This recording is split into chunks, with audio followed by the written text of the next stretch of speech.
is the live stream that you all have all waited for and waited patiently because my internet was down. We had 5 days of depressing, very depressing, hard rain in the Philippines. And I have had basically 2 months to review the news and people's channels and who's who and who's telling the truth and who's not telling the truth. Let's put it mildly. Let's just take, for instance, what can be proven and what can't be proven. Let's use Popeye for an example, because everybody knows Popeye, and apparently for some strange reason, and it is strange, everybody loves Popeye, except I will tell you some secrets that not everybody loves Popeye, although on face value it appears to be that way. So what I'm going to talk about, let's just talk about why I don't believe that Popeye is on the up and up all the time. So about 2 weeks ago, Popeye said, Fazio, you're not blocked on my channel anymore. Okay, so if I'm not blocked on your channel anymore, that means I can comment. But that was not the whole truth. At that time, Popeye said I was not blocked on his channel. But as soon as I commented, I got blocked. So that was truthful, and it was fictitious, to put it mildly. Now, who blocked me, I don't know. Why they blocked me, I do know. And I got blocked because of Popeye's Kabuki. We're going to call it Kabuki Theater. Popeye's Kabuki false, you could say, questionable ethics, and what he said in one of his jobs was in the United States Navy. Popeye said that he was in charge of missiles, one of his jobs, and radar. And then he went on to explain how radar worked, because he makes fun of me that I believe that the earth is flat. So he went on to explain that I didn't know what I was talking about, and that radar only has a limited capacity to track an object. And that's true. That part is true. So it's Kabuki Theater, not yet, but coming up on Kabuki Theater with Popeye and his story that he was in charge of radar. Now, in charge of radar, what does that mean? That's more Kabuki Theater from Popeye itself, or himself. Okay, so Popeye stated the earth is not flat, but he can't show proof of it. But he was on a boat or in the Navy for his 20-year time that he was in the Navy, and he traveled across flat oceans and flat seas for 20 years and never noticed that there was no curvature of the earth. Now, he may say that the earth is curved because of something called perspective, P-E-R-S-P, perspective, P-E-R-S-P-E-C-T-I-V-E, perspective. Whereas the further an object moves away from you, the smaller it gets. The same way railroad tracks, when you look at railroad tracks, they come together. Or telephone poles, hey, Flat Earth, thanks for stopping by. Telephone poles, if you stand under a telephone pole or just outside the line of a site, the telephone poles will appear to sink down into the earth. If a person is walking away from you, their feet disappear. It makes it, the appearance is that the earth is curved and that the feet are not able to be seen, but that's not true. What it is called perspective. So Popeye stated that the earth is round, and he made it clear as day. I was in charge of missiles and radar, and I know for a fact that the earth is round because radar loses sight of an object. Now, how does Popeye does, first of all, let me just state unequivocally unequivocally, Popeye knows nothing about how radar works. But you people want to believe him because you believe him. I don't know why you believe him, because I'm going to prove him to be Kabuki theater. So, Popeye stated, one, he was in charge of missiles. I don't know anything about missiles. Two, he was in charge of radar. What does that mean, in charge of radar? Was Popeye in charge of letting people through the door of the radar room? Was Popeye in charge of the batteries that would run the radar if they lost power, if that's even a thing? Was Popeye in charge of who can go in and out of the radar room? But one thing is for sure, Popeye was not in charge of radar, because had he been in charge of radar, he would know the following piece of information that I'm going to give you that you can look up for yourself. So Popeye said, at a certain distance, now this is ship radar. Earth radar, Earth-based radar is two different powerful.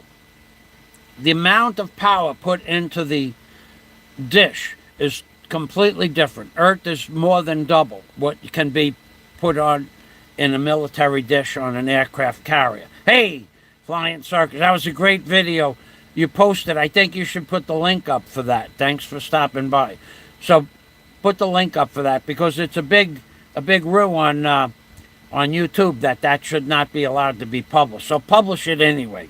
Okay, so thanks, Flying Circus. So Popeye stated that when a plane, okay, now this is one aspect of a flight path of a plane.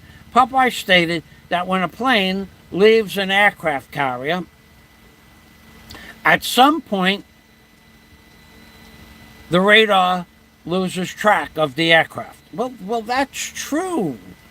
But he stated that the reason it lost track is because at some point, if the plane is flying straight and level over the ocean, let's say at 1,000 feet, the curvature of the Earth, the plane flies over the horizon. Hey, Liberty Taker, hey, thanks for stopping. That's a nice cap. That cap is from 1979, my friend. This one and this one. This one, I bought these in 1979 from REI. Now, this one just ripped recently. Going to have to retire it or repair it. But this one, we paid $25 for each of these two hats in 1979. And this one I wore thousands of times. This one's been all over the world. I mean, all over America. I took this on my cross-country trip. This one also, but it's not as noticeable. If this one, I think, went to Vietnam. So Popeye stated when the plane is flying straight and level, it's called straight flight level, that the radar loses track of the plane because the plane is, first of all, this is not true, but Popeye quoted that the plane is flying over the horizon and then dipping down over the curvature of the Earth. Popeye, no offense, but you really need to be updated on how radar works. So Popeye basically said, this is called a tangent, T-A-N-G-E-N-T, a tangent of a circle. When you take off from the aircraft carrier and you set your gyros at 70 feet elevation above the sea, that's about what it is, and you set it to flight level, you can go up or down off the deck of the carrier, but you're going to fly straight, horizontal flight. It's going to be, the gyroscopes are not going to notice, well, first of all, there's no curvature of the ocean, so they're not going to notice that. So Popeye, that's point number one, that you made a big boo-boo. A big boo-boo. Thank you for pointing that out about Flying Circus. He does have some great videos. So a plane takes off, a jet takes off, flies flight level, and then at about 150 to 200 miles, radar loses track of the plane. The plane is still flying flight level. It does not lose track of the aircraft because it's following a curvature, because on the ocean there is no curvature. The oceans are flat. From San Diego to the Philippines, it's flat.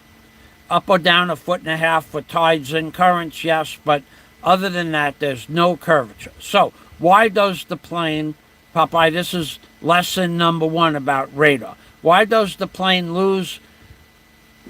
radar lose tracking of the aircraft?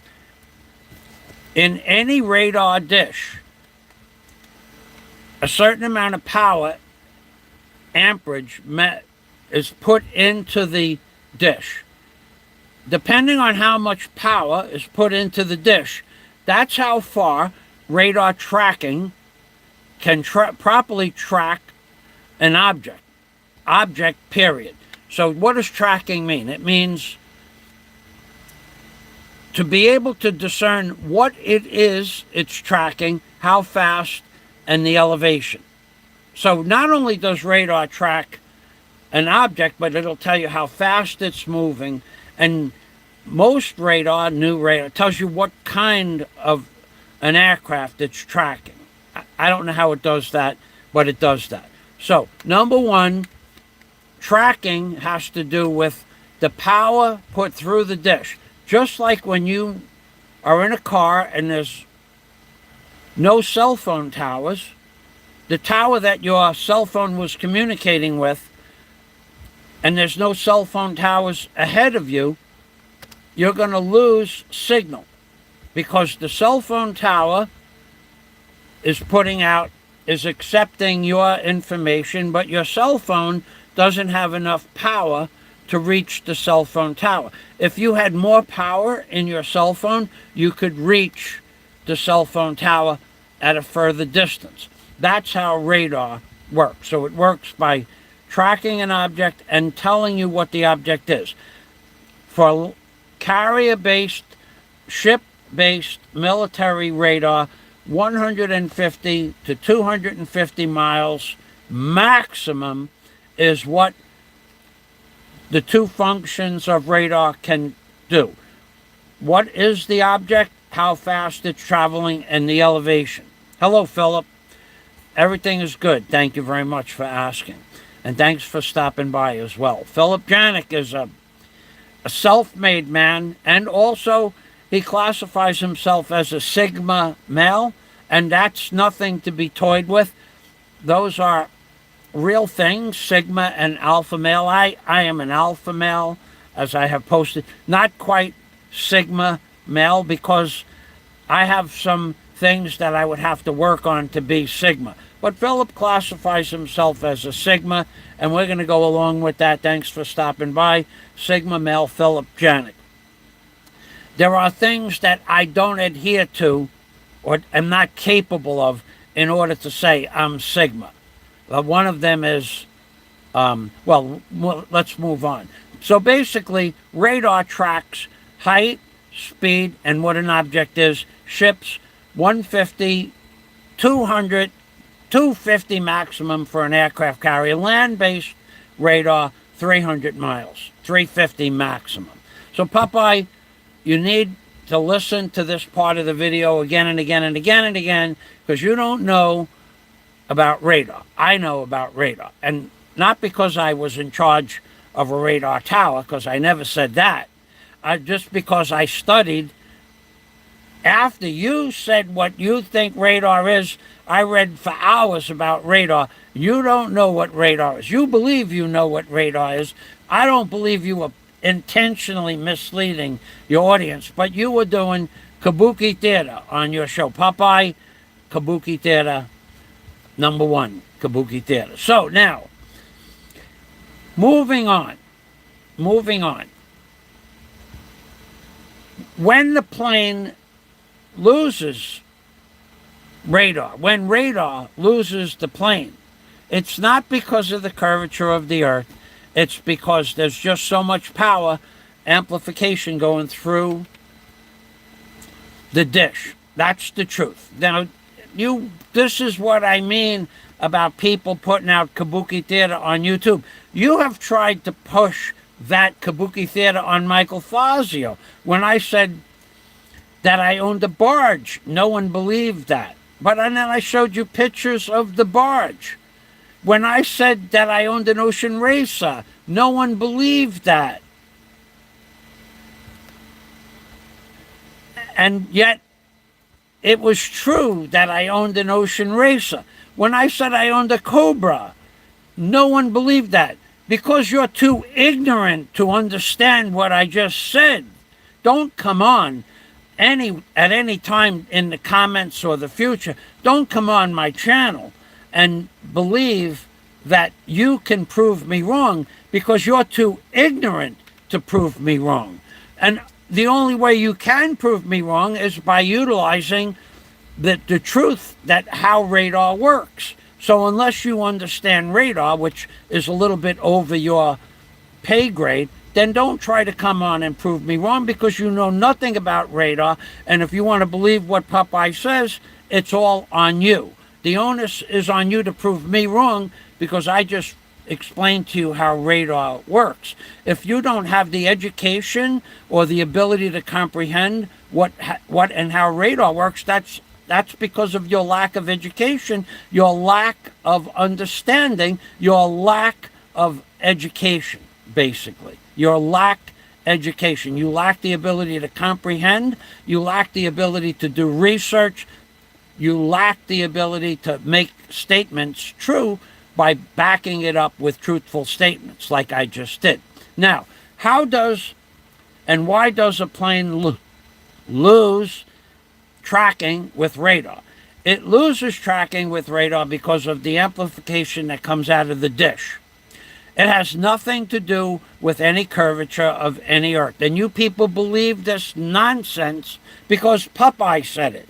Who is Popeye? Who is Popeye? What is Popeye? He's a Popeye. He's a Popeye. That's all he is. He's a man, I would say, underaccomplished, because he's never proven anything that he's done that's worthy of accolades, other than the fact that, of course, he did buy an e-bike, and he proved that.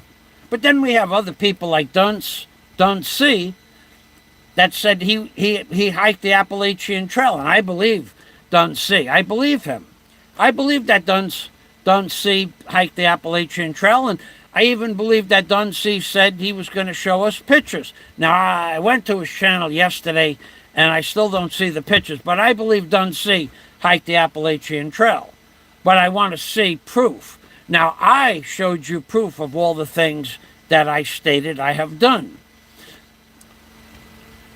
I said I worked at a radar station putting in ground wires. I showed you the video of it. But for months before that, I was getting hammered with, you couldn't do a government job, you don't have a license. Amplification times power equals distance. It's basically something similar to Ohm's law or the law of... Okay, get rid of that guy. I've had enough of him. Please, thank you. Not Philip, the other guy. I don't know if it's a real channel or not. I'm on my cell phone and I don't care. I'm not going to have somebody come on my channel and harass me. Yeah, okay, get rid of him. Got to be a wrench out there somewhere. Thank you. And if it doesn't happen, I'll go to the channel and do it myself.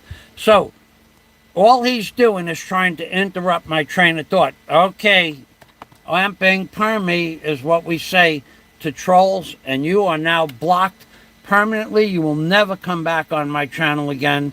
Thank you very much for stopping by. What you are trying to do is trying to get me to say something so that you can flag my channel, because your life revolves around destroying other people's days, lives, and or whatever it is that they enjoy. Your life revolves around the destruction of other people's happiness. That's no way to live life. You are now blocked permanently. Thank you very much for stopping by. And you didn't get a soundbite of me being angry or anxious at you, but you did interrupt my show for the very last time. Thanks for stopping by. Now, Philip Janik put the information out there. Power and amplification equals distance. That's true. So that's how radar works. And you can look that up on any website, because that's the way it works. Now, getting back to Dun C. Dun C made 100 comments that I never owned a yacht or an ocean racer. 100. He makes 1,000 comments a month, all to no avail. And this is the kind of people that you follow, and you follow with great interest. The man has never shown anything that he has done. He hiked the Appalachian Trail. Let's see pictures. It's 2,000 miles. These are the people that you worship, you cherish, you worship their shadow. You people in YouTube, your education is lacking, to say the least. It's lacking. To say that you are uneducated is probably much closer to the truth. Now we're going to talk about something else that I have in the title. Let me get this up on the screen. I can't see. I'm gonna open up one page for the live stream so I can see who is commenting and who is not. Give me a moment here. Wow. You talk about trolling somebody. This is the troll that we just eliminated. He left 1, 2, 3, 4, 5, 6, 7, 8 comments. All nonsense, all worthless, because that particular troll, his life, his entire existence in this world revolves around destroying other people's happiness, and anybody that is making money or earning super chat, he has to get involved, even though it's none of his business. He has to get involved because he has to feel significant. In the real world of actual people with accomplishments and accolades behind them, he's a zero. He's a zero, or less than zero. He moves into the negative numbers. And we won't talk about him anymore. Thanks for putting the post up, Flying Circus. Now, the second thing is, Popeye, we're going to talk about Popeye. He traveled on the oceans for 20 years, not every day, but, most of his career he was on a ship. He never noticed that the oceans were flat. That's YouTubers. That's you people in YouTube. That's you people not knowing where your, what is called situational awareness, where you are and what's going on around you, you lack. Now, moving further even in to this topic of lack of situational awareness, you have people out there that say absolute nonsense. You got people talking about nothing at all, nothing real at all for an hour of completely wasted commentary. And you watch this stuff. Just because you something lacking inside your person to sit there and watch or listen to a man talk about food that he doesn't even know the name of for an hour, or the nutritional value of food for an hour, just so that you can make fun in the comment section. That's not productive. But that's what you do. Take, for instance, Popeye talking about he's not going to block Michael Fazio. Michael Fazio's unblocked on his channel. And he goes, Fazio, you're not blocked anymore. You can comment as long as you don't say anything negative. So Popeye made a statement. This is another false diatribe from Popeye, or false statement from Popeye.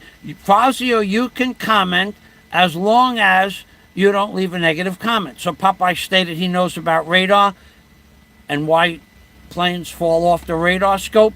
Knows nothing about radar.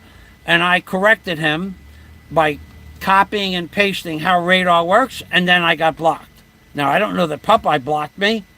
You have the psycho in Cebu who just claimed yesterday that he has 35 concubines at one time, like the King Solomon of the Philippines. And I believe that. I really do believe that. I'm not saying that that's a lie. I'm just saying that he is the actual King Solomon of the Philippines, as long as you're okay with his lifestyle. Popeye said this. As long as Popeye's okay with his lifestyle. So it makes it right to be that way. I don't have a problem with his lifestyle. I have a problem with getting sloppy seconds with my wife or my girlfriend. That's my problem. And when you're passing your wife or your girlfriend around like it's cotton candy at a church festival, I got a little problem with that. So, but that's the only problem I have with that. Other than that, if you want to have 35 concubines, I think that's a good thing. But then he comes on, the guy who's Mr. King Solomon of YouTube, the Philippine genre, he comes on and he's buddies with Rich Buong, of all people. Another underachiever, Rich Buong. I gave Rich the chance to show us something that he could be proud of, something that he did that he could be proud of. And he never did. He only has anger issues where he makes fun of other YouTubers. That's all he's got. You can see in the video he was betrayed by his friends. He wanted to remain anonymous, and he was betrayed by the person he trusted not to betray him. And yet, he maintained that friendship, which is his choice. Of course, that's his choice. But he actually trusted somebody to not show his face in a video, and he was betrayed by that person. Looked like it was intentional, in my opinion, as well. And yet Richie is so much less than a real man that he allowed that. They hung him out to fry. They did. Philip, see, this is the Sigma male in Philip Janik. He's watched the video.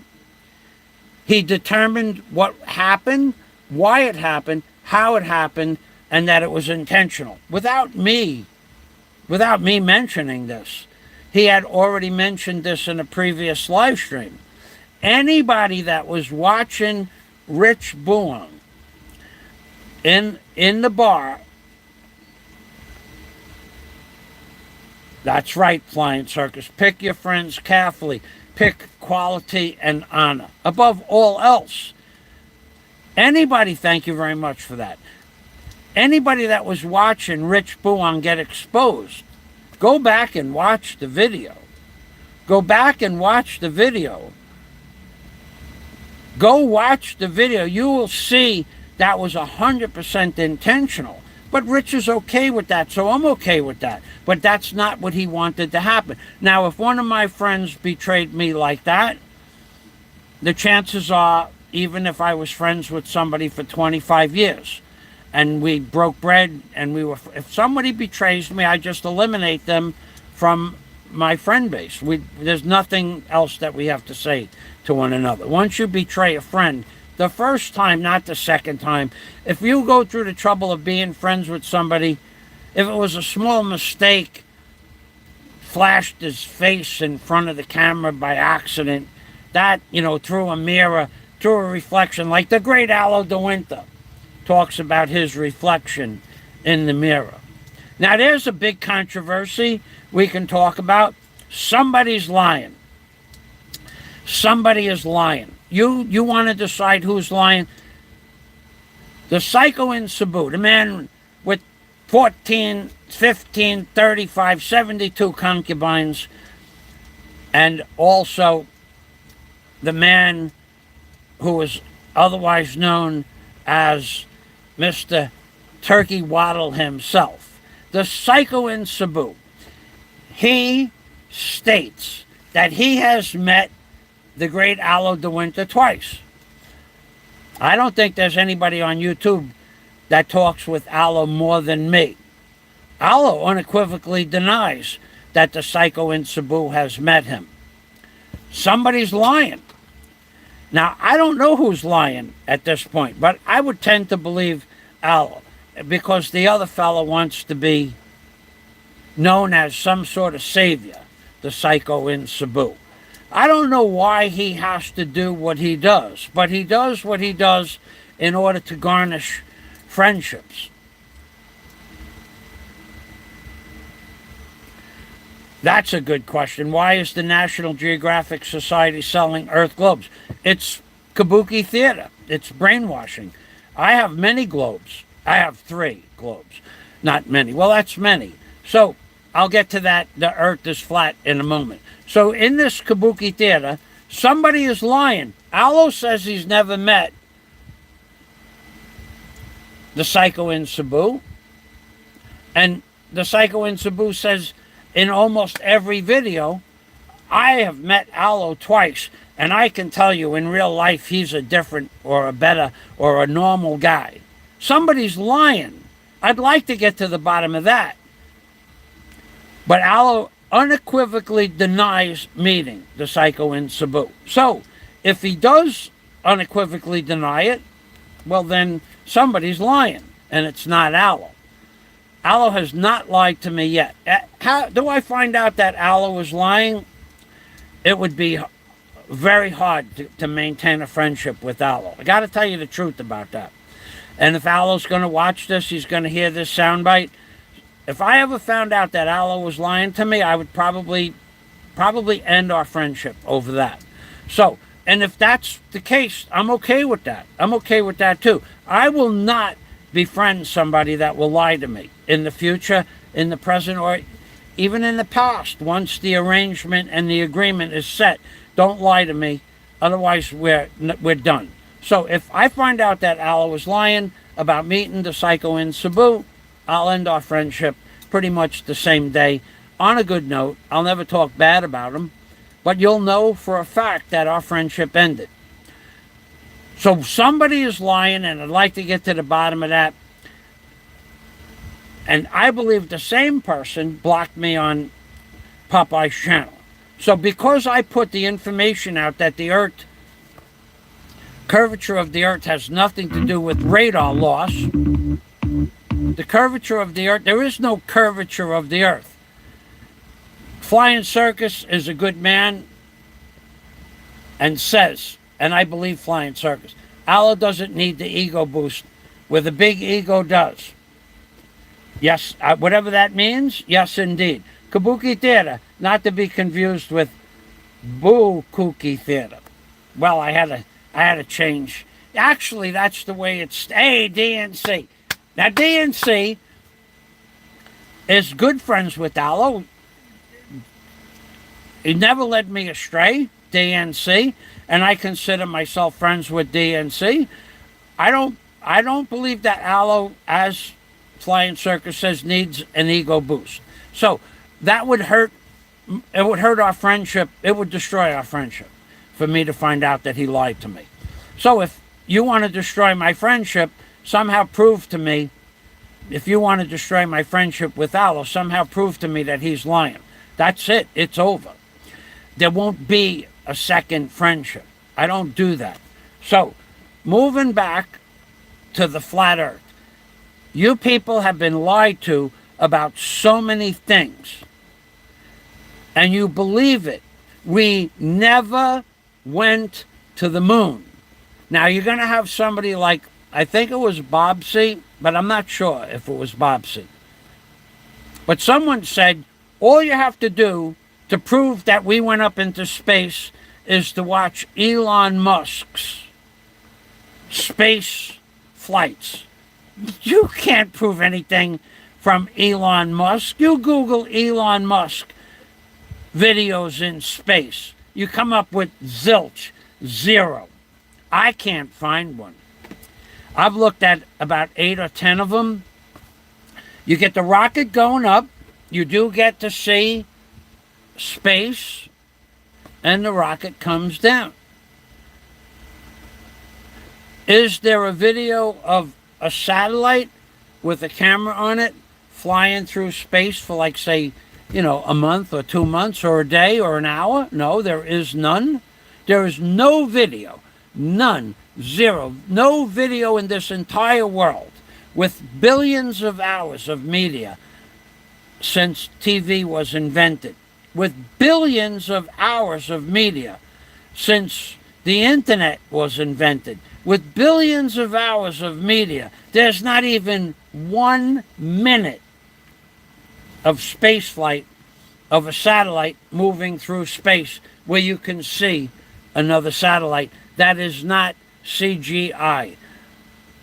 There's not even a minute of space flight, nowhere to be found. And if you got one, please post it. Please post the video. Give me the name of it.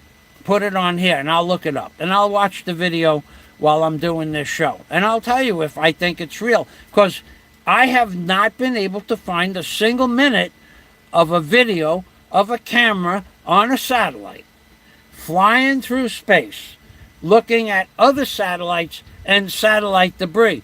There's 18,000 pieces of satellite debris that are big enough to be seen, and not a single video of it. All CGI, all infrared spectrum video CGI stuff, where it's seen on an infrared level, where heat is refracted off of it, or not refracted off of it. Nowhere is there a video of the Apollo space mission that makes any sense. 1,000 tapes, 1,000 videotapes, or metal tapes, missing. Every Apollo launch, every Apollo mission, every Apollo space flight, every angle of every Apollo space flight. 1,000 mission tapes, they call them, went missing. All at one time, all within an hour. All within an hour. Like somebody came in with a truck and put 1,000 tapes in a truck and hit them with a giant magnet, or grinded them up into a tree chipper. 1,000 tapes were missing, and what they said is that we didn't have any funding. NASA didn't have any funding, and we used the tape with the man setting foot on moon, the very first tape of man setting foot on the moon. They needed a tape to videotape something else, so they used the Apollo 11 landing videotapes. They used them for something else, but we don't know what it was they used them for. It's all Kabuki theater, folks. None of it's real. And proof, this is just 3 proofs or 4 proofs I'll give you that we never set foot on the moon. Number 1, Werner von Braun said, in order to have enough fuel, if we could go to the moon, number 1, this is the father of modern rocketry, way before even Robert H. Goddard. He said, in order to have enough fuel, if flight to the moon was possible, we'd have to have a rocket as big, wide, square, rectangular as the Empire State Building, and it would have to be 3 times the height, only for the fuel, to get that rocket to the moon, because there would have to be so many adjustments, and there would have to be so much rocket fuel. First of all, the concept of rocket fuel propelling us through space in and of itself is a quagmire. And if you don't know what a quagmire is, it's like walking through the briar patch, trying to prove that rockets have the ability to push an object through space, because there's nothing there for the rocket fuel to push against. Therefore, you have to eject rocket fuel out of the rocket and then push against the rocket fuel that you just created in a vacuum of space. It's very complicated, but there was the longest ever appearing article back and forth in Yahoo back in the 90s was whether or not a rocket could fly through space and how it would have to have so much fuel. But number one, Wernher von Braun said that we'd have to have a rocket 3 times the size of the Empire State Building in height, the same diameter, to store the fuel to move the rocket to the moon, and the same size rocket to get it back to Earth. Number 2, and this is well documented, and it's Kabuki theater. It's Kabuki, whatever you want to call it. This is well documented. The sound of a rocket engine is in the 150 decibel range. That's higher than any Pink Floyd or Led Zeppelin concert has ever achieved in decibel levels. And you people somehow believe that the Apollo lander descended down, as if that was possible, descended down, perfectly level, and then set off an 8,000-pound thrust rocket engine this far away, a quarter of an inch away from Neil Armstrong and Buzz Aldrin's feet, while they were talking to NASA, saying the Eagle is descending on the moon's surface. We're at 100 meters, and the rocket injects its fuel into the rocket booster thing, and ignition. We have ignition, and then 8,000 pounds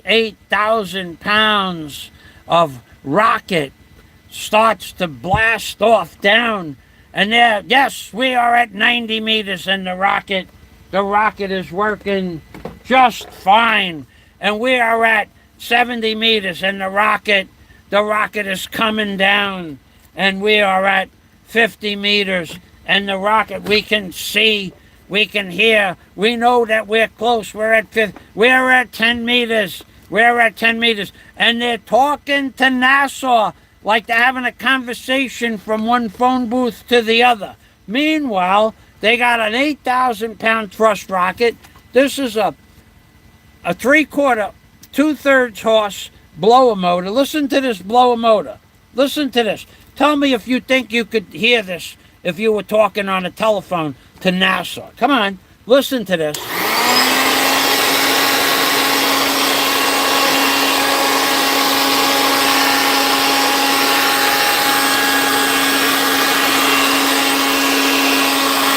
And we're at 90 meters. We're at 75 meters. The moon is approaching us. We're approaching the moon. We are at 50 meters. Where the Eagle is settling down on the surface of the moon. The Eagle is about to land. The Eagle is coming down. We're at 10 meters. We can almost feel the moon below us. We're at 5 meters. And ladies and gentlemen, the Eagle has landed. The Eagle has landed, ladies and gentlemen. None of that is true. None of that is true. The Eagle didn't land anywhere. The Eagle was in someplace in Arizona or Virginia. Who knows where the Eagle was? But it wasn't on the moon. Listen to this little motor in this little machine. Listen to this. Listen. I'm going to just talk in a regular voice, and like I'm talking on a telephone, and you see if you can hear me when I'm talking just in a regular voice, like I'm talking on a telephone to NASA,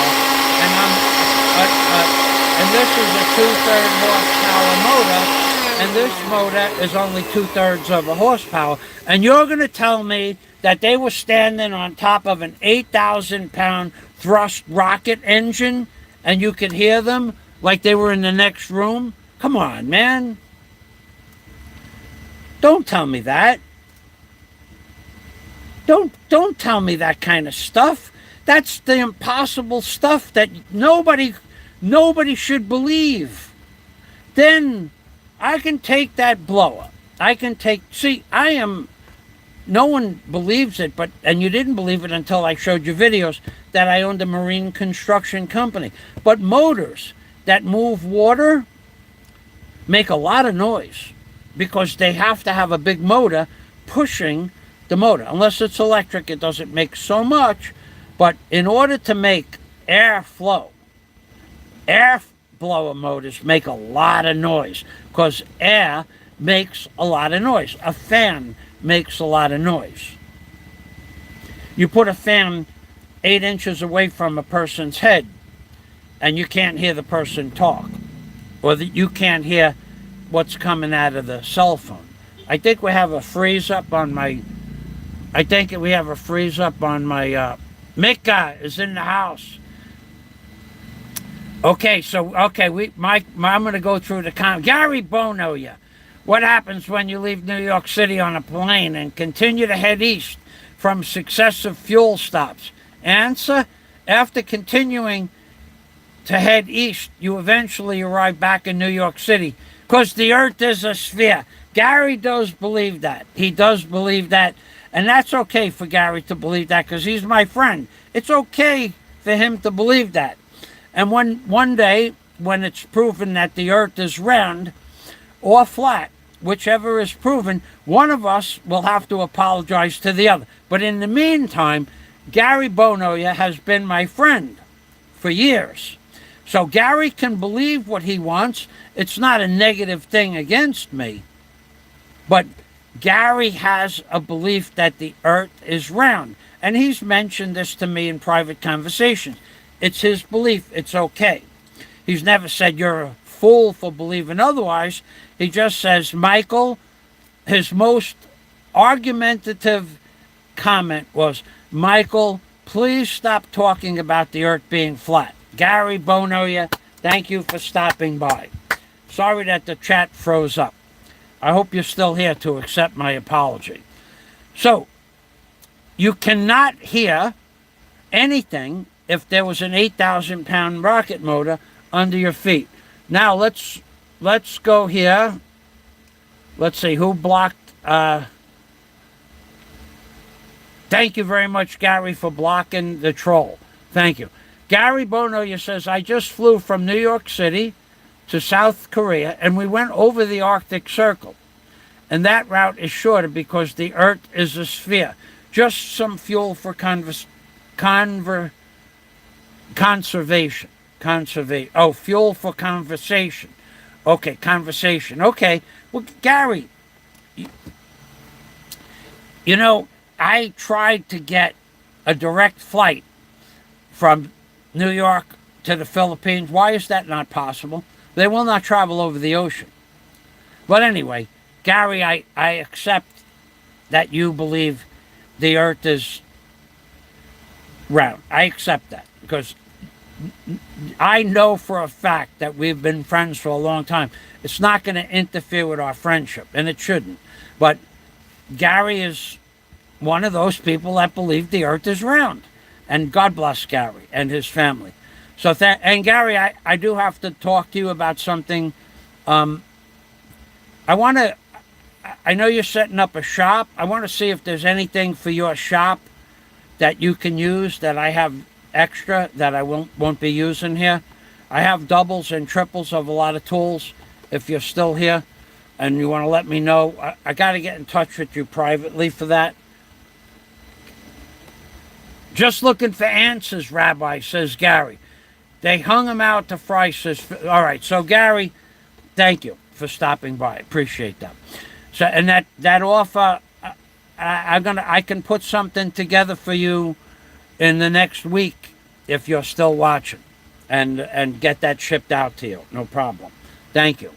All right, so Philip, they hung him out to fry. That Philip is referring to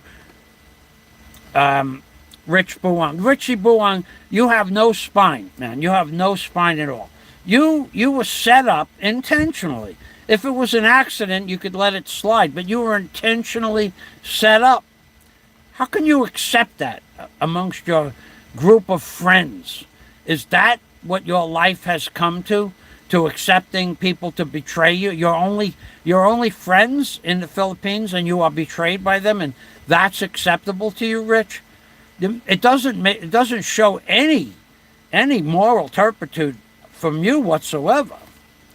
But moving on, I knew that a long time ago. Alan, why is the National Geographic selling Earth globes? Because it's Kabuki theater. They have brainwashed us. They have brainwashed us to believing we landed on the moon with no proof. We'll get back to why we never landed on the moon in a moment. I want to read the comments because I'm sorry I missed Gary's comment originally. They fooled the Russians because the Russians stopped trying to go to the moon. End of story. Says, and Philip is right. The Russians realized that the amount of fuel, if you could get through the Van Allen belt, that's another problem in and of itself. If you could get through the Van Allen belt, which we cannot, Van Allen said, in order to get through the Van Allen belt, you would need 4 feet of aluminum to get through the Van Allen, 6 inches of lead or more to get through the Van Allen belt. The Russians knew that was not possible, so they stopped trying. Flying Circus says, thank you very much.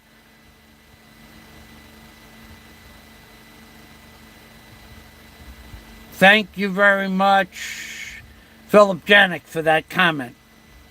The Russians knew we couldn't go to the moon. Nobody's ever gone to... And now they're saying that the Russians put a man around the dark side of the moon, but they don't show us what they saw. No video. Nothing. It's all Kabuki theater, folks, because the Russians are now on board with the program. And the program is to Kabuki theater, the people of America. Yeah, some things in the news go missing these days. Now, in all of my feed, okay, for instance, Flying Circus put a video out. Try that on a road, on a small town road. I forgot the name of the video. And all I see now in my news feed is that video. Michael Knowles talking about the video. The Hodge brothers, those 2 black twins, they're talking about the video. Other people talking, but they don't show even 1 second of the video because it's not allowed. Well, why is it not allowed? There really is nothing wrong with the video, in my opinion. I watched it. Flying Circus has it up on his channel. It's a really good video. If you want to go check the link out that Flying Circus posted, or Flying Circus can post the link again. It's a great video. There's nothing wrong with the video. But the news doesn't want you to see the video because it shows the quality of a real life experience in a real small town, America. They don't want you to see that. They want you to see what's going on with Pride Month at Target. They want you to see what's going on with Dylan Mulvaney. They want to keep you dumbed down as much as possible. They want you to be confused. They want you to be... That's why they push worthless channels on YouTube. Completely worthless channels. TikTok. I think I've watched about 5 minutes of TikTok total in my life. It's a worthless endeavor. In my opinion, completely, but they want you to be... You know that China has outlawed TikTok because it reduces your ability to focus, your cognitive reasoning. China has completely banned TikTok. Now, that's not just from what I read on the internet. I spoke with a girl from China to want to help me with my drone. She had the same drone and the same phone. And she was from China, and we talked about a lot of stuff that we talked off the record. China has banned TikTok. China has banned YouTube. If you get caught watching YouTube in China, you can go to jail. That's true. That's true. Now, I don't know if it's still like that now, but I met people from China 6 years ago that said if you were caught watching YouTube, somehow you could get it. You would end up in jail. YouTube. Not anything special, just YouTube. And these people were diplomats for the Chinese government. And these people that were diplomats for the Chinese government could watch YouTube and did watch YouTube, knowing that they would lose their position as a government employee and end up in jail if they were caught watching YouTube. Because I was making YouTube videos of them on a boat in the Philippines. So a lot of countries, you know that Russia, side issue, Russia has banned GMOs, period. No GMO foods. No GMO farming. No adding glyphosate to any farm products. Only natural foods. Because Putin said we're not going to feed our citizens rice that has no nutritional value or wheat that has no nutritional value. Putin is a great man. He's a much better man than Trump or Biden or Obama. Putin cares about his country. We could get into Ukraine shortly. We could go over Ukraine's problems, which are all stemmed from the United States and NATO. But none of you people know that because you don't watch any relative videos to it. You don't even know what NATO is. Do you know what the Minsk agreement was? Do you know when the Minsk agreement took place? Do you know who stopped the Minsk agreement from taking place and why? None of you know that. Throw it up on the screen if you know what it was. Without looking at it, I guarantee you that 99 out of 100 people have no idea what the Minsk agreement is, when it took place, who was in it, and what it was about, and why it was stopped. Now you'd have to look it up, and then you could read about it and say, this is the Minsk agreement. But don't do it if you didn't know what it was before I mentioned it, because you don't watch stuff like that. Moving on. Led Zeppelin only reached 120 decibels. That's right. And that rocket engine was more decibels than that.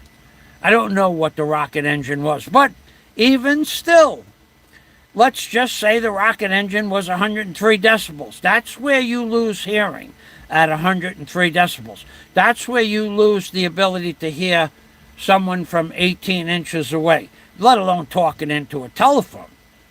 Thank you, Philip. I know it's true because I saw it on the cartoons. Gary Bonoya says sound waves need atmosphere to be effective, as they do on Earth. And Gary has a fantastic point. Gary's point is right on the mark. Well, let's go with Gary's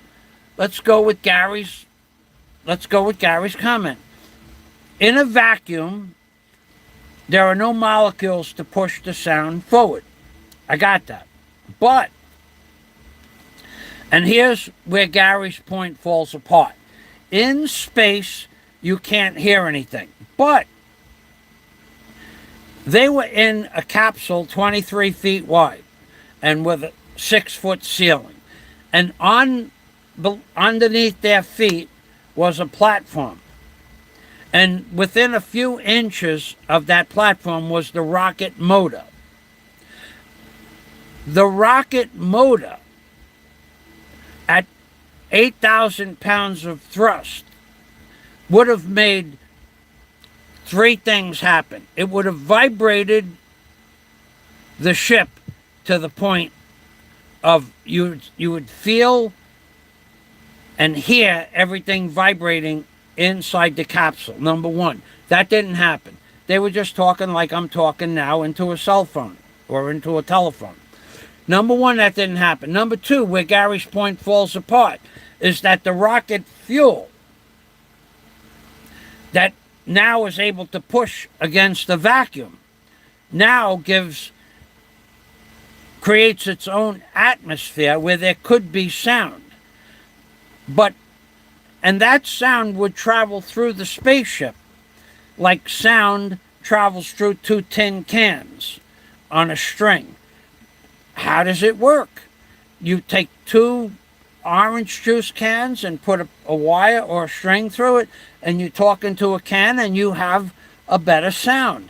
That's the same principle that Gary's trying to say doesn't exist because of space, but it does exist because the rocket is attached to where they're standing. So the same principle that allows sound to go through a wire or a string, even a rope, will now go up through the floor of the capsule and become so loud at 150 decibels, which is what I think it was.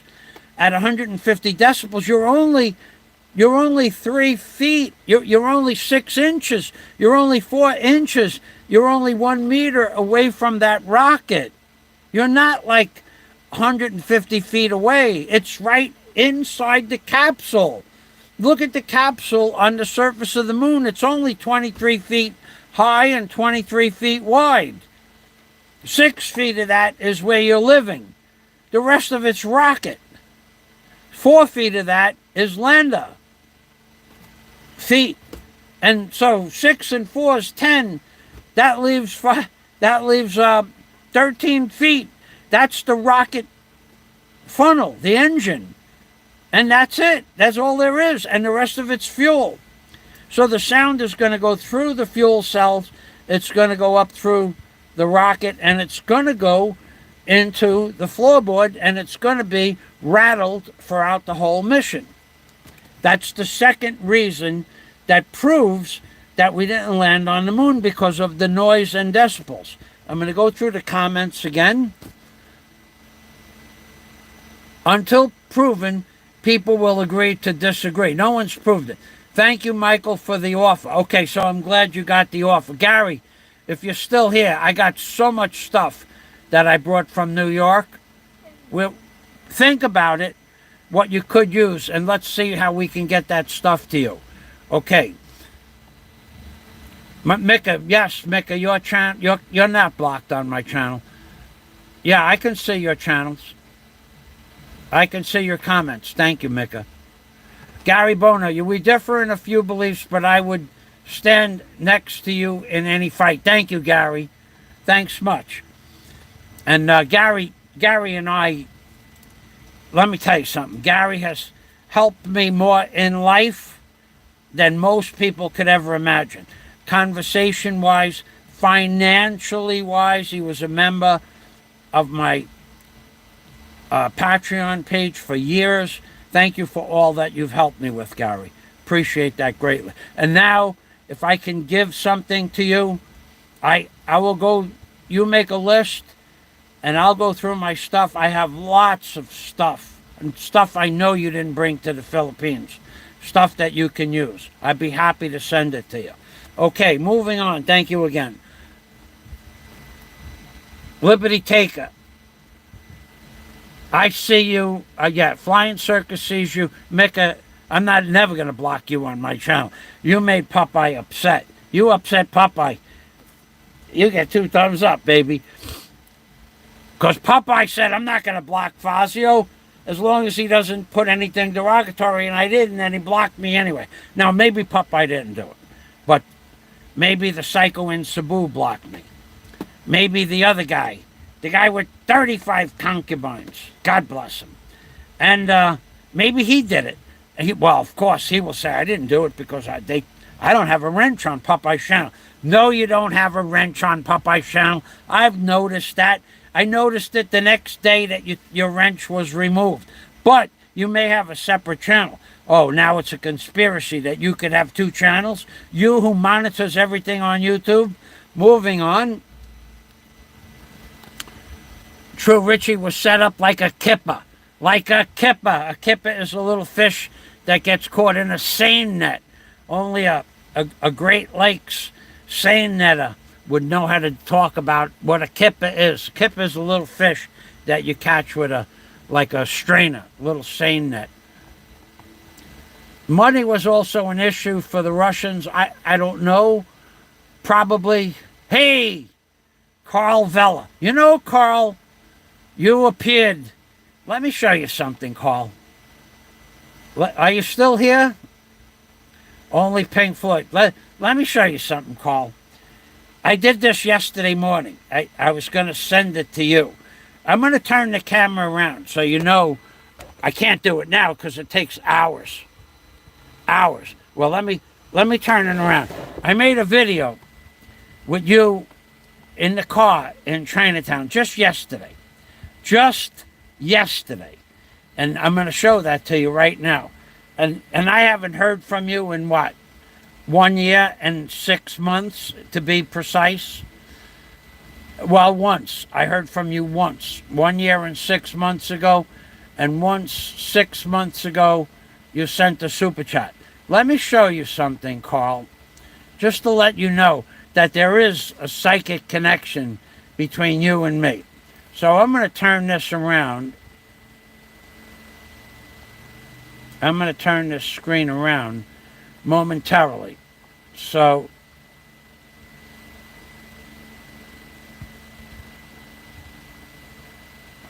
where is it? Hold on a minute. That's not... Oh, here it is right now. Okay. Hey, Carl, look. Just yesterday. Look at this. Look at this. Look at this. Who is that? Who is that? Who is that right there? Who is that? Carl Vella. Spelled wrong. New York City traffic. And what date is on there? July 20th.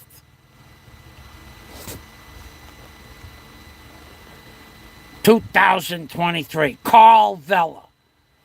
The whole... Just yesterday I posted that video. I was going to send it to you in the mail. Because there's... I didn't review the whole thing.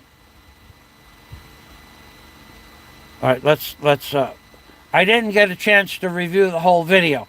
But I was saying, does he even want to see it? And there's another one also. Cito, Carl Vella. Cito, Carl Vella. Carl Vella, Cito, July 20th, 2023. And who appears after 18 months? None other than Carl Vella. So the truth is that Carl Vella is a psycho. I mean a psychotic. The truth is that after a year and a half, I post these videos on my channel, and Carl shows up how many hours later? 10 hours later, because I did this last night around midnight, on the day of July 20th, 2023. I think they finished loading at about 11 o'clock last night.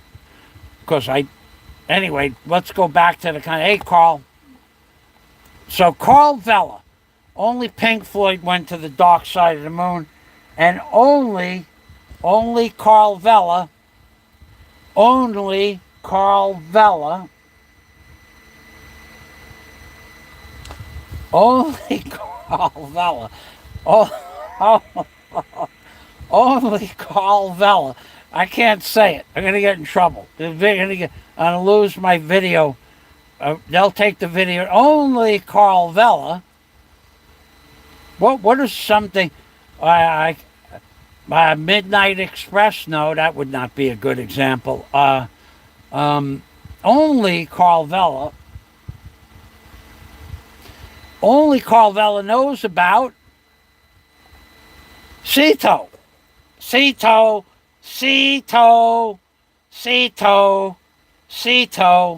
Only Carl Vella. That's amazing that you popped up after a year and a half.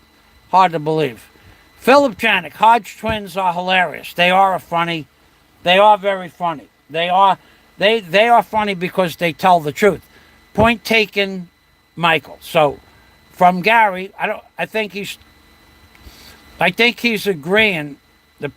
And Carl Vella, prisons. Wait, Gary Bonoya, thank you very much, Gary. I know you're probably not still watching, but thank you.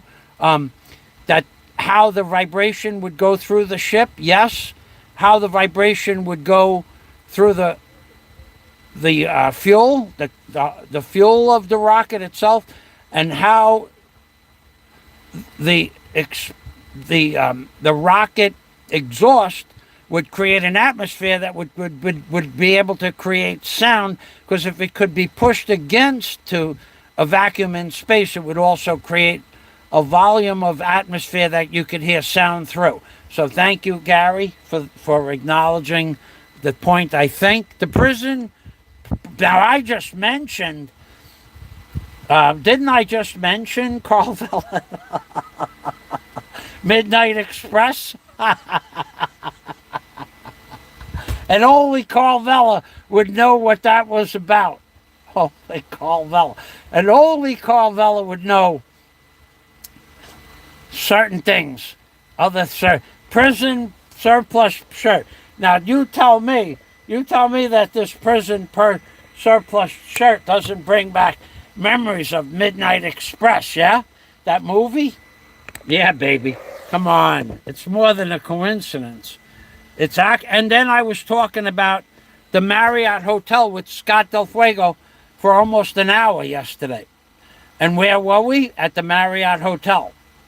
So you're definitely a psychotic individual, Carl Vella. Psychic. No doubt about it in my mind. If the prison... Now tell me the shirt doesn't scream Midnight Express. Doesn't scream Midnight Express at the top of one's lungs. Not that anybody I know and watched the movie. But remember that movie? That was a good movie, yeah. It was a good movie. Anyway, Gary says, point taken, Michael Carvella, prison. So all of this is coming into play. The Marriott with me and Scott talking about the Marriott Hotel Sundowner and the bridge that we walked across, the wooden bridge, to where the helicopter pad is. Carl and I sat there for hours eating chicken and throwing the bones at the fish. Although Carl said, don't throw the bones in the water, you're polluting the chicken bones. The fish were eating them as we threw them in the water. So Carl is an environmentalist, much to my chagrin. Don't throw the bones in. I'm going to call the fish I eat in the bones. I'm feeding the fish. Yeah, but you're polluting the, it wasn't the ocean, it was the bayside, the bayside of Key Largo. You're polluting the water. Throwing bones to the fish. Carl's a very big eco economist. Yeah, he's very big into that. He's also big into that movie Midnight Express. So we watched that. No, I can't talk about that. So we talked about that movie. I can't talk about that either. Philip Janis says, if we landed on the moon, so Carl is psychic, and Scott and I talked about the Marriott. I posted the video of Carl on one of my boats with sea tow, and I posted the video of Carl in New York driving my Cobra. And not a lot of people got to drive my Cobra, but Carl could drive the Cobra. Carl had a Beamer at the time. Nice Beamer, too. And so, yeah, Carl got to drive the Cobra. Only a few people got to drive the Cobra. So, Micah, a sailor man, lives in his own deluded... Philip Janix, we got to go to Philip's comment first. If we landed on the moon, if, that's a big if. Let's go over here, read the comment. If we landed on the moon, it was because the aliens helped us. And Philip Janicus happens to be right on the money with that. I never said in all my dissertations is that we didn't land on the moon. I always make it unequivocally sound that my statement, my mission statement, is that we never landed on the moon in a tin can made out of aluminum. That's not to say that Philip Janik's comment doesn't have merit, because if we went to the moon, we went to the moon with alien technology, and that is a fact. We did not go to the moon in an aluminum can. Do we have the technology to go to the moon? I believe we do. I believe we've had it in the 50s. And that's why they said, let's go to the moon, because we can go to the moon, but they didn't go to the moon in that tin can, and Buzz Aldrin and Neil Armstrong didn't see aliens walking on the top of a crater. That was all Kabuki theater. Just like the astronauts themselves were lying about being on the moon. Most of them, whenever they did an interview, were depressed, not heroes. They were not acting like heroes. They were not acting proud. They were not acting like we did something that no one before us ever did. They were acting, looking down at the table, fidgeting with their fingers, looking at the other way. A lot of them became alcoholics and recluses. Why? Because you did the greatest thing that was ever done? No, because they were told to say they did the greatest thing ever done, and their life after that was one big fraud. Nobody went to the moon in a tin can. Nobody went to the moon in a tin can with a gas vapor rocket engine. Nobody went to the moon in an Apollo spaceship. Nope, never happened, never going to happen. And I showed you 2 reasons. I'll go back to the comments, and then I'll show you the 3rd reason in a moment. I'll talk to you about the 3rd reason in a moment. Mika says, the sailor man, back to Popeye, the sailor man lives in his own deluded world, Michael. The amount the sailor has done in life could count on your little finger, Michael. Thank you, Mika. Yeah, the sailor, well, we don't know that to be true, but we know that to be true to the degree of what he's shown us. He may have proofs of something that he did, but never recorded it. Therefore, it never really happened. Flying circus. So, did Popeye do things in his life? It's possible. I mean, it's possible that he has some accolades, but I don't see them. And if I don't see them, you guys all wanted proof from me that I owned the barge. You guys all wanted proof that I was a captain. You guys all wanted proof that I owned an excavation company. You guys all wanted proof that I had insurance to own an excavation company. You guys all wanted proof that I owned the Cobra. But I showed it to you, but Popeye has never shown us proof. Oh yeah, he has an e-bike. So I put this in a comment yesterday. And I quote, you can play alpha male if you have a Cobra Mustang, new from the factory ragtop. You can play alpha male if you have a backhoe and go rip trees out of the ground, destroy concrete walls, and cause all kinds of havoc in the forest. You can claim to be an alpha male if you own a bobcat and you build rock walls with your bobcat. You can claim to be an alpha male if you own an ocean racer. You can claim to be an alpha male if you own $1 million house on a Deepwater Canal in Key Largo. But you can't claim to be an alpha male if you bought a $700 or $1,000 e-bike. That's not alpha male territory. That's Beta, Charlie, Delta male territory. Delta is based, and then after Delta, you're going into E, a feminine male territory. So, I mean, if Popeye doesn't qualify for a Beta or a Charlie or a Delta, and he's in the effeminate, the E male territory, that's effeminate, but I don't believe that.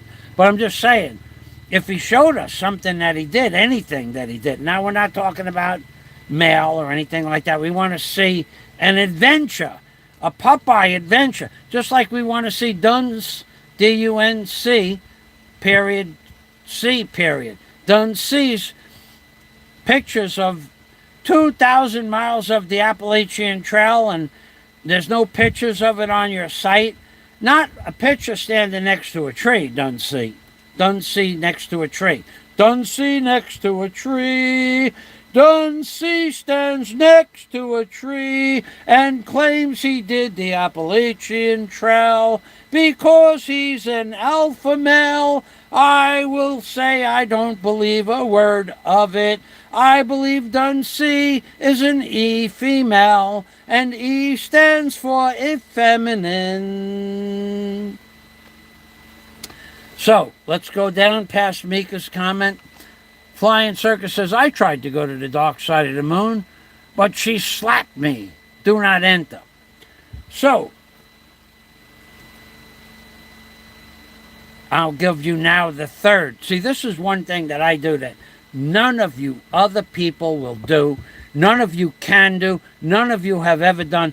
I gave you multiple videos, and in the multiple videos, the links showing you where certain places were, the boat that I went on with my mom, who owned the boat, where you can use, where you can go to view the boat, where you can go to get on the boat, how much the boat. You people stand there and scream into a cell phone like the guy who got blocked before. You scream into a cell phone all day, never provide proof of anything that you've ever done in life, period. Right across the board. Nothing that some of you people say you did has ever been proven. Not a word of it. Now, Roberto says he owns 3 taco trucks. I believe that. And I know Roberto would never show those trucks because probably has his name on the side of the truck. So that is a believable story, that Roberto owns 3 taco trucks and that he works 15 or 16 hours a day pumping food into those trucks. I believe that without proof. But I don't believe that Duncy did 2,000 miles of the Appalachian Trail. Because if you did, you'd have a picture of you standing at marker 1. I don't know how they mark it, but let's just say trail marker 1, trail marker mile 50. I have no idea how they mark the Appalachian Trail. I never did it. Walking through mountains doesn't interest me at all. Not one bit. Never did. Did it in Michigan. Walked a couple of miles through trails. But in that case, we were going out to play. Play big time. In Michigan, everybody owns a weapon. And the children are taught how to operate weapons from the time they're 2 and 3 years old. They'll have a slingshot, moving on to a BB gun, 22s, and moving right up into automatics and rapid fire. So in Michigan, we would take trailblaze something and, go shoot down a tree, whatever. So, and we would stay there till the tree fell or till we ran out of ammunition.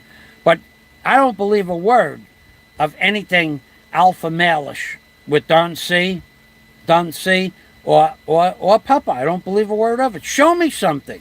Even the psycho in Cebu, even him. I was at the Eiffel Tower. I stood underneath that big deal. So what? So what? I mean, for me, that's a so what. I lived in New York City. I was in the Guggenheim Museum. I saw the Eiffel Tower, pictures of. I was inside the Empire State Building. I was inside the Statue of Liberty. I walked up to the torch in the Statue of Liberty in 1962 or 63. Did you do that? But I mean, that's like something I did I don't have a picture of, so I don't talk about it. But you used to be able to walk right up into the torch and look at. Now, I was only 7 or 8 years old when I did that, but I did it. Did you do that? I don't care about all the places you've been. Number one, I don't care about the places that the psycho in Cebu has been because he didn't pay for it. His job paid for it. That's number one. Number two, he walks past buildings and says, oh, that's a church. Show me the gut of the church. Show me the altar. Show me the woodwork. We never saw any of that. And now you got stuff that looks like children talking in videos, making nonsensical faces and comments in videos. The mentality to watch your videos will lower people's IQs. Aloe and I had one of the best laughs ever about your most recent videos, you are bringing the IQ of people down by posting people that say one word and then laugh for 30 seconds. Oh, like that. And there's a person on your channel that has never once ever spoken a sentence, one or two words, and then a laugh for 30 seconds. And you consider that content? I consider that promoting ignorance. That's what I consider that. I look at you in a whole different light. Now that I know what you're interested in, I look at you as in a whole entire... You can look at me, well, I have all this money and he lives in a shack. You have nothing compared to me. You are nothing compared to me, other than the fact that you have money and 35 concubines. And you are willing to take sloppy 34s. I don't know, man. That's disgusting, dude. That is just disgusting. But that's your lifestyle. And as Popeye said, I don't critique Fazio for his lifestyle. I just don't believe that the earth is flat. I never say you can't live that lifestyle. I just don't think he's normal because he believes the earth is flat. Just like the psycho in Cebu. If you want to live that lifestyle, believe me, I know more about that lifestyle that you live than you do. Growing up in New York, I grew up in a very diverse culture. And what I've noticed is that the people that live your lifestyle that I grew up with, that I know who they are, what they did during their adult life, and how they turned out, most of them turned out to be alcoholics, if not worse. Most of them. Because most of them, if not all of them, now I don't know about all of them, but all of the people that I knew that swapped their wives and or girlfriends with other men, all, bar none. The ones that I'm still in contact with or was still in contact with when I left the States, all of them are divorced, all of them are alcoholics or worse, and all of them regret the lifestyle that they lived. There were police officers that I knew that lived that lifestyle, high-ranking police officers, judges that lived that lifestyle, high in the court system and up to the Supreme Court that lived that lifestyle. And they were friends, the police officers, the lawyers, and the judges. They were all swapping. They all lived that lifestyle of swapping girlfriends and wives. All of them regretted it later on in life. So, do I speak from off the cuff? No, I speak from sound knowledge. I could name names. I don't know if they're still alive. Most of them probably are not. They were all older than me. I worked in their houses. I put their kitchens and bathrooms and did plumbing jobs and roof jobs for them, but they all regret it. And all of them asked me if I wanted to partake in the festivities. So, you people that think that that lifestyle is something special, and especially you get some old guy like Popeye, and I'm older than Popeye by at least 5 years. You get some old guy like Popeye that believes it's okay to live that lifestyle, because Popeye doesn't know what that lifestyle will do to you eventually. It'll destroy you, it'll destroy your marriage, and it'll certainly destroy your children's lives later on in life, one way or another. Even if they totally accept it, even if they're 100% okay with it now, later on in life it will affect them. And I know this from personal experience. So if you want to go around swapping wives or girlfriends or whatever, have at it. Just like Popeye said, I can have my belief in the flat earth, but he's against it. You're allowed to do and have your belief, and with as many concubines and as many wife or girlfriend swapping sessions that you want. But eventually, it will do nothing but destroy you emotionally. And if it doesn't destroy you emotionally, well, then you're even more prone to sickness than anybody could imagine, because it has to take its toll. That's just my opinion, because I've seen it happen to close friends and people that I worked for years. So don't take my word for it. Watch what happens in a few years. Moving back to the comments, and then I'll give you the third reason why we never went to the moon. Okay, I'm going to have to refresh the page. I think the comments froze up again. Hey, Carl should have. Did you hear about a brand? Carl should have come back by now. Louis Pagan Ponce. Okay, Louis is in the house. I was right. I had to refresh the comments. Let's get back over here to the comments.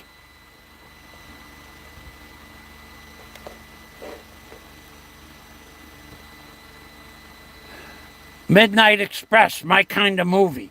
Don't mention Flying Circus. Do me a favor. Okay, so where is Flying Circus?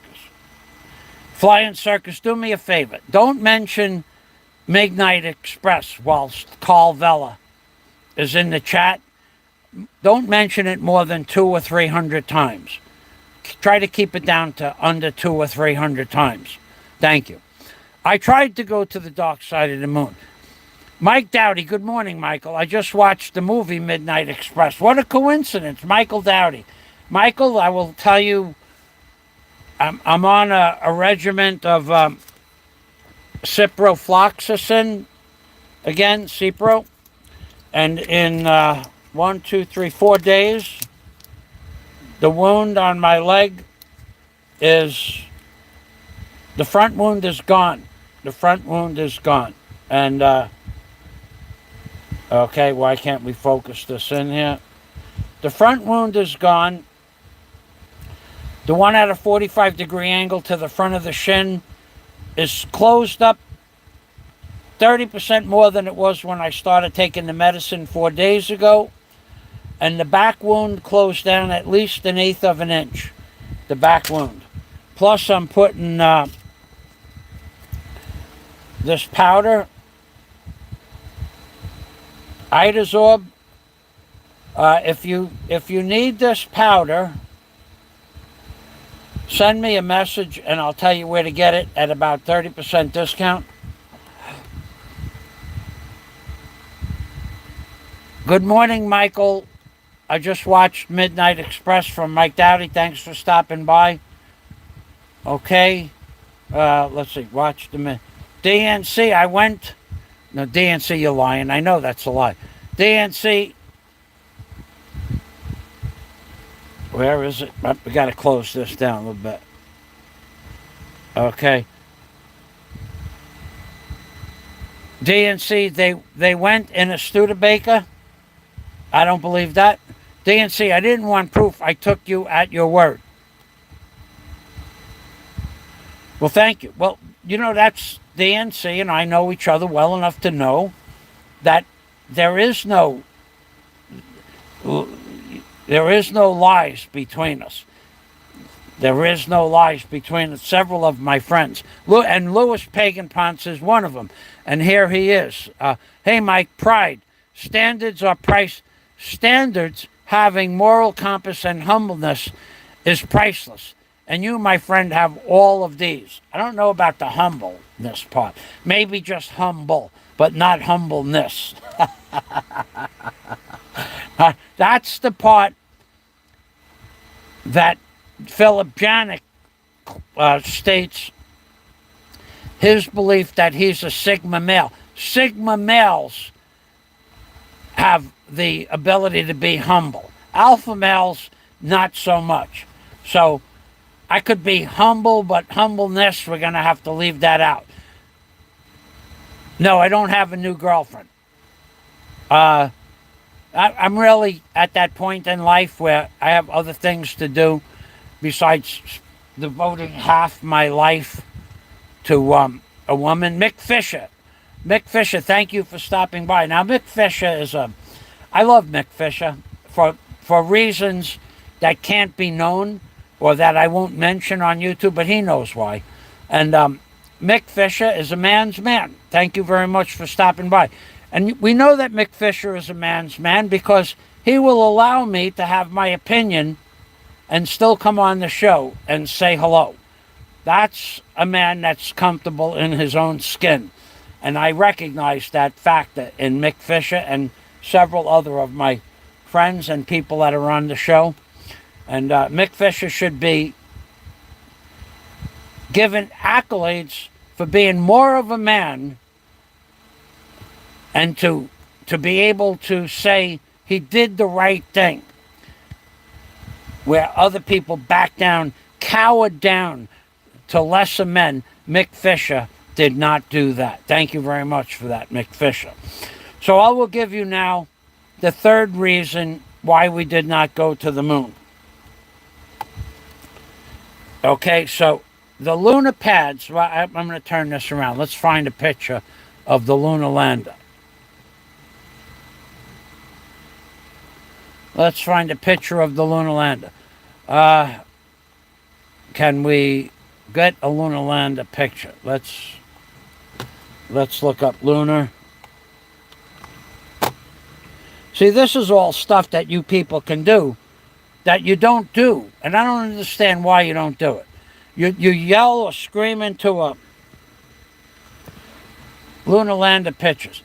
You yell and scream into a microphone, a cell phone. You sit at a table talking, doing blah, blah, blah all day, and you never give a link for anything that you talk about. This is the difference between an alpha male, someone with intelligence, and the beta males out there. And the beta males that come onto other people's channels to troll them, for what reason? You know you're getting blocked when you come on my channel to troll me. It's never going to be any other way. So you're just too ignorant to understand. You're going to get blocked. That's a fact. Now, the third reason why we never went to the moon is this module right here, the lunar module. See this?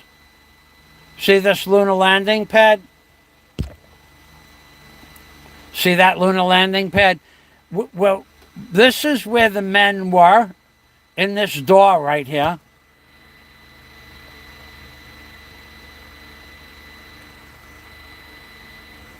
Look at this. This is where the men were, right here at this door, right? And this is for Gary Bono here too, if he's still here. This is the door to the lunar lander. And here, okay, so this is the door. So here's the floor, right? Here's the floor. Yes or no? Answer the question. That is the floor. The floor is right there. Here's the floor.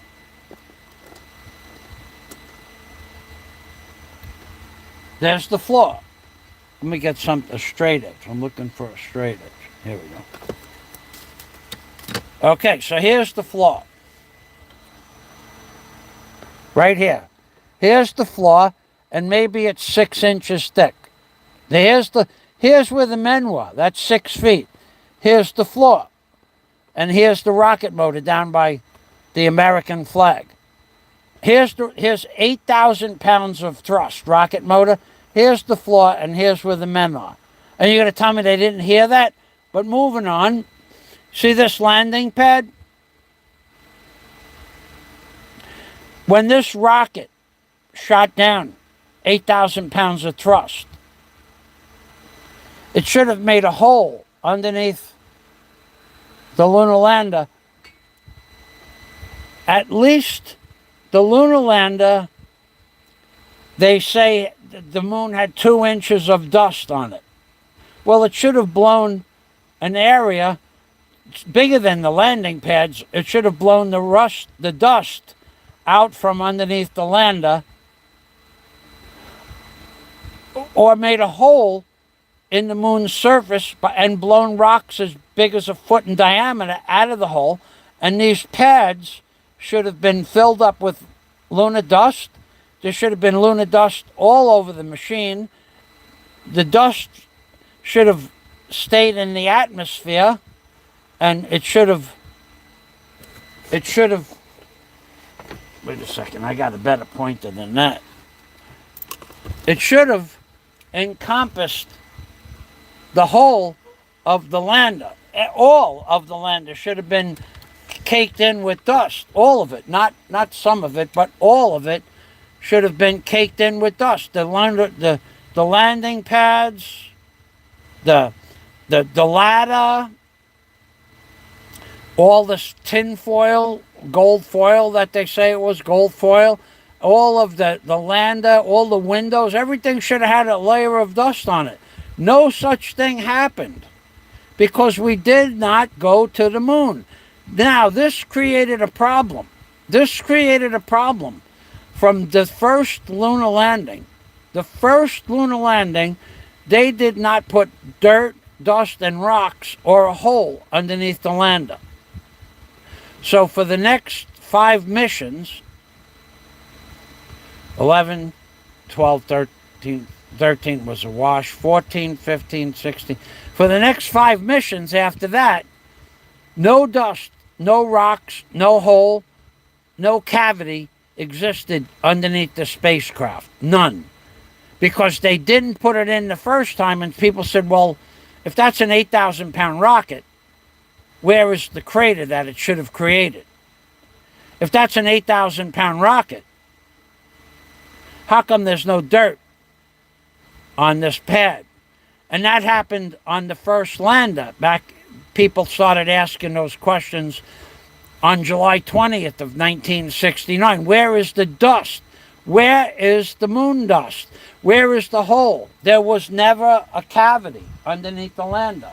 So it never happened. And as far as the rocket is concerned, here is the floor in the spaceship. Above it is where the men were, and below it is an 8,000-pound rocket. Well, where is that rocket? Anyway, we don't even see the rocket. What is this? I don't even know. But in the real mission on the moon, let's look at lunar lander on the moon. Let's see if we could get one of those. Lunar lander on original moon landing pictures.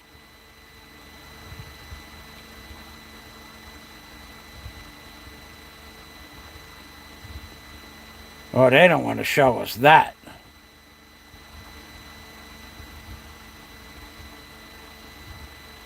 Notice how they don't show you the lander. Of all the pictures they have here, they don't show you the lander close up and personal. So let's get one. Let's get a lander. Not one picture of the whole lander. Not one. I'll give you the link.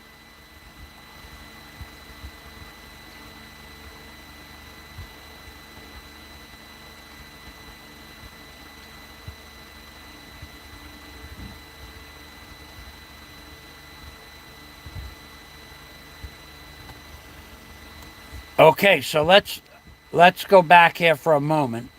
Okay, so let's go back to the lunar lander. Landing, high resolution. Okay, so here is the best picture they're going to give you of the lunar lander. Really?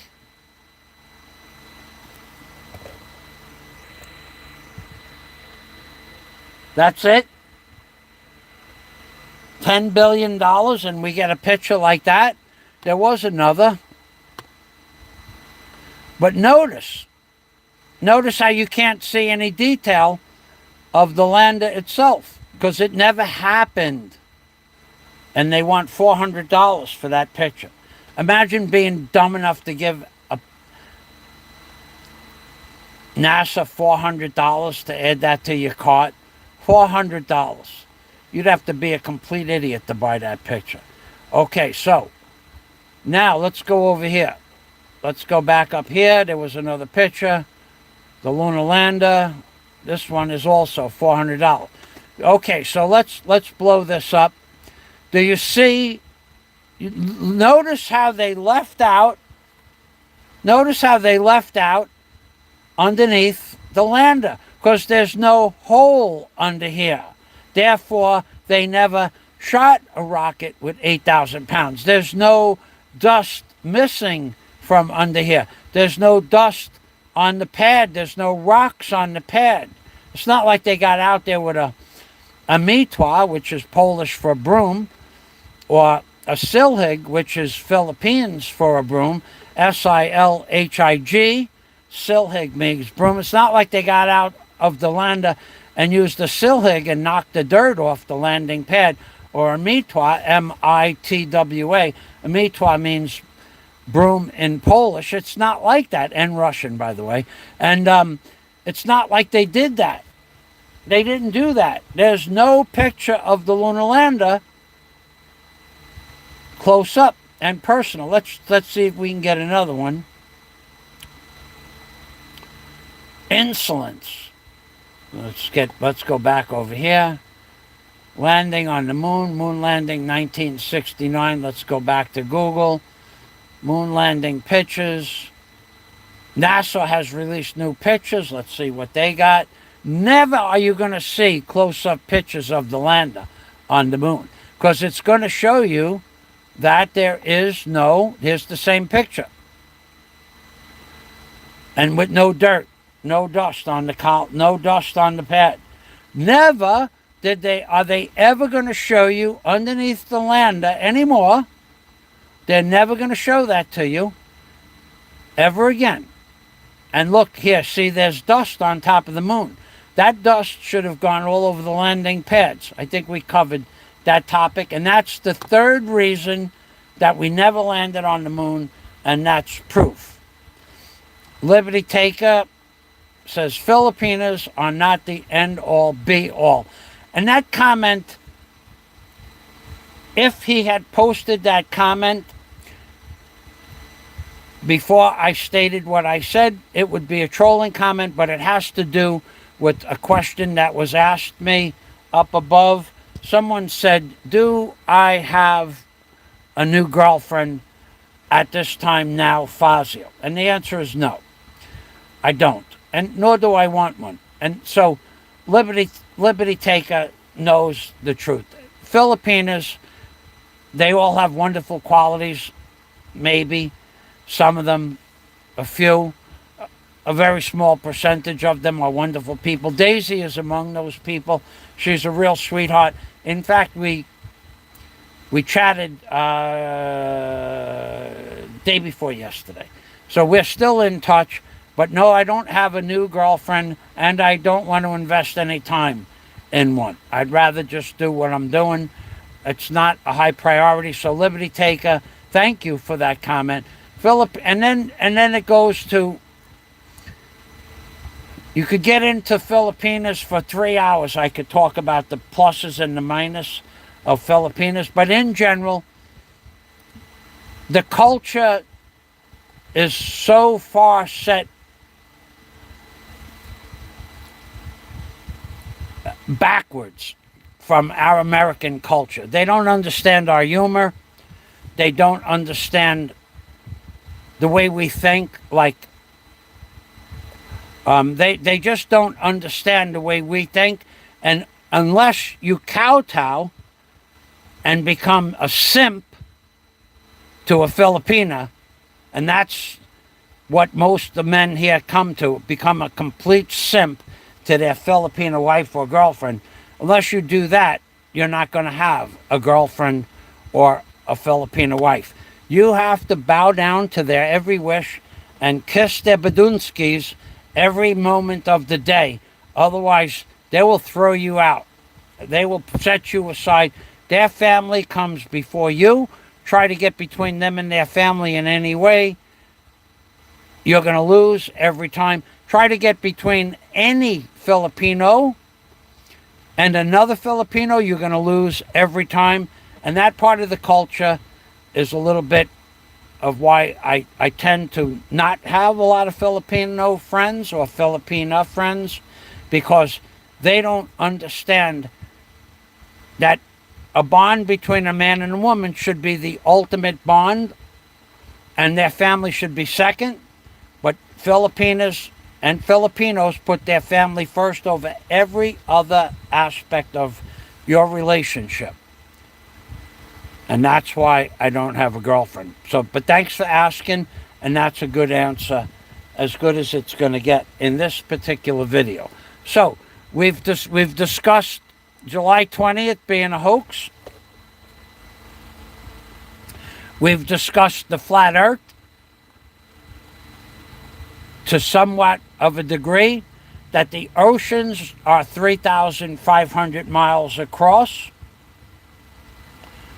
Therefore, water in its fluid state maintains flat level. It seeks its own level. You can put 100 beakers, B-E-A-K-E-R-S, beakers.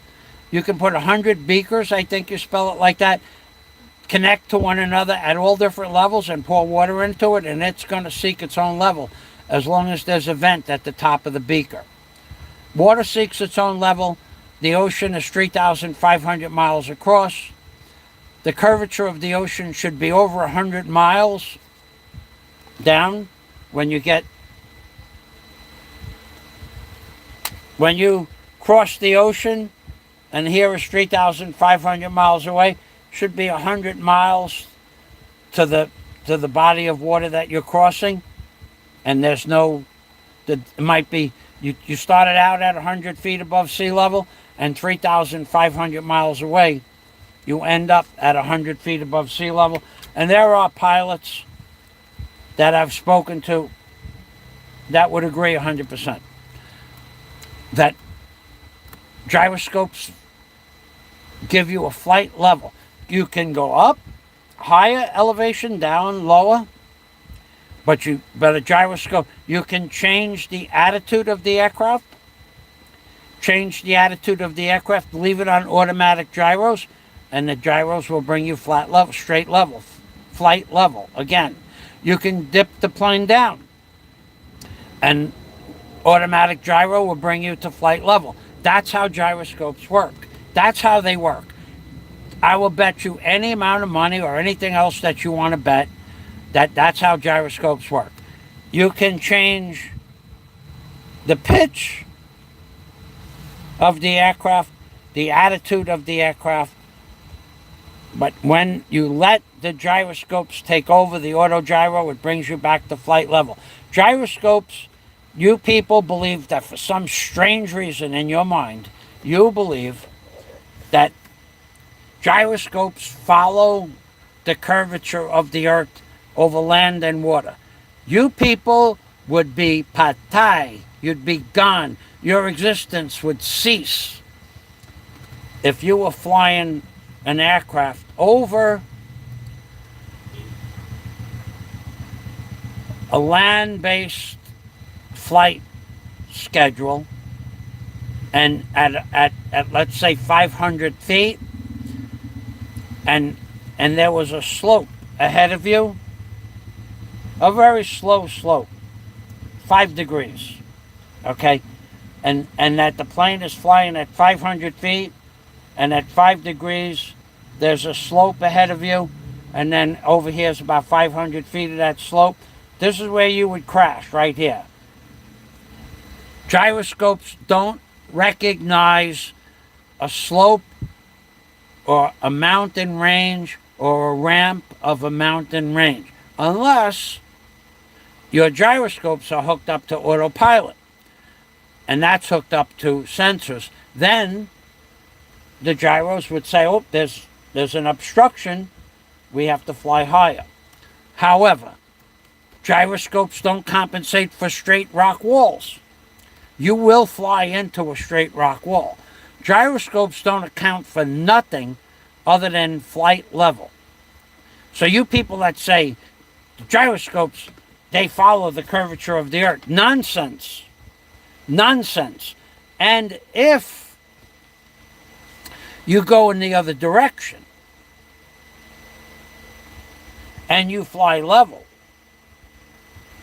in an aircraft traveling at 500 miles per hour, and you fly flight level, and the earth was curved, which it's not, in 1 hour,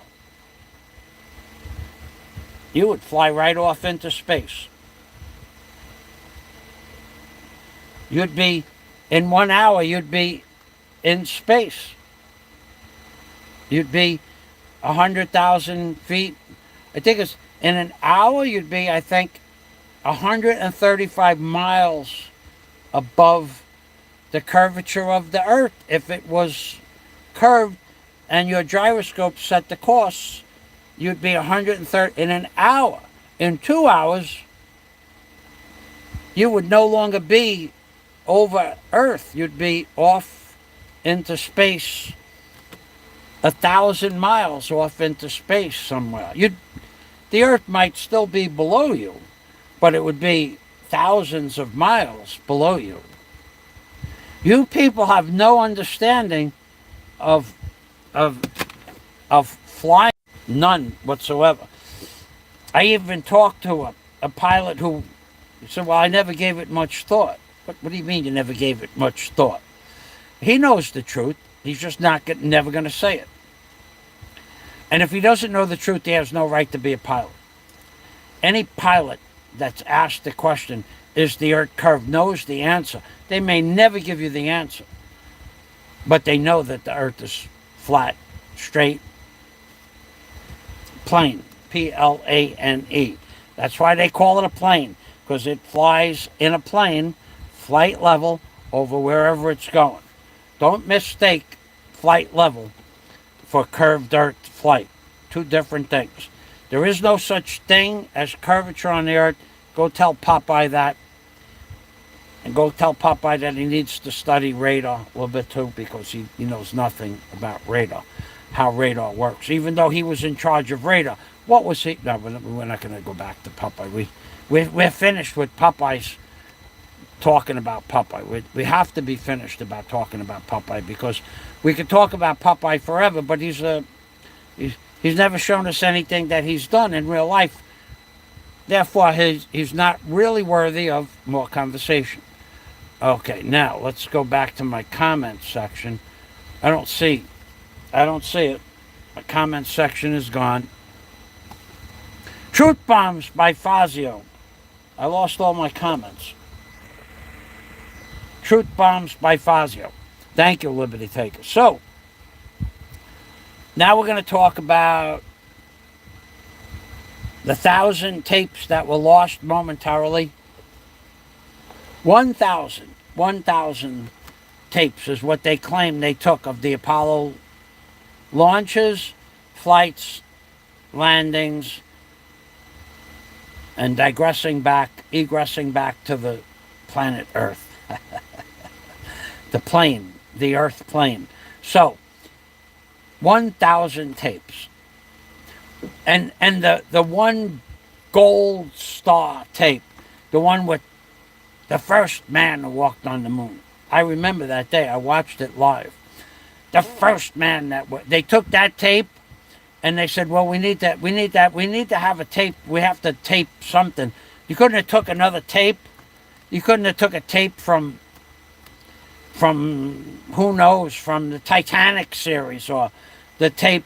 The only place you had tapes were the Apollo tapes. You couldn't have took tape from Gemini or tapes from any. You needed that tape, and that tape disappeared. You people lie. They lie to you. They're lying to you.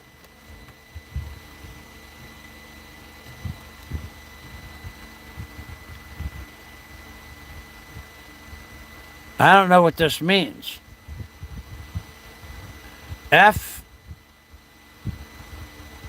Yeah, I don't know what that means.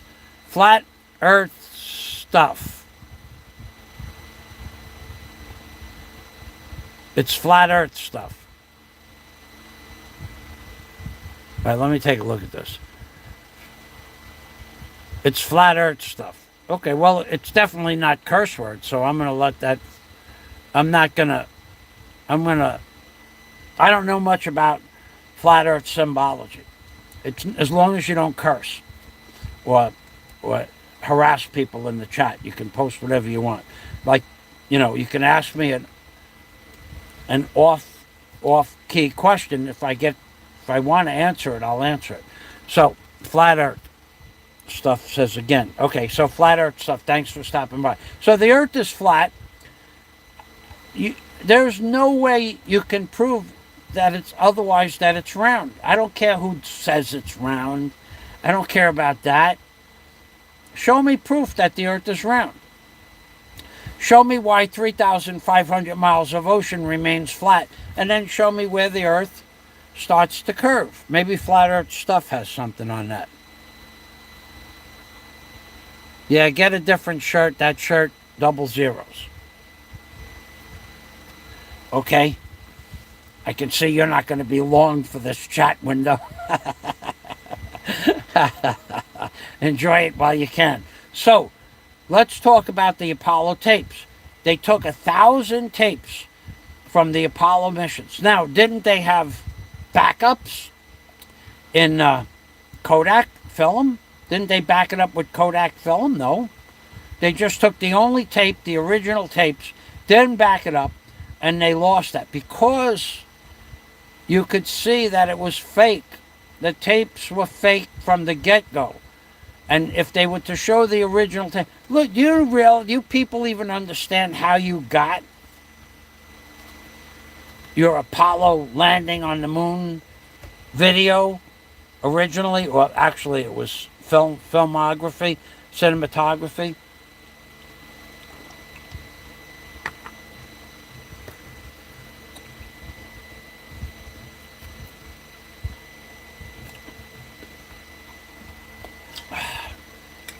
Do people even know how they screwed you on day one? They put the lunar landing, so-called fake hoax lunar landing. They were videotaping that somewhere in a desert somewhere, inside a hangar, a huge hangar, inside a building somewhere. It's been proven 1,000 different ways. And they took this video, and instead of sending the video feed from the moon to your television set, they didn't do that. They had a big white screen years ago, for those of you who don't know.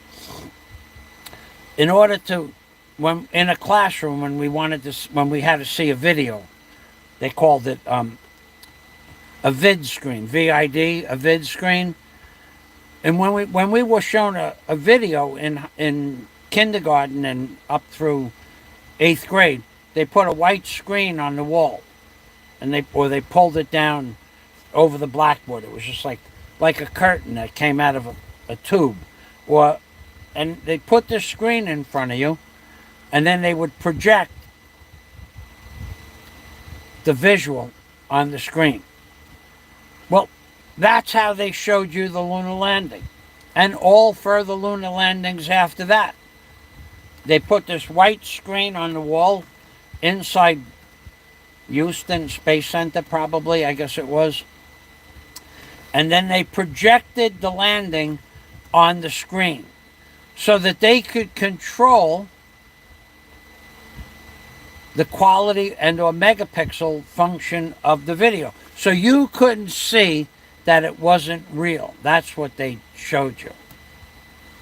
They showed you a picture, video, or filmography, filming of a picture on a screen. So you couldn't see the detail. That's true. But most of you don't know that. So we never got the actual video that they took of the fake moon landing inside a hangar somewhere in New Mexico or Arizona or wherever it was. It doesn't matter. We never saw the original footage. Why is that? How is that? Why have we still not seen it? And we never will. Because it proves they made so many mistakes. Not letting the rocket blast off the dirt. Not the sound of the rocket. We could do that again. This is just 2/3 of a horsepower. It's a blower. This is how much. I'm going to just talk normal. I'm going to repeat the same sentence over and over again. I'm going to repeat the same sentence over and over again. I'm going to repeat the same sentence over and over again. I'm going to repeat the same sentence over and over again. I'm going to repeat the same sentence over and over again. I'm going to repeat the same sentence. I'm going to repeat the same sentence over and over again. I'm going to repeat the same sentence over and over again. You didn't hear a word I said. Clearly, you didn't hear a word I said. You might have heard me mumbling. Now picture 8,000 times that sound. Well, that might be 45 or 50 decibels. Picture 3 times that decibel range. You never saw real footage of the spacecraft landing. Never happened. It just didn't happen. And they're never going to show it to you. And then they erased 1,000 tapes. Really? Give me a break. Why would anybody believe that nonsense now? Why would we believe it then? Because we were programmed to believe what the government said. And the government is now lying to us about a lot of things. Let's talk about war, because that's the next topic.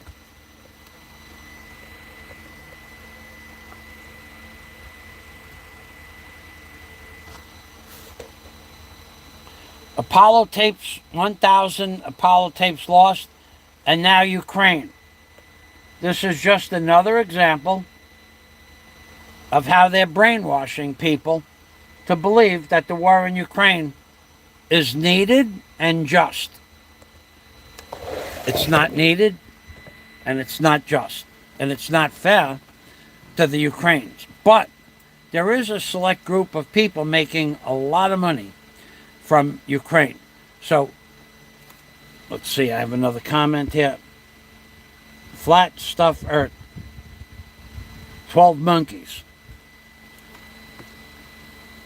That's right. That's I think that's attributed to the 12 astronauts that were supposed to have gone to the moon. The 12 monkeys. I'm not real sure about that. There's a movie called 12 Monkeys too, starring Bruce Willis, if I remember correctly, about a virus. But moving on. Thanks for stopping by, Flat Stuff Earth. They lied to us about the Vietnam War, stating that we had to win that war, but it wasn't a war. It was never a war. It was a conflict. Whether you call it a war, a conflict, a fight over territory, whatever it was called the Vietnam conflict. That's the proper wording. They said we have to win this Vietnam conflict / war. We have to, or communist China and Russia will take over the world. Well, we didn't win it, and they didn't take over the world. But they sure did, and this was the reason that the Vietnam conflict occurred. They had hundreds of thousands of bombs. And then we're going to segue into Ukraine. And anytime any of you people want to doubt me, and you want to put up something contrary to what I'm saying, put $20 super chat next to it. So I know you're serious, and I'll address that issue. So the Vietnam conflict, why did that happen? It happened for a very specific reason. During World War II and the Korean War, we had built hundreds of thousands of bombs, munitions, hundreds of thousands of them. And after the Vietnam conflict and after the Korean War and after World War II, we still had in excess hundreds of thousands of bombs, because the war machine is never satiated with how much. We can never have too many bombs or bullets, according to the war machine's diatribe in regards to what's good for our country. We can never have too many military bases, now numbering over 1,000.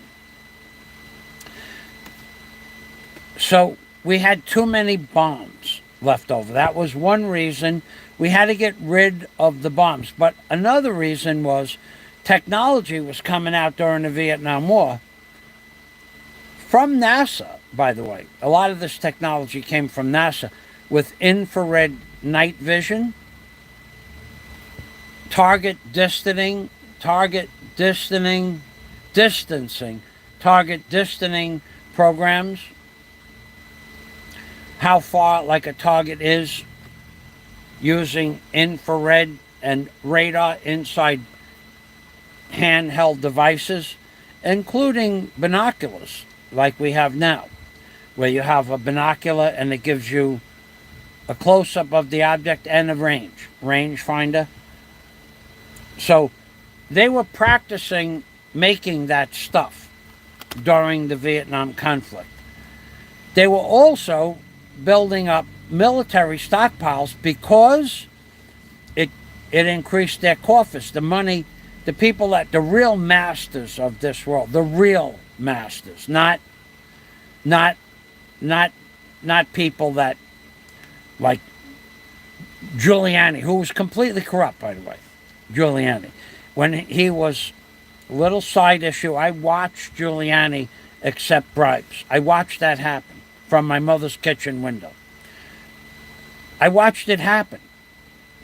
And then Giuliani would hand Tony Moscatello a folder when he was the prosecuting attorney against John Gotti, and Tony would hand him a paper bag. Looked like cash in that paper bag. I didn't see the cash, but Tony was John Gotti's consigliere and also his accountant. Tony was the accountant for the Gambino crime family. Tony Moscatello.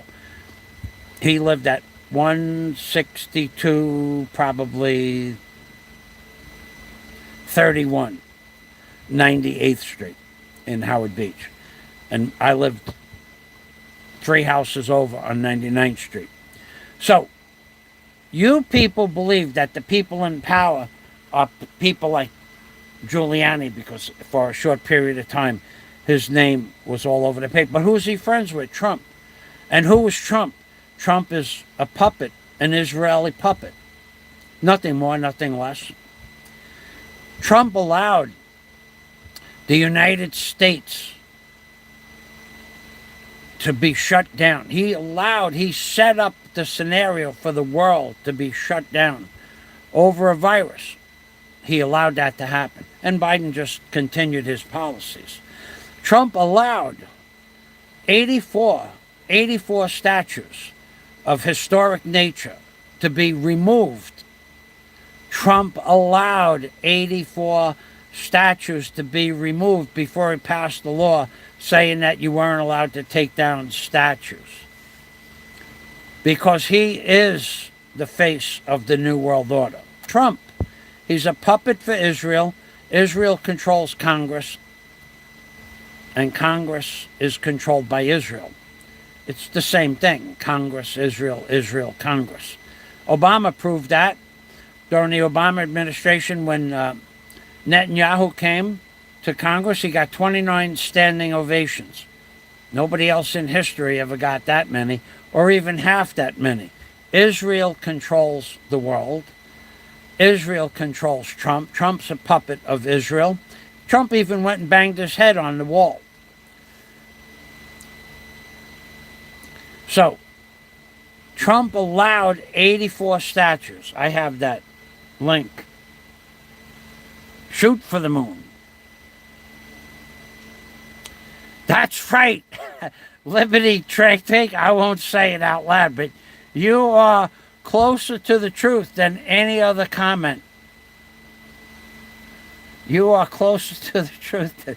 If I say that, you know the video's coming down. Thanks for posting it like that. Okay, so we already know that Trump is a shill for Israel. So Trump also allowed this Black Lives Matter and the people to tear down 84 statues. Let's find this. Hey, Liberty Taker, you want to see a movie of how the Jewish people control the world? I'm sure you've probably seen it already. It's starring Christopher Lambert. And it's called The Day of Wrath. Let's get you a link here. Christopher Lambert, The Day of Wrath. The Jewish factor controlled the Vatican. This was in the 1400s, actually. This movie describes how and who controlled the Vatican, and the execution, the persecution of the Jews, the persecution of the Jews themselves for blasphemy against the church, and when in fact the church itself was run by Jews. That's Christopher Lambert, The Day of Wrath. I probably watched that movie, I don't know, a dozen times, and each time I looked up the words and the scenarios that were in the movie. There's an amazing amount of history in that movie that's subjective to your thought process, but in fact has reality too. In and of itself, it has reality. So that movie is one of the best movies showing how the Jews control the Catholic Church, even back during the times of persecution against the Jews, when in fact the Jews ran the church for blasphemy. And also, it also has a big amount of stuff to do with abusing children. Big. It's big. It's big, and it's subjective, and it's hidden in innuendo, but it's big. How much of that went on in the church back in the 1400s. Hey, Joe Ray. Good evening, sir. Well, evening from Canada. Thanks for stopping by, Joe Ray. This comment is not available. Okay? I don't know what that means. So, Louis Pagan Punts. I got to disagree with Mike. The powers that be do not want Trump elected, Trump elected. There is a reason why he is being persecuted. And in the end, he will be elected. There isn't a lot of other choices. But he is being persecuted.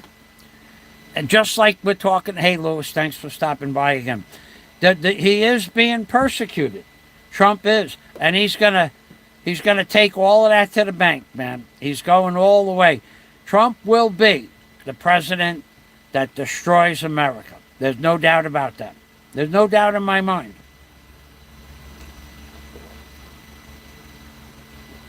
America would be a memory if it wasn't for the great Joe Biden getting elected. Trump allowed 84. Oh yeah, the statues, right? I forgot about the statues. Let me find the statues video. Okay, where is that video? The statues. Well, I'll just put down 84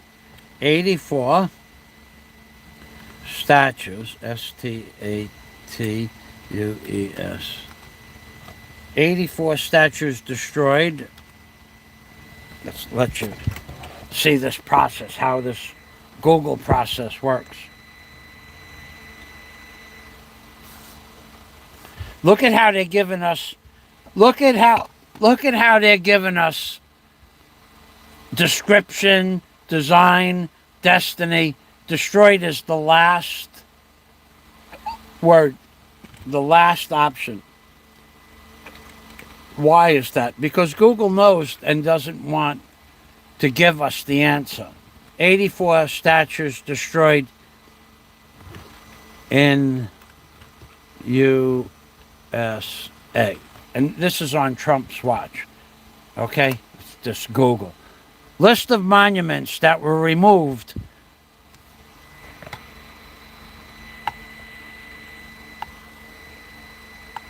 So Lewis says they're persecuting him. And they are, but it's all Kabuki theater. List of monuments that were destroyed during Trump's administration. He allowed this to happen. In the year 2020, for broader coverage of this topic, see list of changes made due to George Floyd protests. And the list of names. Okay, so George Floyd was a man that was killed by police officers in the year 2020 on Trump's watch, and then they started tearing down these statues. Okay? He allowed it to take place before making a law saying that you can't do that. You're not allowed to do that. So let's get you a link over here. Because Trump is part of the Jewish cabal. I don't say that lightly. He is the face of the New World Order. I don't know that we're going to get this link in there, but let's try it.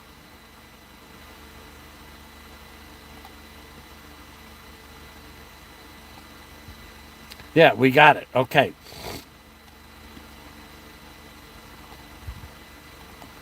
So Trump allowed this to take place, and then after several months of not sending in the National Guard, then he said you can't do it anymore, and they still removed another dozen or so statues after he came on and said he was going to stop it.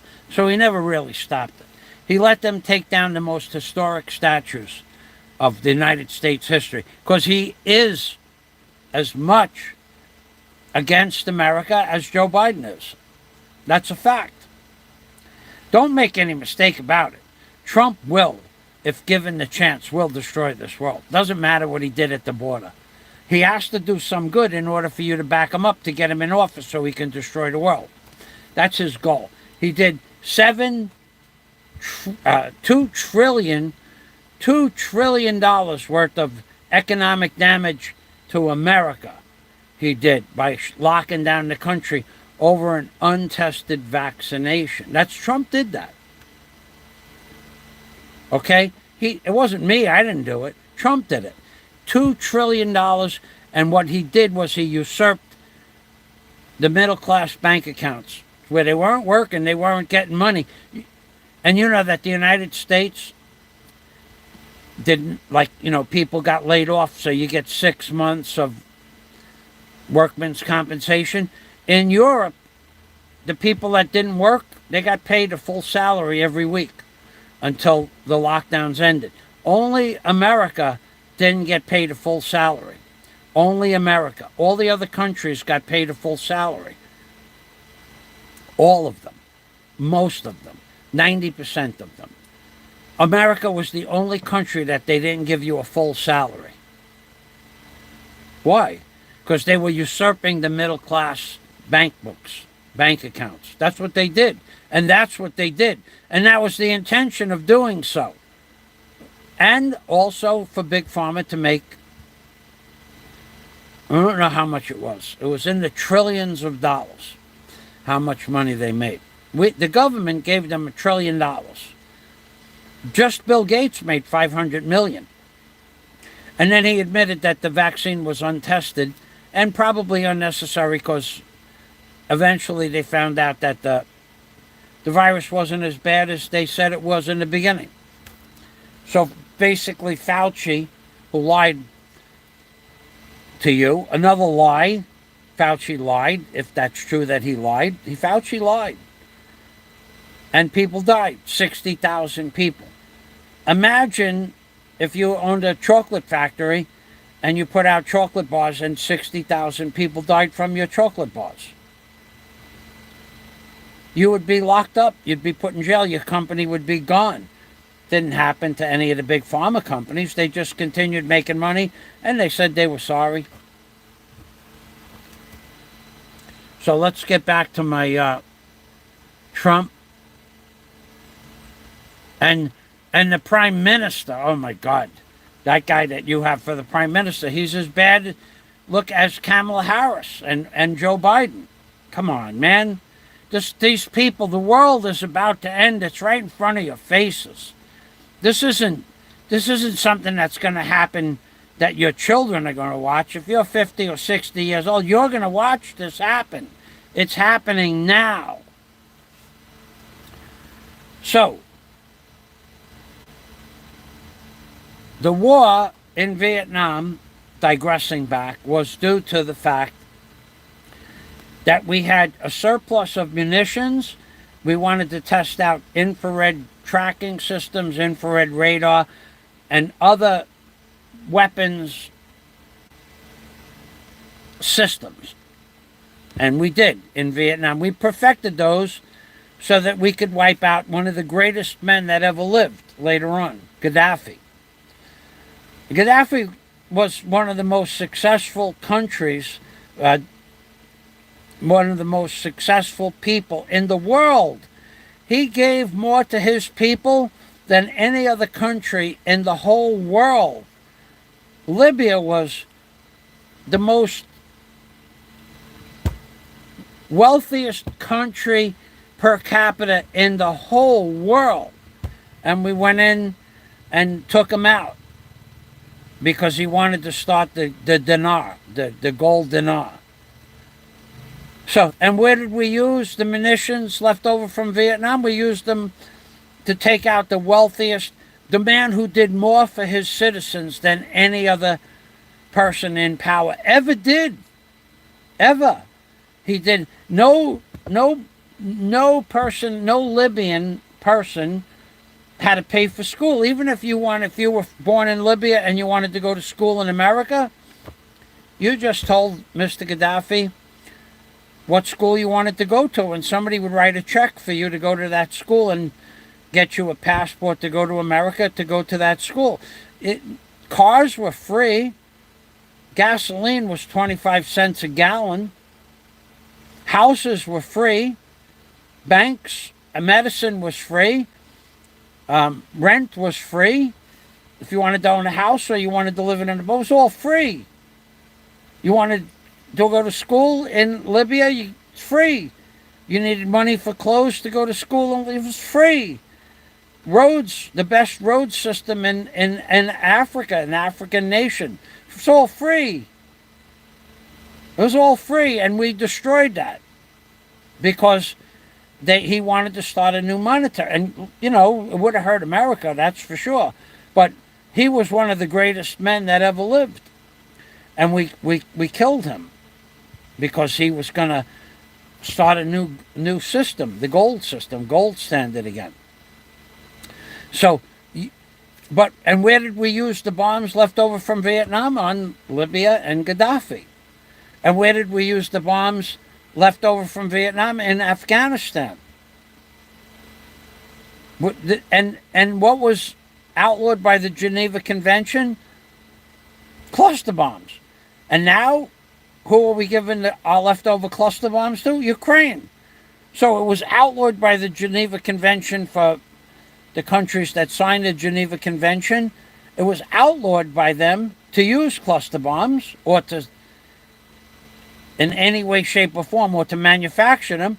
So we have thousands, a couple of 100,000. Let's give them to Ukraine. And who is Ukraine going to drop them on? In their own cities. Who is it going to kill? Some Russians and eventually their children. So who is benefiting from war? The people that make the munitions, the American war machine. Not you, not me, unless you have war bonds. And who makes the bombs? You people are so ignorant of who makes the bombs, how the bombs get made. It's really sickening how ignorant you people are. Not only does the American war machine control 90% of all stock in all munitions, of all warmongering industry. All. We're not talking about 50%. 90% of all stock in all munitions companies is owned by that half of a percentage of people, the Jewish factor. 90% of all corporations are run, controlled, and owned by Jewish corporations and Jewish board of directors. And going further, 90% are run by 0.5%, 0.5% of the population of the world. 90% of all the munitions in the world, in America, that are sent out to the world are owned by 0.5%. And how do I come up with that number? Because Jewish people are 2% of the population, right?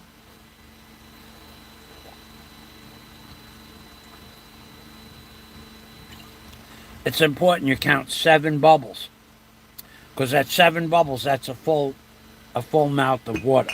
So it's 4 gulps, 7 bubbles, and you won't overdose on water. So 2% of the population is Jewish. 1% of that is females. Now, unless you're talking about Nancy Pelosi, half of 1% is male, and half of that is under the age of 35. So half of that is above the age of 35, and those are the people in power. So half of a percentage of 2% of the population, half of a percentage point controls the war machine. How? Everything made for war is controlled by the war machine, and the war machine is controlled by 0.5% of the population, and that 0.5% is mostly Jewish. How is it true? Okay, so the company that makes the bomb, right? Would they have to have paint to put on the bomb so that they could write the number on the bomb, right? It has to have 2 different color paints at least, right? Well, the paint company that the United States government buys the paint from is owned by a Jewish corporation. Then they need rubber for the tires inside the warehouse on the forklifts to move the munitions to the trucks. And the tire companies are owned by a Jewish faction. And then they need, and that's all part, this is all part of the American war machine. Then they need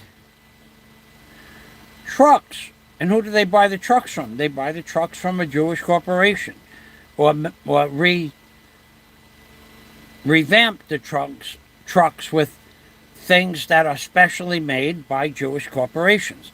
Where do the intricate pieces of the mechanism of the bombs come from? 95% of them come from manufacturers, machine shops, the smart machines that make the little pieces. They're all owned by Jewish enterprises. I know this for a fact. So 95%, 90% of all things made for the war machine are owned by Jewish factions.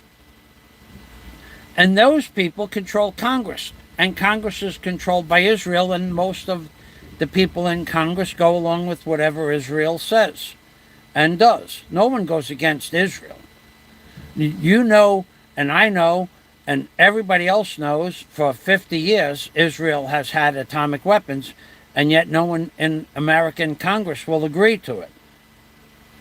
Israel did not put the vaccine on their people, by the way. Israel said, no, we're not going to take the vaccine. We're going to pass. Sweden did the same thing, with no different results, one way or the other. So you people don't know about history or politics, but some of us do. And because I live in a shack, I'm not supposed to know this stuff. So moving on to Ukraine. Biden has now given cluster bombs to Ukraine that he's going to kill Russians with, which is against the Geneva Convention. Russia did not invade Ukraine for no haphazard reason. They invaded Ukraine. You people don't even know why, because Ukraine wanted to join NATO. And Russia said, we will have none of that. And then you know nothing about the Minsk Agreement. M-I-N-K-S, the Minsk Agreement. Nobody ever did put up what the Minsk Agreement was, because you people don't know what it was. A month after Russia invaded Ukraine, because Ukraine wanted to become part of NATO, and Russia doesn't want NATO on its borders. It would be like having communist China take over Canada, which it probably has already anyway, but it's a bad example. But during the Cuban Missile Crisis, Russia was supposed to have taken over Cuba, or going to take over Cuba. We were going to go to World War III over that. But now we're not. So Russia, a month after they invaded Ukraine, sat down with Zelensky at the Minsk Agreement. And the Minsk Agreement was, we will stop invading your country if you don't sign up to go with NATO. It's simple as that. The simplest mechanism was, if you agree not to join NATO, we'll stop bombing your country. We won't invade it. And Zelensky said, to hell with you. I have America backing us up. And not only did Zelensky say the hell with you, but American diplomats were flown immediately to Ukraine to stop the Minsk Agreement. That's all documented. I'm not going to go into the documentation of it, but that's true. You can Google it online.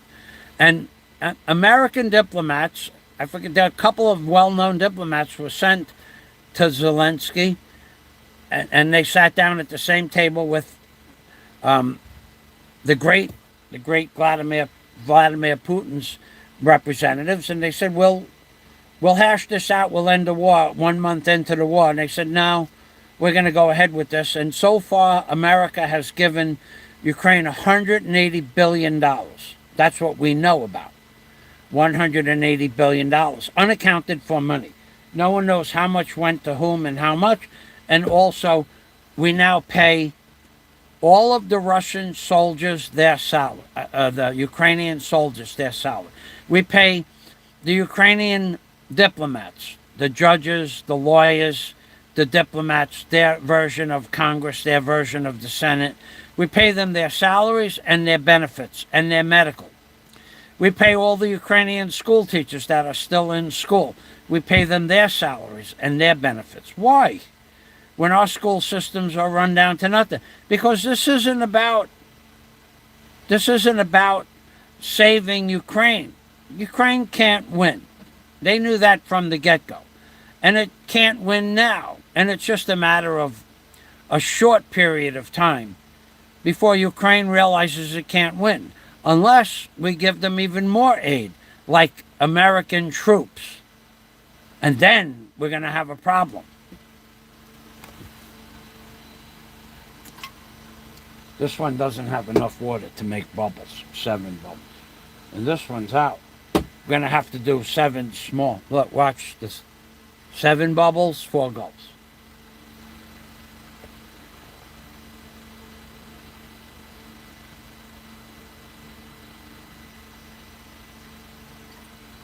The bubbles were really small. It's hard to keep track. But take my word for it. I counted 7 bubbles, 4 gulps, in honor of the great Scott Del Fuego. So Putin sent people to sit down at the Minsk Agreement with Zelensky to stop the war, and America sent diplomats and said, don't worry, we'll back you up. And they're getting ready to give Zelensky more money and cluster bombs. And if they use those cluster bombs, and we're going to give them also, that you people are probably not aware of, we're going to give them rockets, missiles that can reach from Ukraine into the cities of Russia. We're going to give that to Ukraine. And if they put those missiles from Ukraine into the cities of Russia, Russia's going to retaliate full scale. Up until now, they've let Zelensky live. They could have killed Zelensky on any given day, any day that they want. They can kill him. But Russia's war machine is making money too, which makes money for Vladimir Putin, the great Vladimir Putin. So, you people, what you know about American politics is basically zilch. And Trump is going to usher in the end of the world.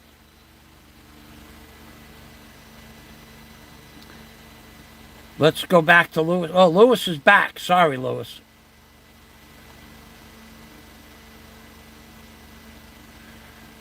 Surfy, we can see you. Moon timeline. In fact, Trump is a globalist. If, in fact, Trump is a globalist, says Louis Pagan-Ponce, shill, then.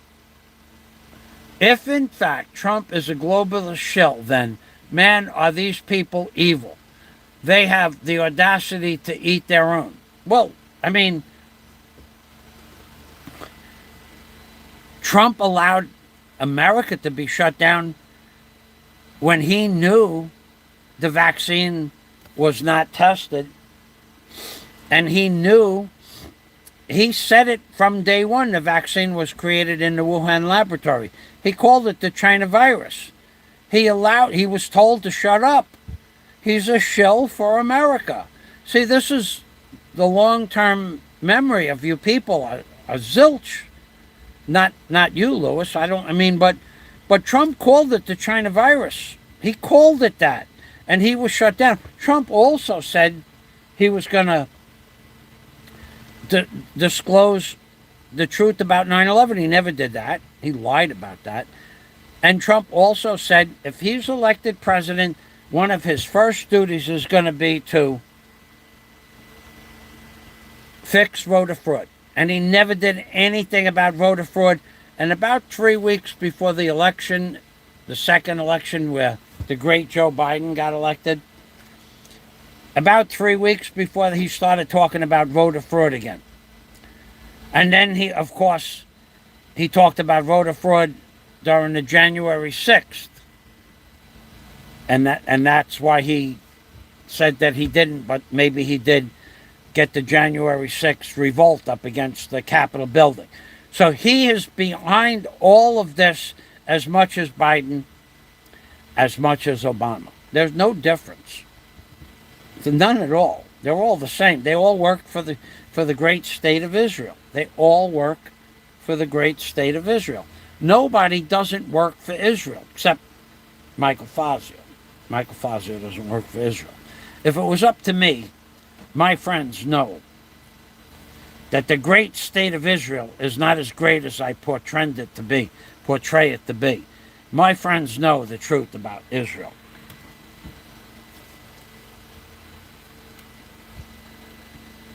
So Louis Pagan-Ponce says, if in fact Trump is a globalist shill, then man, these people are evil if they have the audacity to eat their own.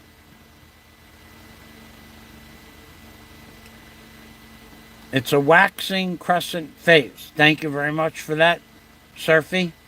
Louis Pagan-Ponce. I can attest to what Mike is saying. Worked with 2 Libyan engineers. Okay. So Louis can confirm that Libya, the country of Libya, oh my God, it was ultra modern, high tech, free. Everything was free. Let's read Louis Pagan-Ponce's comment. I can attest to what Mike is saying. Louis worked with 2 Libyan engineers, and they were conservative, Gaddafi supporters. Everybody loved Gaddafi. You know, you can get video of Gaddafi riding down the block. Remember how Kennedy got shot in the open air convertible? You'll have videos. Gaddafi would ride down the block in a convertible sitting up on the back of the seat, and everybody would wave to him many times. He just went out like that. No one wanted to. Everybody loved Gaddafi. His people loved him. The politicians everybody loved him. He gave everybody everything for free. I think the only thing that was charged was 25 cents a gallon for gas. And he gave everybody a salary and a job, and everything was free. The housing, schools. You wanted to go to school in America, in New York City, they just gave you a check to do that. Libya would have been one of the greatest countries in the world had they not destroyed it. Liberty Taker says truth. I saw a documentary, Bombs Get Tested by Bugs Bunny with a Giant Mallet. That's true. That's how they test the cluster bombs. And there are even reasons why the cluster bomb should have been. This is what you people don't get. I'm telling you truths that no one else will tell you. And do I see any kind of compensation for my time or my knowledge? I don't see it. But that's what YouTube has come down to. You got one guy that was a drunk alcoholic women, abuser of women, he gets $10,000 in Super Chat. You got another guy that mentions Super Chat 10,000 times in the last 6 months. He doesn't get any Super Chat, though. And I don't mention it hardly at all, and I don't get any Super Chat. But in order to get Super Chat, I would have to become a drunk, a woman abuser, a liar, cheat the system, and defraud the Philippines government. And then I could get Super Chat, according to what you people give Super Chat for. But I give you the truth. I'm giving you the truth, and you can't take one word of what I say and find any falseness in it. So cluster bombs. Cluster bombs are manufactured with a tolerance of 1% misfires. 1%. After that, the cluster bombs should have been, when they made them originally, non-sellable to other countries. But 1% duds, D-U-D-S. But they did it anyway. They gave cluster bombs to other countries and sold them with a 6% margin of failure. Now, it doesn't mean that the bomb inside the cluster bomb isn't going to go off. It just means it's not going to go off the day they drop the bomb. And it could go off 10 or 20 years later. Depends on where it landed. If it lands someplace in the ocean, well, then probably it's never going to go off. But if it lands in a dry environment where there's not so much rain, it could be 20 years. But if it lands on a field of grass and a kid comes along and picks it up and throws it on the ground, it's going to go off. So 6% was what they manufactured the bombs, even though the bomb should have been destroyed if it was more than 1%. The cluster bombs we're giving Ukraine have a 6% failure rate. So we should have destroyed those. But, and this is a big but, there's a law made by the Geneva Convention that you can't give the bombs away if it has more than a 1% failure rate. But there's a clause in the document, there's a clause in the law that says a certain thing. I forgot what that thing was, but it allows you, if I'm right, and it was a long time ago, a year ago I read about this, but it wasn't even because of Ukraine. It was just because I was reading about bombs. If a country, I think it was if a country is involved with a war, somehow involved with a war, and I'm not sure who the war had to be with or against, you could not give the cluster bombs to that country. But if it wasn't involved with a certain amount of people, it might have been if it was involved with a member of NATO, you couldn't give cluster bombs or sell cluster bombs to anybody that was involved with a war against a member of NATO. But Ukraine is not a member of NATO, and Ukraine is fighting Russia, which is not a member of NATO. And that's what the clause, that's how they got cluster bombs to go to Ukraine. I'm pretty sure that was it. I'm not 100% sure, but I'm about 95% sure that if a country was involved with a war with a member of NATO, you could not give them the cluster bombs with a 6% failure rate. But if it wasn't, you could give it to them. And now we're giving the cluster bombs to Ukraine because they're not involved with another member of NATO. It's all Kabuki theater. Alan Serba, I'll just get a plane and fly straight and level off into space and get away from this planet. Well, if you flew flight level, plane, See, that's the word plane. The word plane means plane, flat, straight, and it means aeroplane because aeroplanes fly straight and level. Not to get back on that. Damon. Is Poland a member of NATO?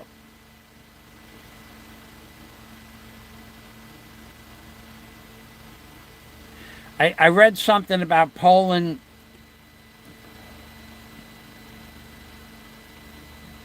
last week, and I don't remember if it was. I'll just look it up.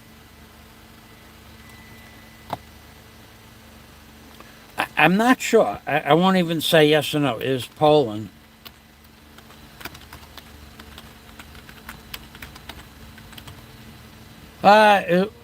is Poland a member? Is Poland a member of NATO? Let's just look that up by itself.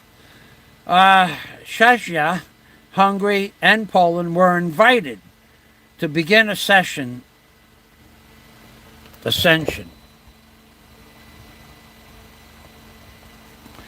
Czechia, Hungary, and Poland were invited to begin ascension talks at the Alliance's Madrid summit in 1997.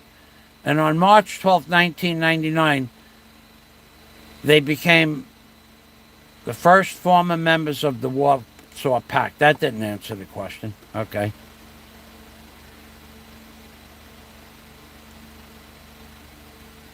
Is Germany and Poland.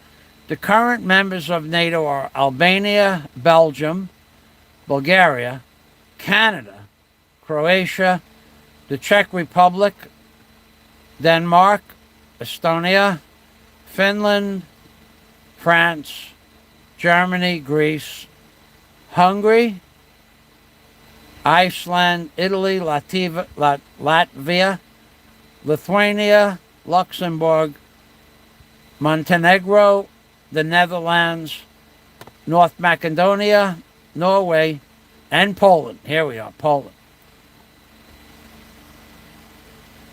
So Poland is a member of NATO. Yes, the answer to that question is yes. I'll put the link up there.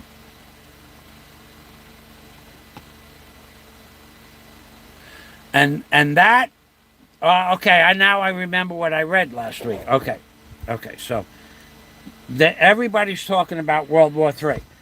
Now I remember why I read about Poland just last week. When it was raining. It rains for 5 days. I play on the internet. I read. It gives me something to do. So what I was reading last week, that in fact Poland, if this was the scenario they posted, Americans, politicians said if Poland is given weapons. Was it weapons? If Poland in any way is given weapons that can fly into the cities of Russia, that Russia may retaliate against Poland. I'm pretty sure this is what I read. And that if that happens, there's a good possibility that there'll be World War III. Whether it would go nuclear or not is theoretical. But if Poland is given weapons that can go into Russia, that Russia would attack Poland, and Poland's a member of NATO, and America would attack Russia, and that might cause World War III. I'm pretty sure that's what I read. Not exactly sure on that, but that's what I read.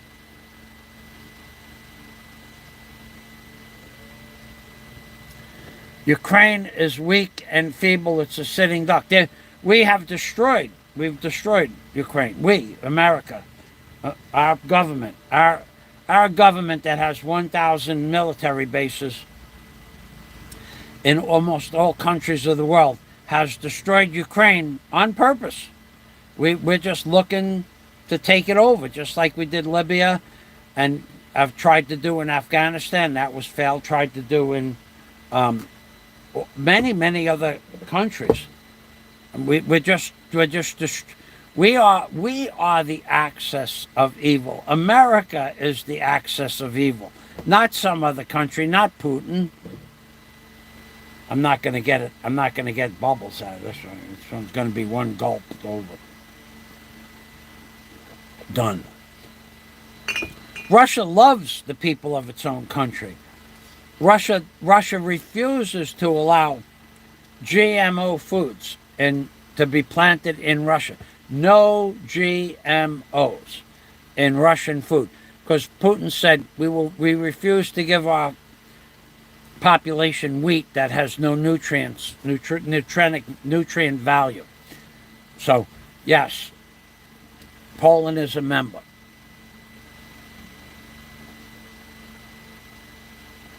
Okay, let's get rid of that. I can't. The link for that is too long. I'll put the link in the description box if I get around to that. So we covered Ukraine. So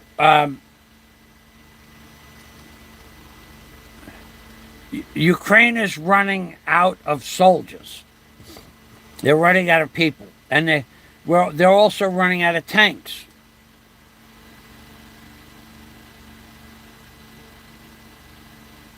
Hold on a minute. Well,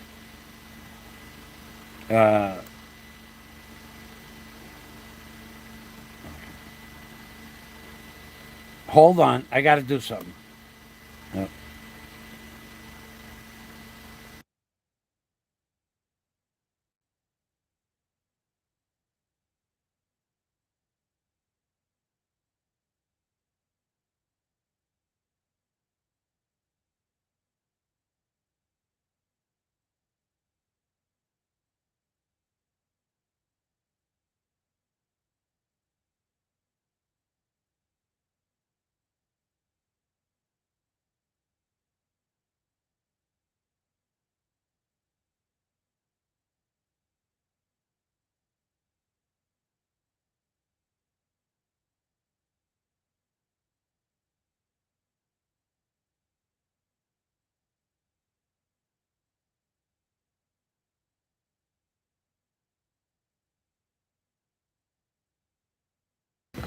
Okay, well, thanks for waiting. So, you people that think that Ukraine has any chance at all of winning a war against Russia, I don't know why Russia didn't just wipe them out right from the get-go. And they did come in strong in the beginning. And I don't know much about why they did not wipe them out. I have no idea. But they didn't, and they could have.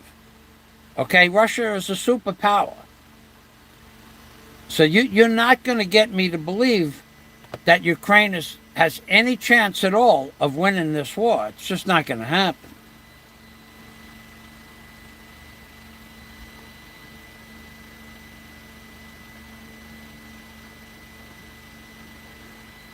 The U.S. Alan Sturba. Okay, let me read. Alan Sturba says the U.S. never signed a ban on cluster bombs, and you probably are right about that. I never said that maybe I did say that, but if I did say that, I'm mistaken. the Geneva Convention outlawed cluster bombs, and if there was I think this is what I said, and if there was more than a 1% failure rate of cluster bombs. Let's say there are 100 bomblets in one bomb. If more than one bomb doesn't go off when they drop the bomb, then the U.S. is not allowed to sell or give them away. That's what I said. So, but they go against the Geneva Convention. That's true. That part is true. I think you'll find that part as being true. So we have our cluster bombs have a 6% failure rate. So in theory, the cluster bombs that we have don't pass the test to give away or to sell. And I think that's what if I didn't say it, that's what I meant, but I think I said it. So we are giving them cluster bombs with a 6% or higher failure rate. When 1% failure rate, the bomb should have been destroyed. They should have been dismantled, destroyed, whatever, however they destroy bombs. I don't know how you destroy bombs. I don't know anything about that. But they should have been, they should not be able to be used. Moving on. Scott Del Fuego was in the house. Thank you for stopping by.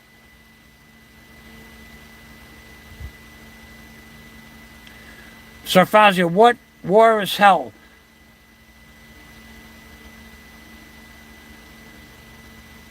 I can't read the comment because I got this stupid heart button in the way of the word.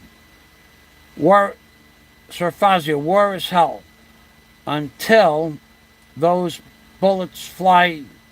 Everyone thinks they are bulletproof. I'm going to have somebody. You know what? I'll put another comment down. There you go. I can do that. War is hell until the bullets fly. Everyone thinks they are bulletproof. Yes.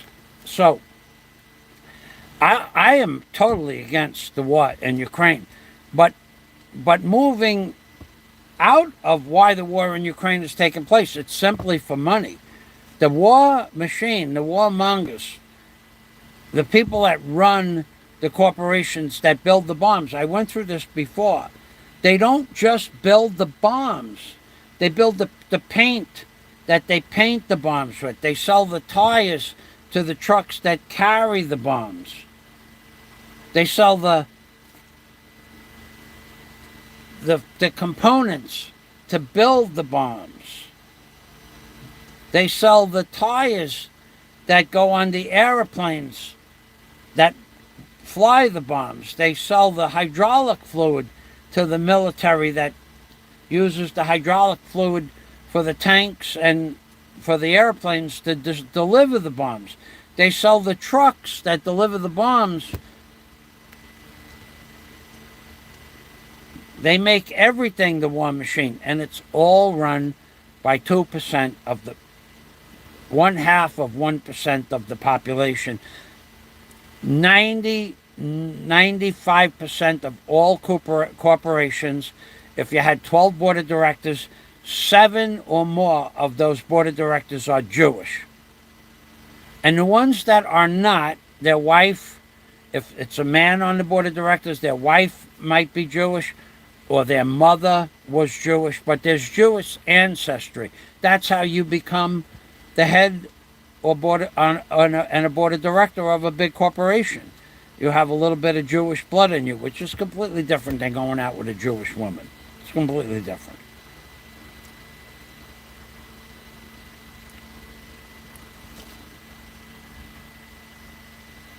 So that was the last subject, actually. Now Ukraine. It's all Kabuki theater. It's all made up. It's all for show. We are going to have this country, America, when Donald Trump gets reelected, and he's going to get reelected, JFK has no chance. DeSantis has no chance. That Swami fella, who I probably think would make a good president, he has no chance. Biden has a chance. I don't know how. I mean, just to show you how our country's gone down, how could anybody want to elect Joe Biden? And yet, because Trump didn't do what he said, that's how Biden got elected. So Trump has nobody to blame for his loss during the election. He has nobody to blame but himself. In 2016, Trump said, I'm going to fix the election process so if the voting machines are rigged, I'm going to fix that. But he never did. He never spoke about voting machines ever again. When he said that the the mail-in ballots were fraudulent. He never addressed it during his presidency, not even once. He never built the border wall. Oh, he built some border wall, 13 miles of border wall. And then every 5 miles there's a space big enough to drive a truck through. He never built a border wall. And then the wall that he did build, you can climb. I couldn't climb over it, but anybody that's athletic can climb up to the top and throw a rope down. There's no electronic sensors on top shooting radar, high energy beams at people. There's no laser guided bullet systems. There's nothing to stop people from climbing over the wall except the wall, and the wall can be easily climbed because the wall is made with panels. A lot of the wall is made with panels so that small animals could go back and forth in their home. Because if the wall was solid, the small animals wouldn't be able to go through from where they used to live to where they want to live, which is ridiculous on its face. But that's why they built the water wall. They call it a porous wall. Anyway, if anybody doesn't have anything else to say, I'm going to say thanks for watching. And of course, Amping Permi, which means take care always. I'll give you guys a couple of minutes to think about that. Me, myself, personally, I need another bottle of water. Oh, there was another thing. I wanted to talk about one more thing, maybe.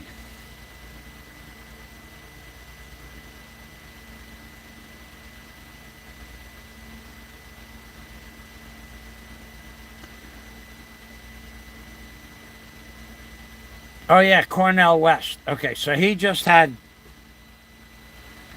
Cornel West. Now, I don't like him. I think he's a liar. I think he's a backstabber. And he just had an interview with that gay guy. I forgot his name. Not the psycho in Cebu. Not him. Let me see what the name is. Anderson Cooper. Cornel West just had an interview with Anderson Cooper. Now, Cornel West, he knows the truth about Ukraine. He knows they can't win. He knows they've been given $180 billion. And he had a debate with Anderson Cooper, a conversation debate. And he allowed Anderson Cooper to control the debate. And Cornel West never did put any statistics up on the board. Anderson Cooper is a warmonger, and he's controlled by the news media, which is also controlled by 2% of the one half of 1% of the population. Okay, you people think that. I can't say it because they'll take the video down. I'll get a strike. But you think that World War II was for naught. That guy had a plan. He had a plan.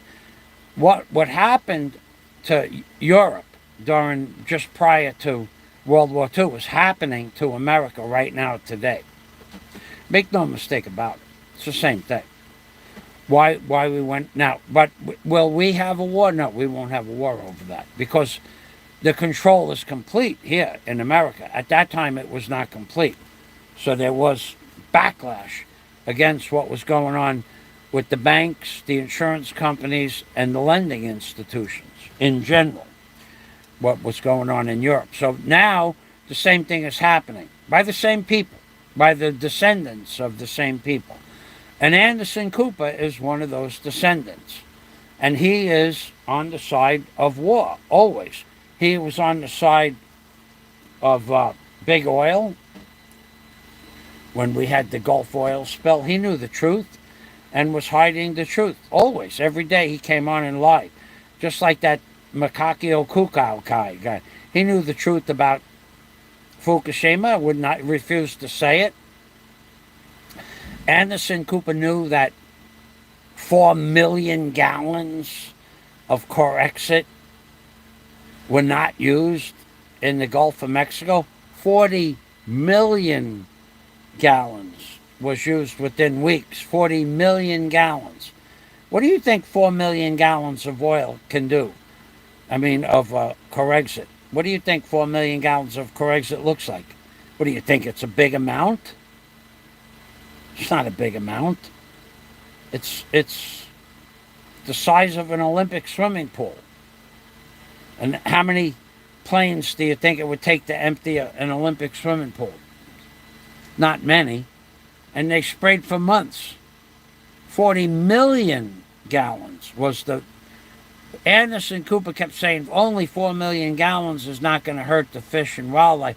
It was, and the truth was 40 million gallons, and the Coast Guard knew it, and the company making the chemicals knew it, but they lied to you. They lied to you about everything. I'm the only person...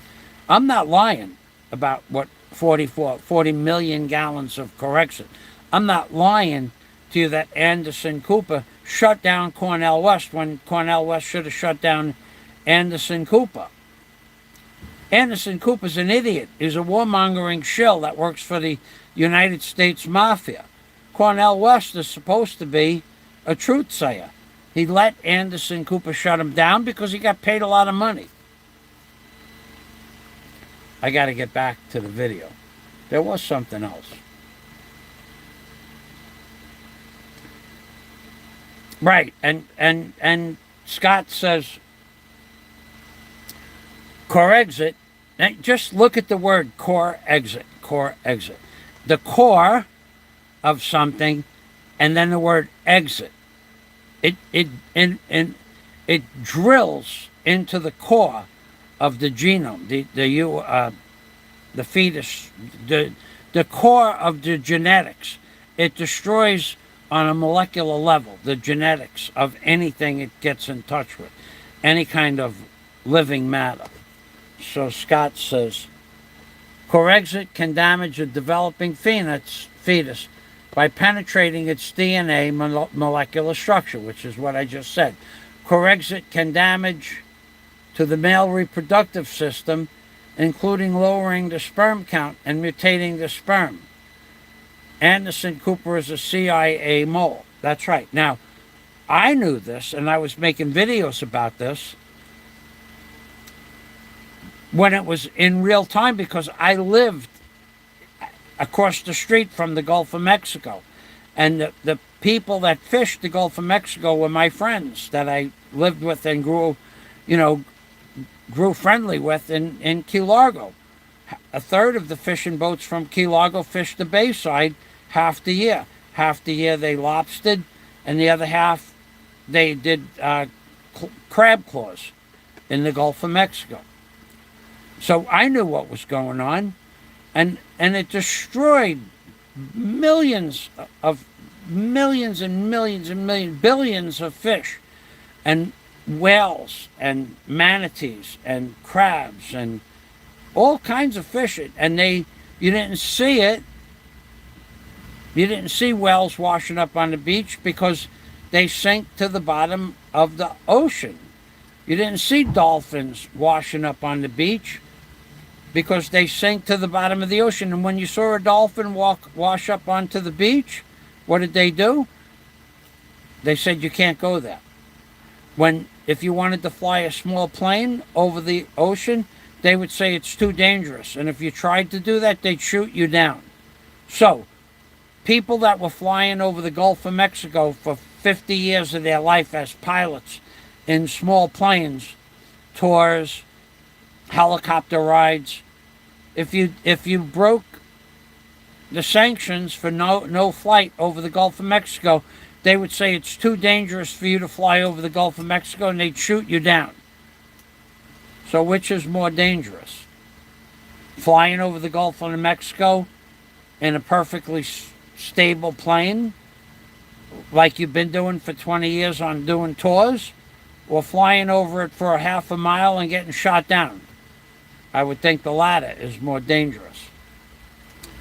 You people, you get me sick. I really get sick when I think of how ignorant you people are to the facts. So either I have to become a drunk, an alcoholic, a drug addict, start smoking 2 or 3 packs of Mighty Whites a day, and abuse Filipinas if I need Super Chat or want Super Chat, or I just have to live without it, which is what it looks like is going to happen. So you people out there that give money to these low-class, low-brow individuals, it's pretty freaking amazing how you'll give money to a drunk because you can see him spending money over some filthy bar. And let's talk about the nature of bars in general. They are disgusting, germ-wise and moral-wise. Nothing, in my opinion, is more disgusting than a bathroom in a bar.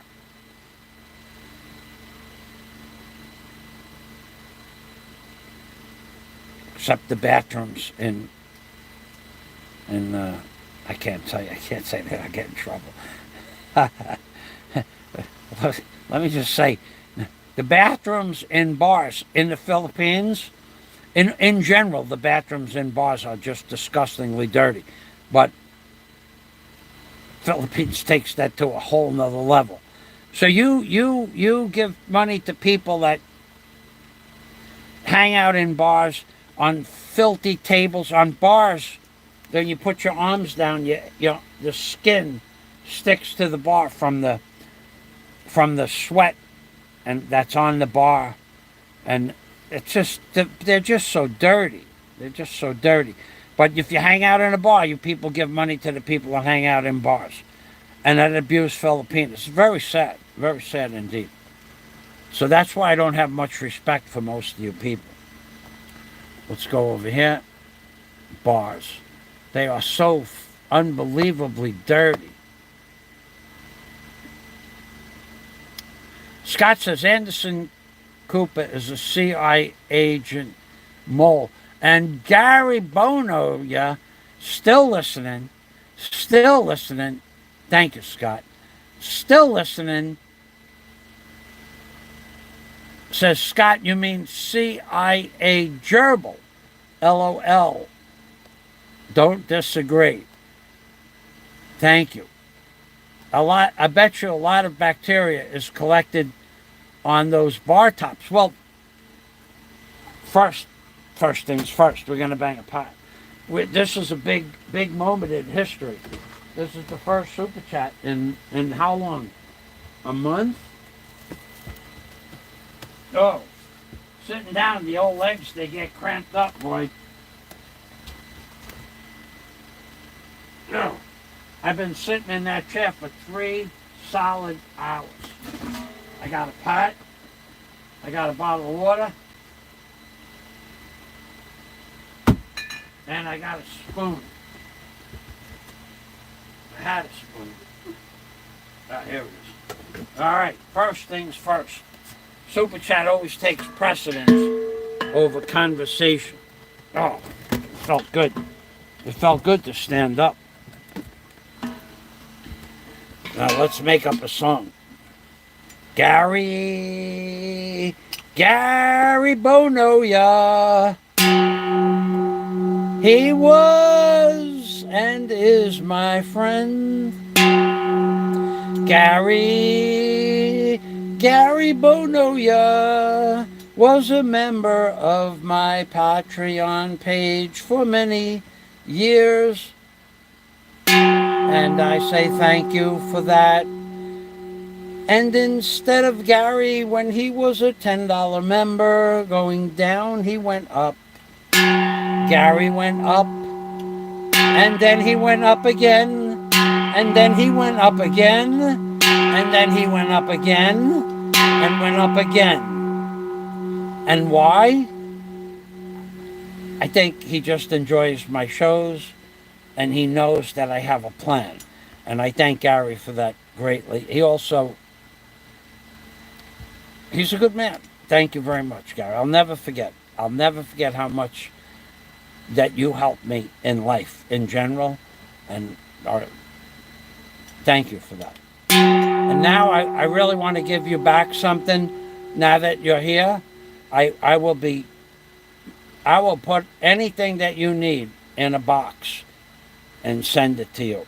I have doubles and triples of tools I'm just not going to use. I mean, just name it. If I have it, it's yours. Including anything, even I have 2 sawzalls. I only need 1 sawzall. If you need it, I'll send it. I have saw blades, many. I have untold amounts of different various tools. So just let me know and I'll send it. Now, thank you, Gary. And Scott, let me see if we're done.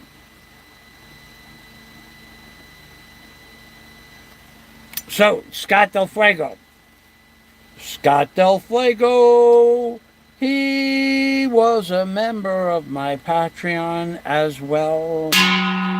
Scott Del Fuego, he had those $10 monthly gives to Michael Fazio, but that was not enough for Scott to do. He wanted more. He wanted to show me what it was like to give more and more and more. And he upped the ante, Scott Del Fuego, he did. And he kept upping the ante as if it was a monthly bid. And Scott Del Fuego, he helped me a great deal in life. So we say thank you, Scott Del Fuego, for your most generous offers. Ding, ding, ding a lot, and bang a pot. Ding, ding, ding a lot, then we bang a pot. Ding, ding, owl of the winter, and I might have our friendship coming to an end. I don't think that's gonna happen because I believe someone else is lying. The psycho in Cebu says he has met you, Aloe de Winter. He says it almost every time you post a video. And yet Aloe de Winter, he denies those accusations. Aloe de Winter has been a very good friend of mine for a very long time. But if I find out that he's lying to Michael Fazio, I will have to say thank you for everything and goodbye. If you think I'm kidding, let me find out otherwise. But I think it's all the guys from the psycho in Cebu. Please don't let me find out it was you who was lying. But somebody is lying. Somebody is lying. And I think and hope it's the psycho in Cebu. I had to get that off my chest just one more time. Just one more time. Now, let's go back to the comments. Sean the Prawn, he's always been a troll. Where is the leader of the Wagner group? Good times, B.J. Smith. Good times. The Wagner group. Now, you know what? Ah, man. For me to say right offhand what the Wagner... I know what it is, but I don't remember what it is. I'm going to have to look that up. For me to say...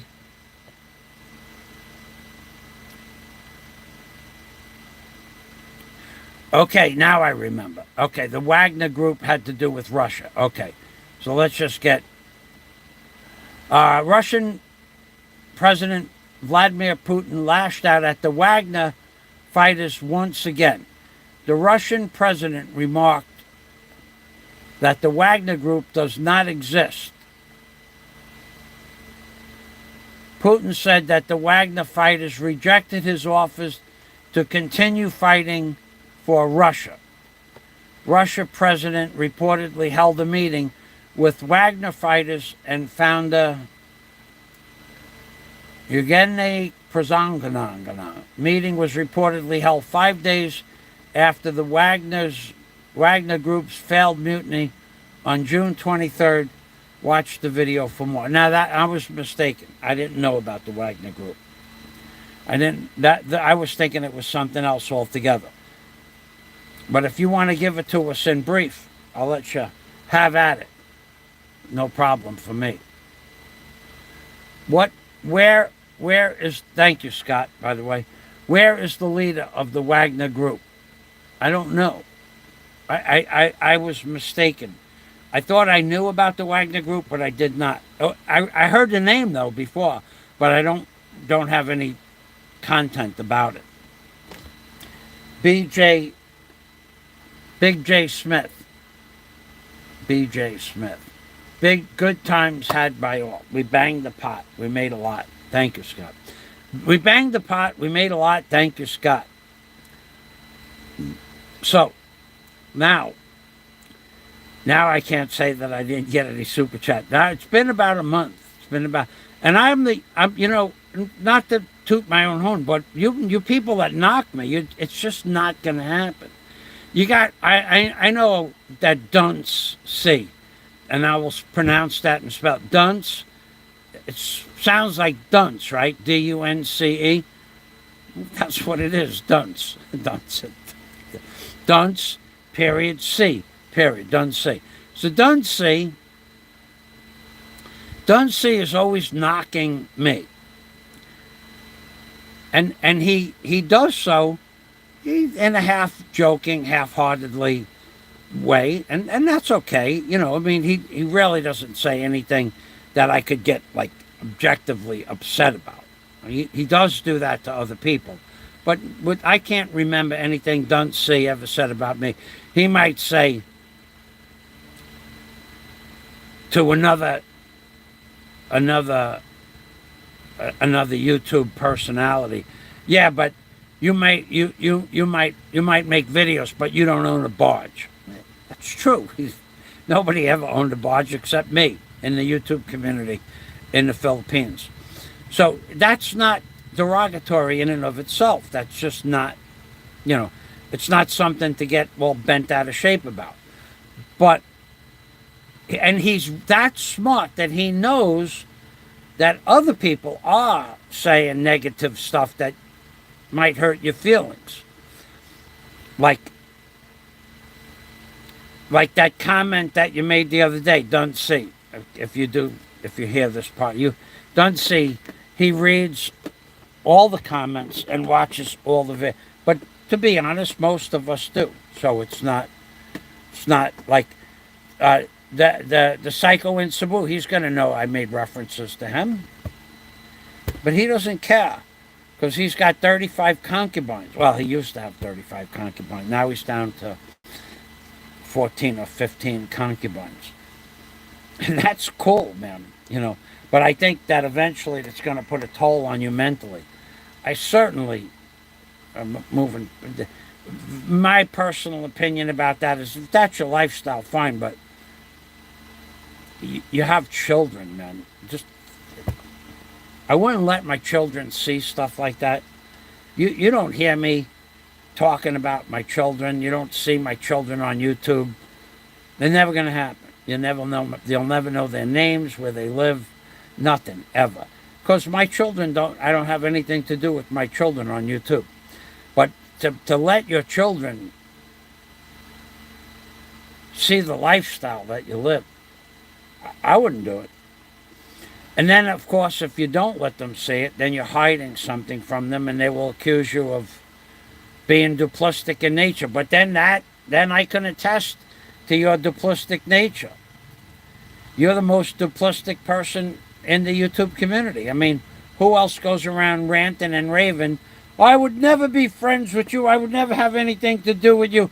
I would never, ever have anything. You're not worthy of my time. And 2 weeks later, go give the guy free dinners and drinks and $250. Who would do that? Somebody that's duplistic in nature. You should have spent that duplistic nature, in my opinion, hiding the truth from your children. But one thing can't be with the other. So I think you're making a mistake. I don't think psychologically it's good for the children, but that's my opinion. And a lot of people think like that, though, dude. I mean, you think that to let the children see your lifestyle is a good thing, and a lot of people, I'm just going to be honest with you, a lot of people that you believe are your friends don't agree of your lifestyle, but they accept it, but they certainly don't agree to it. And why they accept it, I don't know. You have some kind of power over them. It might have something to do with your ability to buy friendships. Maybe that's it. Enough money placed in the right pockets and anything can happen. And that's a large portion of your lifestyle. But moving on, let's go to the next topic. So, aloe, please don't let me find out you're lying to me. All the laughter, all the fun, all the jokes, all the giggling, all the comedy routines we did, it's all gone out the window. Gone. And the ass, not the ass, what is it? Psycho. The psycho in Cebu. If you can prove to me, if you want to break up our friendship, which is something that your specialty is separating people's from their ideologies and their friendships if it goes against your lifestyle. If you want to break up me and Aloe's friendship, somehow prove to me that you met him twice. And that will be the last ever conversation I have with Aloe.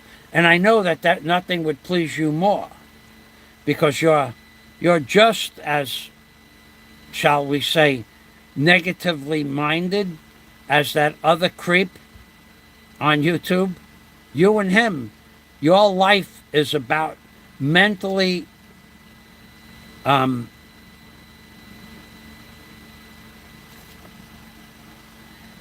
changing the goalposts as often as possible, and to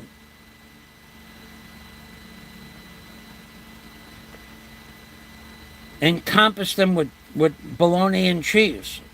That's your lifestyle. That's you. That's your corporate mentality. That's what you have been trained to do. Have trained personnel, as Pink Floyd said, trained personnel. You have been programmed by the man, and you're part of the man's society. For you to say that the virus, and you agreed with everything that had to do with the lockdowns and the virus when you knew better. Anybody with half a brain knew better, but you agreed to it because you don't want to go against the grain. That's why I call you the psycho in Cebu, because whatever it is that pleases you is okay. And if it destroys somebody else, that's okay too. You giving large sums of money to multiple different people. You buy your friendships. I have never done that. And I never would. And no one could buy my friendship. And you realize that in real life, in real person. You could not do that with me. And that's why you tried to knock me down the way you did. It won't work. There's no amount of money. You could give me a large sum of money. I'll accept it. But I won't ever say anything other than you're the psycho in Cebu. Or worse. Because you can't buy my friend. I'm never going to be friends with you, but I'll take your money. Same way those other people that you give your money to. You stop giving them money, they won't even remember you a year from now. Luckily, I keep track. Luckily, I keep track of how much money you've given. Let's just say the guy in Kentucky who I haven't brought up, totally useless. Useless blogger, absolutely useless blogger. Never going to come to the Philippines. Never going to happen. Never going to happen. I don't think it ever will happen. And what's he going to do when he gets there? I mean, what is there for him to do when he gets there? Just grow old. He can't, because of physical limitations, he can't walk anymore. That's been proven. He's not able to climb steps or mountains or anything like that. He's not allowed to drink because he takes drugs for his other ailments. You have given him, count this, ladies and gentlemen, 18,000, 5,000 straight up and down dollars for the Bureau of Immigration, at least to clear up his back dues that were in arrears. You had to pay a lawyer at least another 1,000, say 6,000. Okay? You've given him $200 a month for 5 years. That's $1,200 a year. Times 5, that's another 6,000. 6 and 6 is 12. So now we're up to 12,000.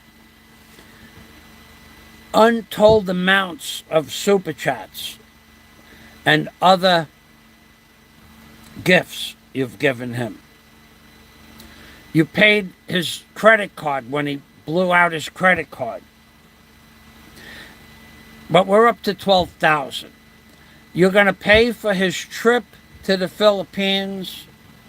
That's another 1,500. That's 13,500. And you said something about paying his way for a few months to get him started. Comes out to about $18,000.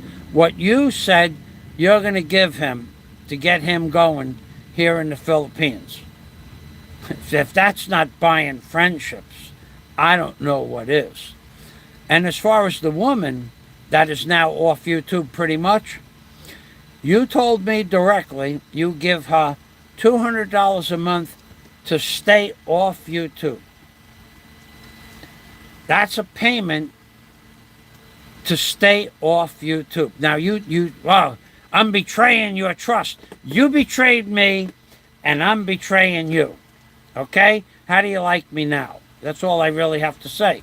But you told me you're giving that woman $200 a month to stay off YouTube. And then since then, she's pretty much been off YouTube. Why? Because she was embarrassing herself and her children and her family on YouTube. Not that you're not doing the same thing in a different venue. And also, in addition to that, she's gone off YouTube. And how much more did you give her for the years that you were giving her $200? Why did you care about her destroying her reputation in front of her children, but you don't care about yourself? These are all questions. They're good, legitimate questions. A psychologist would have a field day with the fact that of your duplistic nature. And you know I'm telling you the truth. So does Popeye. Okay, so back to comments, and Gary is still here. Filipino food, it's got a lot of salt in it. I don't eat Filipino food. I haven't eaten any Filipino-made food in a restaurant. It's going on a very long time. Very long time. Gary Bono, your Cloudland just finished a bowl of sinaang with rice. No, it's not bad. Most of it is quite good. But the rest is freaking strange and not on my list of what I might eat. Well, for me, now I got to clear that up. For me, the Filipino food that I have not eaten in, I don't know when I ate Filipino food last time. It was certainly not, I ate at the Bellevue and I ate what was supposed to be broiled chicken, but it was so dry you couldn't, you could put ketchup on it and it was still too dry to eat. It's bad for me because I have to take this product called this product here, losartan, and this is for high blood pressure. So Filipino food, which is loaded with salt and MSG, is bad for me. Now, if you want to talk about the taste of Filipino food like Gary is talking about, the Filipino food tastes great. But because it has MSG and salt and lots of fat, it tastes great. I love it, but I can't eat it. It's bad for me. So when I was at the doctor's on Monday of this week,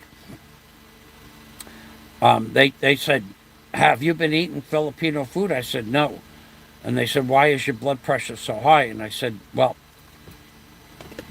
I have a product in the refrigerator called oyster sauce. And oyster sauce is I don't know what's in oyster sauce. It's pure MSG. I think it's MSG mixed in with a little MSG and a little bit of salt and some more MSG. And somebody took an oyster and put it on top of the one oyster in 1 million gallons of MSG and soy sauce, and they mixed it in, and that's why they call it oyster sauce. So I had made I made egg noodles with eggs and oyster sauce, and I was going to put a few, like a teaspoon of oyster sauce in it. Sunday night, this is. And when I tipped over the thing, it was late. I wasn't paying attention.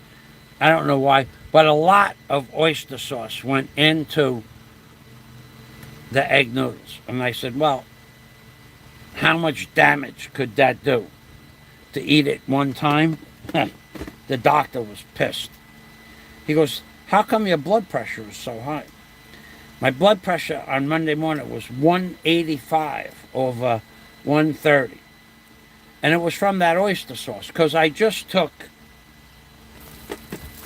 my blood pressure this morning after not eating any salt or oyster sauce or anything. Dr. Foz, here we go. I took my blood pressure this morning with my sphygmomanometer.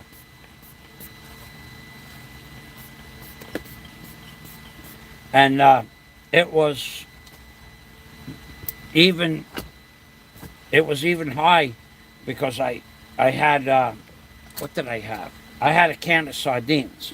I put a can of sardines in the egg noodles. And the sardines has salt and probably MSG. I didn't read the label. So it was 150 over 120. So it was still high, but that was last night. Now, so the amount, if I ate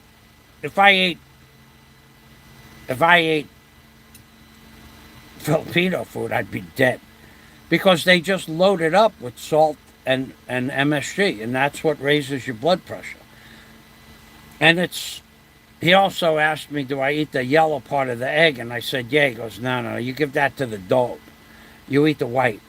So I only had 4 eggs left since that day. I was in the hospital, and 2 of them I ate the next meal. So I didn't switch them out. But yeah, Filipino food has salt and MSG, but it tastes great.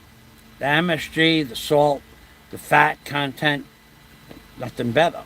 I mean, who's better than MSG? You can put that stuff on eggs. Tastes great. Meat. Remember accent? Back when you was a kid? Sprinkle it on your salad. Sprinkle it on your food. Sprinkle it on your meat. Sprinkle it on your eggs. You could put it in anything except a milkshake and it tastes good. It's poison, is what it is. But it tastes great. It tastes great. MSG in any way, shape, or form tastes great. But no, I don't eat Filipino food because they just load it up.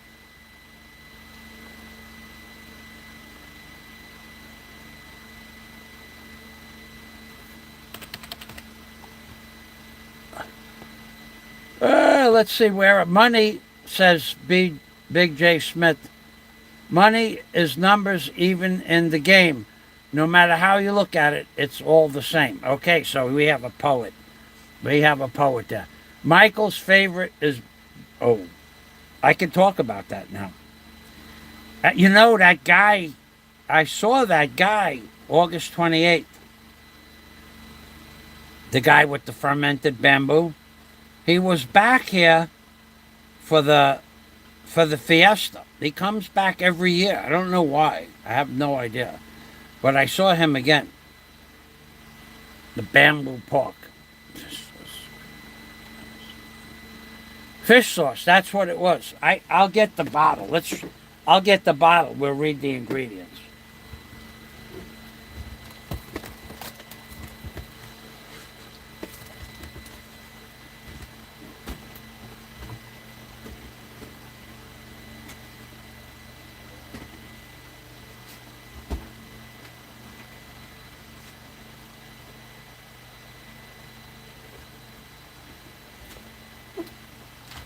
Let's read the ingredients together.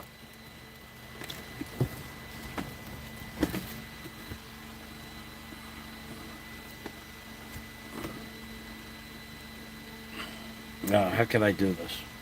I don't know that I can.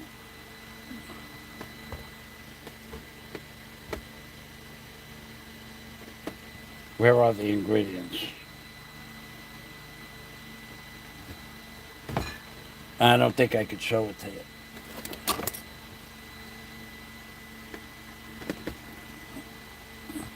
Ingredients: water, sugar, salt, modified corn syrup, starch, modified corn syrup starch, oyster extract, oyster water, salt, flavor enhancer, monosodium L-glutamate, wheat flour color, caramel, and contains wheat. For those of you who are allergic to wheat, apparently a lot of people are allergic to wheat. So there is the ingredients. So it's basically, where's the middle one? Okay, the middle one. It's basically poison. Ingredients: water, sugar, salt, modified corn syrup, oyster extract, water, salt, oyster extract, water, salt, flavor enhancer, monosodium L-glutamate, and wheat and food color, caramel food coloring. It's poison, is what it is. It's salt, sugar, monosodium glutamate, and oyster sauce, which is delicious in and of itself. Oysters. But I don't know what oyster sauce is. I don't know if it says oyster extract. Like I said, you can take one oyster and throw it in a 55-gallon drum and grind it up and say, this got oysters in it. It does have oysters in it, but it's not based on this. There's other stuff long before they get to the oyster. Very, very small percentage of it. If it was 80%, 90% oyster sauce, you could put it in a baked clam with some breadcrumbs and make a meal out of it. But it does stink. Gary's right about that. Yeah, it smells horrible. You wouldn't, I mean, if you smelled it before you put it on, whatever it was that you were eating, you wouldn't do it. But it's basically, listen, that little container there was, I think, $10. And that's already in my refrigerator going on 3 years. And it's still half full. That's how much I used of it. And most of that was used by Daisy. She loved this stuff. That's who I bought it for to begin with. I'll tell you what, let's read the expiration date on there. I wonder when it expires. It probably should just throw it out.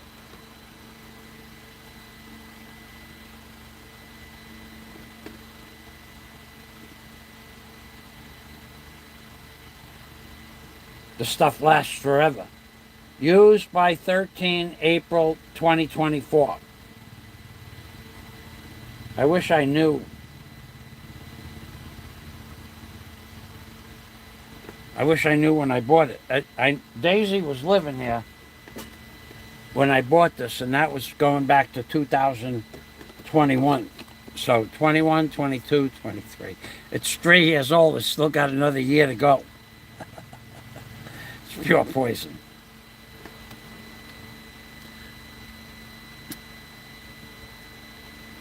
Wow. Hey, Gary, well, if you're still here, I can call Globe, Globe. I can call Globe. If you have a Globe cell phone, you're going to need a Globe and a Smart, which you probably already know. But if you have a Globe cell phone, I can call you up on Globe. And if you put a list of stuff together, I'll put that stuff together. I mean, like I said, I don't know what else to tell you. And as far as drill bits are concerned, I have a box of drill bits in the other container. If you want drill bits, I have those also. Paddle bits, I have at least 2 or 3 sets of paddle bits. I have a lot of stuff that I don't need. I'd be happy to send it to you. It's all yellow too. You could say this is tried and true. Even I have, believe it or not, I don't know where you pee it. I have drill bits. You would never use them. You can't even get. I have a lot of drill bits. When I say a lot, 40 drill bits from 1/2 inch diameter that are at 14 inches long. Now, I don't know if you could use something like that. And they're Irwin drill bits. These are high-end drill bits. They're like, it's an auger drill. I mean, I know you can't use it, but I mean, when you're building a shop, if you want them, I probably have a double set of those, from 1/2 inch up to 1.25 inch. Masonry bits, I got lots of those. If you want me to send those, I'll send the masonry bits. I don't have an extra hammer drill, but I got a lot of stuff. I mean, clamps, I got clamps I'm never going to use, bar clamps, stuff like that. I don't know. You'd have to like sit down and go through a catalog and say, I need this, I need that, and then tell me and I'll ship it out to you.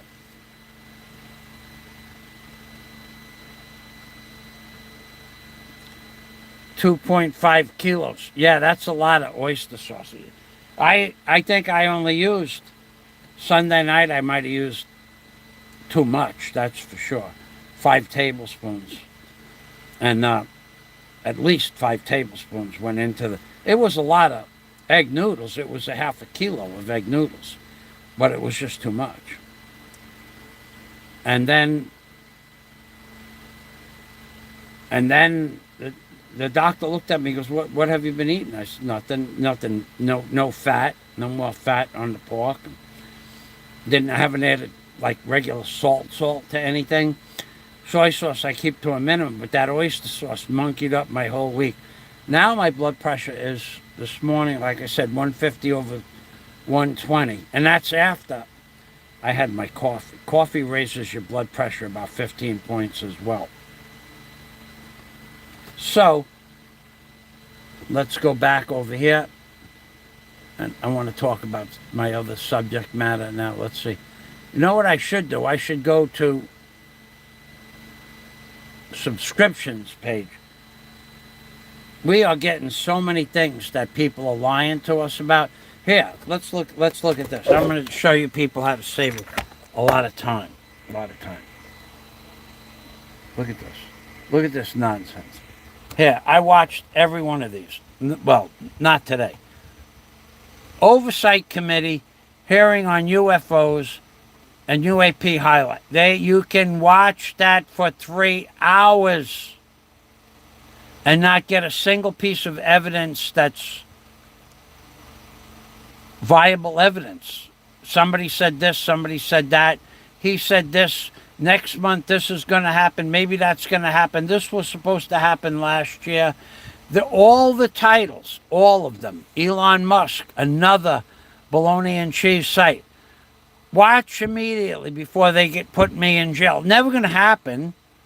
They're not going to put Tucker in jail, and they're not going to put Elon Musk in jail. All of these headlines are to, I forgot what they call them, but they're, to get your interest to open up the video. I refuse. All right, so Oversight Committee, you can watch. I guarantee you can watch this for 3 hours, and you're never going to see a single piece of a UFO. You're never going to see a picture of a real alien. You're never going to see any, but it's all going to happen in the future. Now, I know they have UFOs, but they're never going to show them to you. Not now. And then this guy, I don't think he's a shill as much as the rest of them are, but watch immediately before they put me in jail, Tucker Carlson. But he's not saying that. This is that Elon Musk fan zone that's saying that. And they're never going to put Tucker Carlson in jail. Now this one, busted, unmasking Frank Battaglia, fool's gold. Now I have no idea what that's about. I think I know what that's about. That they say that the gold that Frank buys is fake. But how can anybody know that? I mean, it's not... You could say whatever you want, but how can you say it's fake unless you sold it to him and you sold them fake gold? So this is another headline that's probably not true. Going down, Elon Musk fan zone. We have less than 24 hours, and yet 24 hours from now, this video will still be up, and they'll still be talking and making videos saying we have less than 24 hours. Because it's all Kabuki theater. Now, if you want to see nonsense, you want to see absolute nonsense, now let's see what this one's about.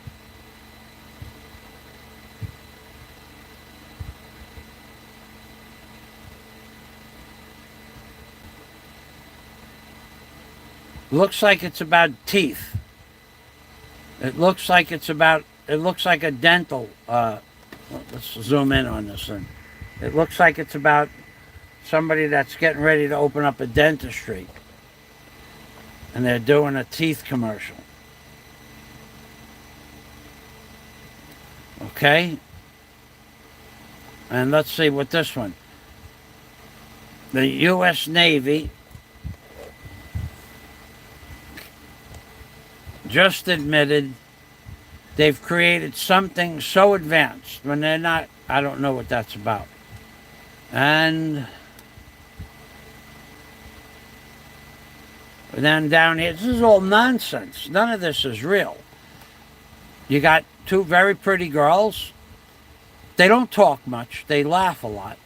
They don't talk much at all, actually.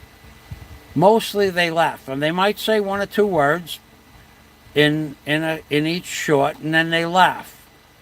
And that's pretty much what they do. They say one word, and then one laughs, and then the other one might say a word, and then they both laugh, and then they both laugh at the fact that they're laughing, and that's all they do. All right? All right, so moving on, what else do we have here? Hand healing, I think that's possible, but I don't. And these science fiction channels where they're doing these documentaries, there are people with special powers that, special, powerful auras, so to speak. All right? And then we have this one over here. This guy's, he's a trip. Having a child at the senior age, why?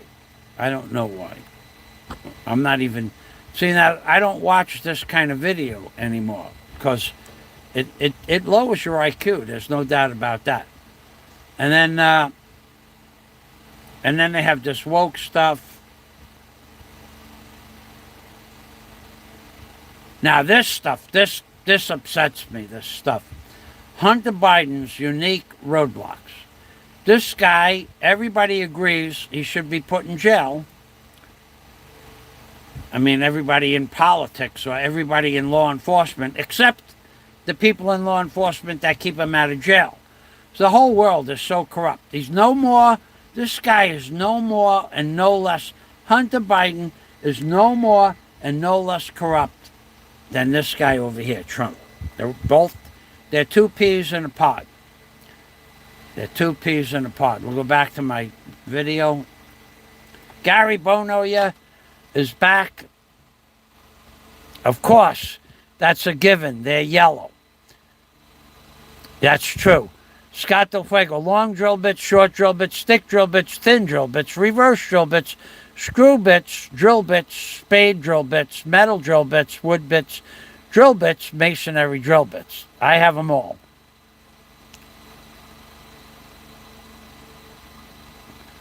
Masonry bits, for sure. Not really. Yeah, okay. I'll put that together. Not really planning on a shop as the new house. I mean, I have 1-inch masonry bits. I know you might be able to use them. We'll talk on the phone. You send me your globe number.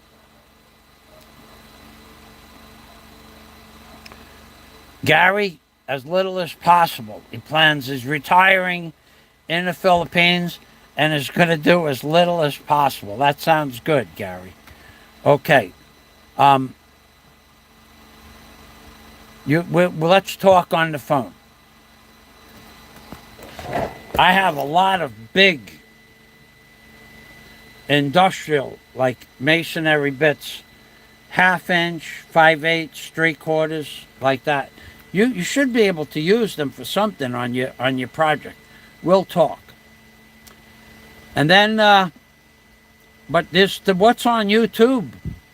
How does it benefit anybody? I mean, all right, I talked about, listen, the war in Ukraine, if they do what they want to do, if Biden, the war in Ukraine is draining our economy in America. It's draining the American economy.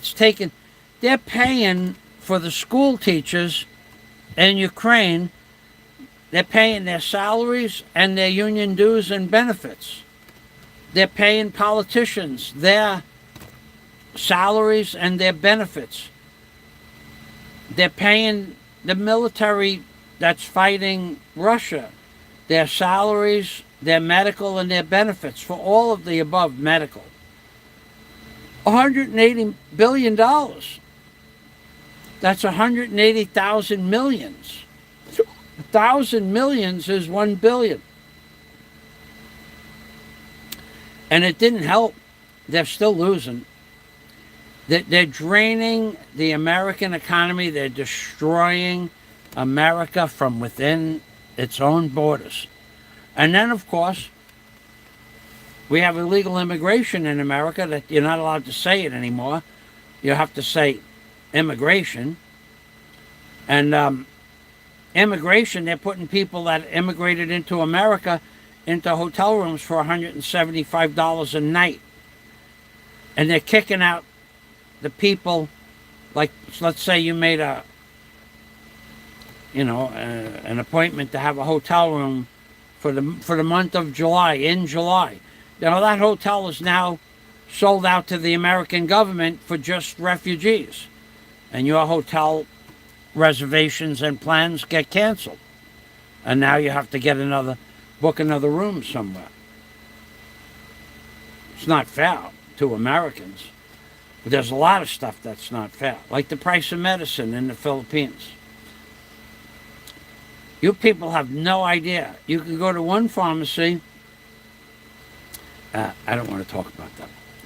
You people, I gave you the opportunity to find out how you could save 85% on medicine, but you didn't send me any super chat, so I'm not going to give you that information. You figure it out on your own.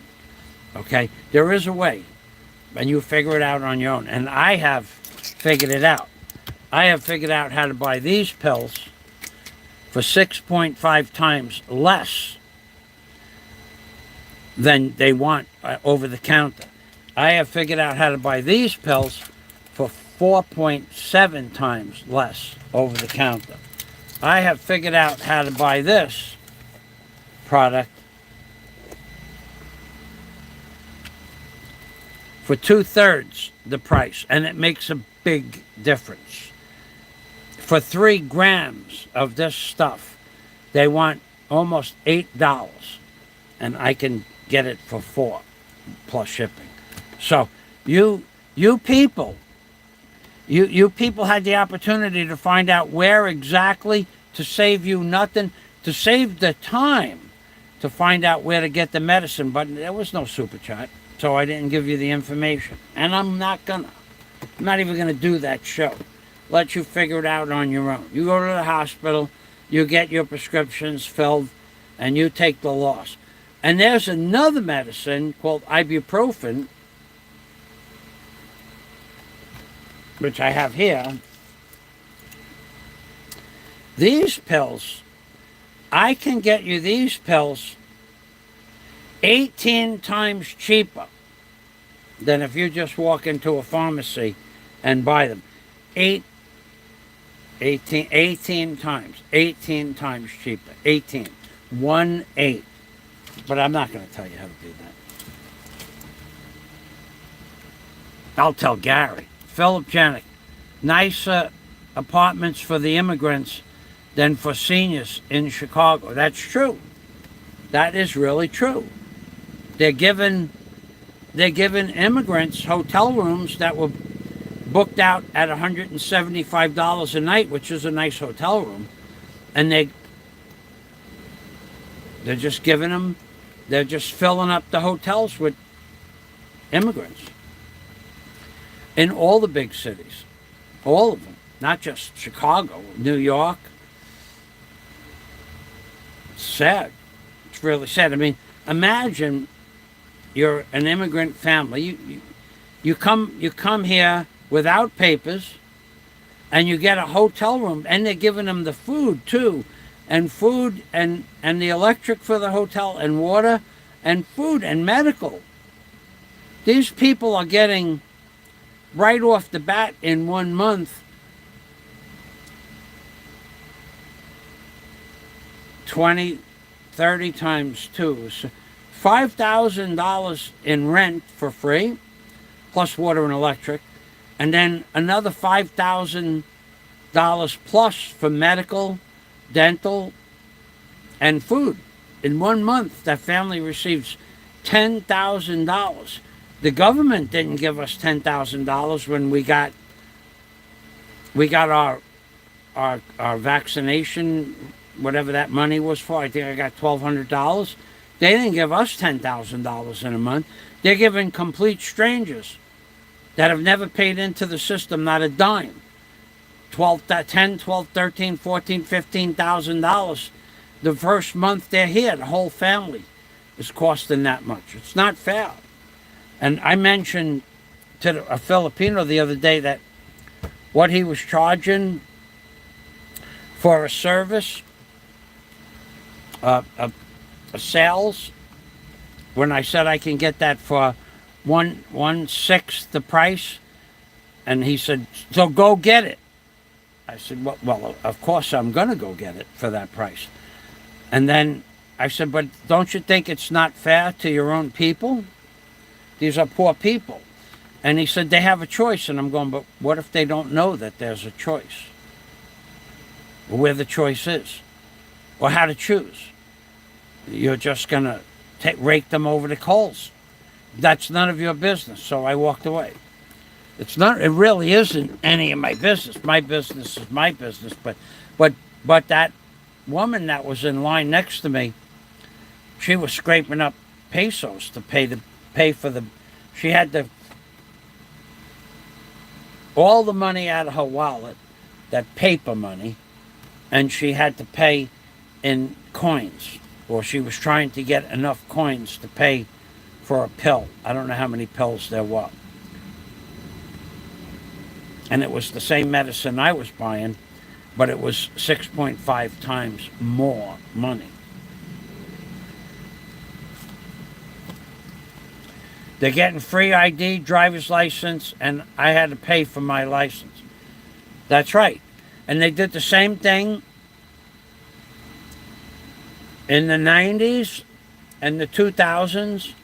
Every Cuban, every single Cuban, every man, woman, and child that came into South Florida or Miami or up and down the coast as an illegal refugee, every Cuban in 90s and 2000, everyone that came into the country immediately, within 6 months, immediately went into a detention center about 12 miles from my house, and they got their dental and medical taken care of, all dental, all medical. They needed operations, whatever. And then they got each child, man and woman. So if you had 2 children and your wife with you, that's 4 people. Each person received $6.5 thousand cash in a check. So that's $26,000 for a family of 4. Day 1, after they released you from the detention center. Chrome detention, I think it was. Chrome detention. And after they released you, for a family, you got $26,000, and they found you an apartment in Miami or Homestead, and they paid for an apartment for 6 months in advance, and they gave you a food budget, an electric budget, and a water budget, and that $26,000 as starter money. So if you had 4 children, you got $26,000 plus 30. You got $39,000, and that's true. That's not made up.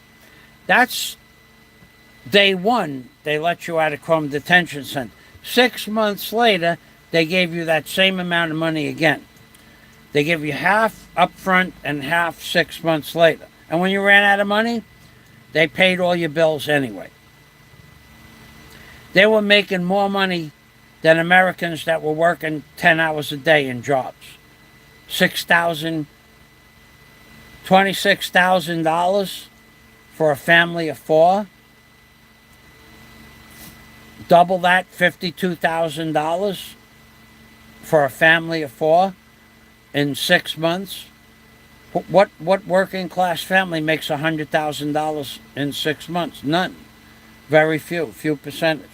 They're just destroying America in every way, shape, or form. And if you say anything about it in America, you get ostracized.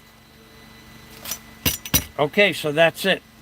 I think it's close to 1 o'clock, and that's a 4-hour live stream. And those people that are going to now have to suffer through... I heard somebody crying about 2 weeks ago. He makes 4-hour live streams. Well, don't watch them. He cries about everything. He cries that I make 4-hour live streams. I got nothing else to do. If I had something else to do, I'd be doing it. This is what I planned on doing. We had. Now, it's over now. It looks like we have sun out there. We do. We have sun out there. But we had rain this morning. At 5 o'clock this morning, it was coming down, looked like a hurricane. So I said, no, I'm not going to work today. And I didn't. But if I have work, I do work. But I heard somebody crying that he makes 4-hour videos. What does he talk about? Well, I could make a 4-hour video, or I could make 6 35-minute videos and make 3 hours of videos. And then you got to keep track of what videos were. I don't want to watch 6 videos. I want to watch one long. Boy, I could listen to it while I'm having breakfast, while I'm having dinner, like that. Great stream. Good night, Philip. Thanks for stopping by. Okay. Maybe when you come back to the Philippines, we could say hello to each other in person. Good night. Good night, everybody. Thanks for watching. And Gary, when you get that globe number, shoot that out to me, and I'll give you a call. All right. Bye-bye for now. And, of course, I'm Pink Permy from the Philippines, baby. And, of course, I'm Pink Permy means take care always. Oh, yeah, and there's just one. Oh, God, he's going, oh, no, shut up. Stop talking. I'll tell you what, now I'm going to make you watch me drink water. It's 4 gulps, 7 bubbles, baby.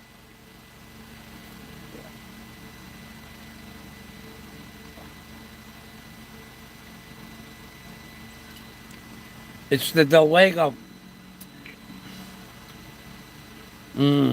Distilled water. No smell, no flavor, no taste. That's one of my old bottles. I ran out of distilled water about, I don't know, about a week ago. See my elbow? Look. You see my elbow? It's like normal looking, just skin.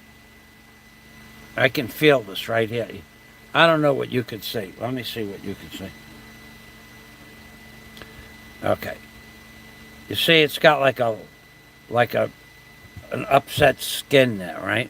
A little bit. I ran out of distilled water a week ago. And Monday I bought a 5-gallon bottle of filtered water. In 2 weeks, if I still am allergic to the filtered water, in 2 weeks, this will have like a scaly tissue on my elbow. I'm going to try it for 2 weeks anyway, but it feels like it's coming back. I'm allergic. The filtered water is good water. I mean, it tastes great, but it's not distilled water. And distilled water is quite a bit more expensive than the filtered. A bottle of filtered water is 25 pesos. I know this guy is going, will you stop talking? No, I don't care what you think. I never cared what you think, and I'm never going to care what you think. I'm going to talk as much as I want. So, a bottle of filtered water is 25 pesos, and that's delivered right to the house. A bottle of distilled water, let me show you, this way you know the difference. It tastes much better, and it's better for you. But a bottle of distilled water is 90 plus pesos now. It used to be 60, but now it's 90.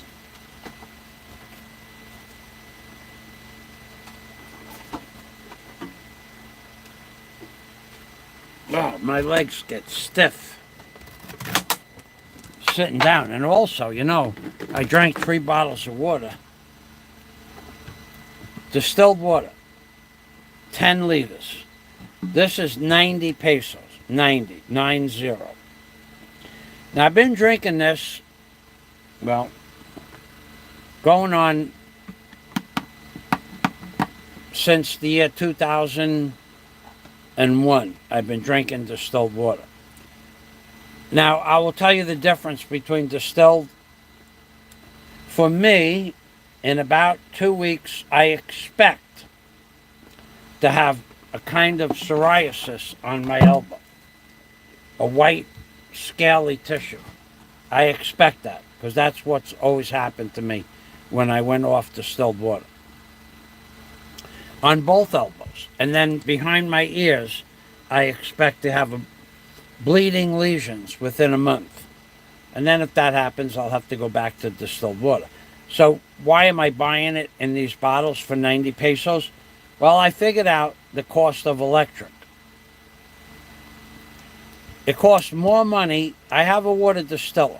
Well, I don't have a water distiller. I did have a water distiller. Then I didn't. Then I did. Then I didn't. Then I did. And then I didn't. And then I got a $200 water distiller that never worked. So now I don't. But I did. But now I don't. So I'll tell you the story about the water distiller and how much it costs to make water.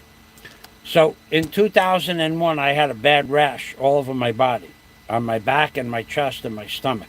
So bad, it was bad. It was so bad, it was bad. I looked like a lizard. My skin was thousands and thousands of bleeding lesions on my skin and I was working for Chris Carson's Marine Service, and Sheila, the woman who the wife of the owner, said, your problem is, are you drinking the tap water in Florida? And I said, yeah. She goes, oh, you can't do that. Well, I didn't know you couldn't do that. I just drank the water. It tasted a little bit off, but if you let it set for a day or two in a gallon jug, it tasted okay. No, you can't do that. And in between my fingers, when I went like this, the skin just ripped apart. And when I went like this, the webbing on your hand, the lifelines, they all opened up, and just blood and fluid would just pour out of the lifeline. Just you go like this, and blood. I had to keep my hand in socks with Vaseline in my hands from the water that came out of the pipes. And she said, no, you go to the store and buy distilled water. It'll fix that problem. I had been to dermatologists, I had been to doctors, and they said, we don't know. They knew, they just didn't tell me, because they were giving me medicine. So then I bought a water distiller instead of going to the store to buy it. And electric was cheap then, really cheap. Electric was cheap in the year 2002. You have no idea how cheap it was. Scott knows how cheap it was. We talked about this. So basically, distilled water was, to make it, I bought a water distiller for $69, and it was well worth it. And then the electric was very cheap. Well, the electric was so cheap, can't even believe how cheap the electric was. It was unbelievable. It was cheap. But the electric was cheap back then. Water was cheap too, from the city water, $20 a month. But electric, I didn't have many utilities that I used. Electric was, and you could never figure out how much a water distiller used anyway. So that's just part of the distillation process, but I'll talk to you about that in a minute. We'll get to that in a moment. So I bought water for 59 cents a gallon. So 2 gallons would be $1.20, $1.18. And 2.5 gallons would be another 30 cents. So it'd be like $1.48, $1.50 for a jug like this. Then I bought a water distiller because electric was cheap back then. Did I mention electric was cheap? So I made my own water, and that would save me the trouble of going to the store, Winn-Dixie, and buying the water and transporting it back, because I would buy 51-gallon jugs at a time. They would order it in by the case. So then I bought the water distiller because electric was cheap, very cheap back then. And now, so I drank distilled water for 5-6 years. Then the distiller broke. I bought another distiller, and during the time it took to get the new distiller from Amazon or wherever it was, I drank, and all that, when I drank the distilled water, all the bleeding lesions on my body all went away from the distilled water. Sheila was right. For the 2 weeks that I didn't have a water distiller, and I drank the water from Winn-Dixie that said distilled water on it, I got the bleeding lesions and the emphysema. It looked like emphysema back on my elbow, and bleeding lesions behind my ears in 2 weeks. And then I also hadn't drank Winn-Dixie distilled water in a long time. And then I looked at the label in very small print, like the kind of print that they print the ingredients on. It said 10% distilled water. So what Winn-Dixie raised the price to 69 cents a gallon, and then only put 10% distilled water in. So basically, I was just drinking tap water and 10% distilled water. And in 2 weeks, I went back to bleeding lesions. So I bought another water distiller, right? 2006, I buy another water distiller. I threw that one out. When I moved to the Philippines, I bought another water distiller. And that water distiller lasted until 2017. And then I started buying water again. And then John, I don't know if you remember John, but he made videos about airplanes taking on and off. He said in 2020 or 21, he goes, I'll buy you a water distiller. So he bought one. He said, I said, well, why don't you send me the money and I'll buy one here? No. I'm going to buy one for you. The one I want is a special water distiller, and believe me, it was special. It's a special water distiller. And I said, but then you have to ship it. No, don't worry about shipping to the Philippines. My family, my wife's family lives in Leyte, I'm pretty sure, Leyte. I will ship it to them, and they will ship it to you. In 2021. It had to be 21. So I was buying distilled water. 2021 comes along. Trump shuts down the world. The Philippines shut down shipping, transportation. John never sent the box out with the water distiller in it for like 6 months because he was getting other stuff for the family in Leyte. He sends the stuff out to Leyte in the mid 2021. Takes 12 weeks to get here. And then it goes to Leyte, the family on Leyte. And now the world is shut down. No one's allowed to travel. Remember, there was no traveling for a long time in the Philippines? So the water distiller is in Leyte. Now, you could send it to me by mail. But the water distiller, the shipping for the water distiller was more money, like $120. It would have been cheaper for somebody to take a ferry here, bring it to me, and go back and pay them for the day than the shipping. So 2021 comes and goes. 2022 comes in, and the guy is still in Leyte, unable to travel.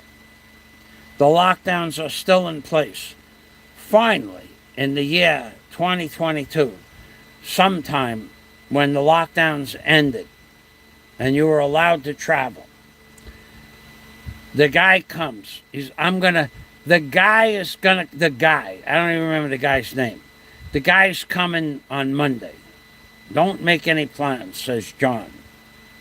This is Welcome to the Philippines. This is a Welcome to the Philippines story. Scott Del Fuego. Water distillers turn out to be junk if they aren't careful. So this one was junk and they were careful. So the water distiller is now in Leyte, and come May of 2022, the guy can travel. He's coming on Monday. So I stayed home on Monday. No phone call, no text, no nothing. John, the guy never came. Are you serious? Yeah, I'm serious. So he's coming on Thursday. So I don't have much to do anyway, but I stay home. He don't come. This went on for at least 2 months. This went on for 2 months. I'm not exaggerating. It was 2 solid months. The guy can't come. He's going to come. He didn't come. He's going to come. He's coming, but he didn't show. 2 months later, the guy comes on a ferry. He's coming in the morning. Yeah, okay. Yeah, I don't, So the guy sends me a text, where are you? John sends me a text, give me directions. I said, but I gave you directions like 3 times. I need them again in the mail. I said, how could you lose the mail? He lost the mail. So I give him the directions again. He gives the directions to the guy, and the guy loses the directions. And now the guy gets my phone number, but I don't hear the phone because I don't carry a phone with me. It's not complicated. I don't carry a cell phone. I don't put it in my bag. I don't put it in my pocket. I don't carry it around with me like I don't carry a cell phone. I don't care. Only a few people. So apparently he calls me up and he's lost and he's frantic. He's in Bahal after 2 months. So I told him how to get here. And this was like at 9:30 in the morning. And he gets here, I don't know, 2:30, 3 o'clock in the afternoon. And he hands me a box. And I said, thank you. And I had asked John, how much do I give him for the delivery? John said nothing. I said, well, if you consider my time, how much time I have emailing back and forth with you, how much time I have talking to you about this water distiller, how much time I have anticipated getting the water, how many days I stayed home, how much time that I have invested into talking to you about the water distiller. You don't want me to tip the guy? He goes, no, I tipped them for you. I said, thank you very much. He also sent me, well, we'll talk about that later. I got something else I want to talk about. So, John, let me get the water distiller so you could see what a water distiller looks like. A real good, high, top end, top of the line, high end, big, expensive water distiller. It is. I'm not being facetious. Let me get it. Let me show it to you so you know what it looks like. Not me. I know what it looks like. You have to know too.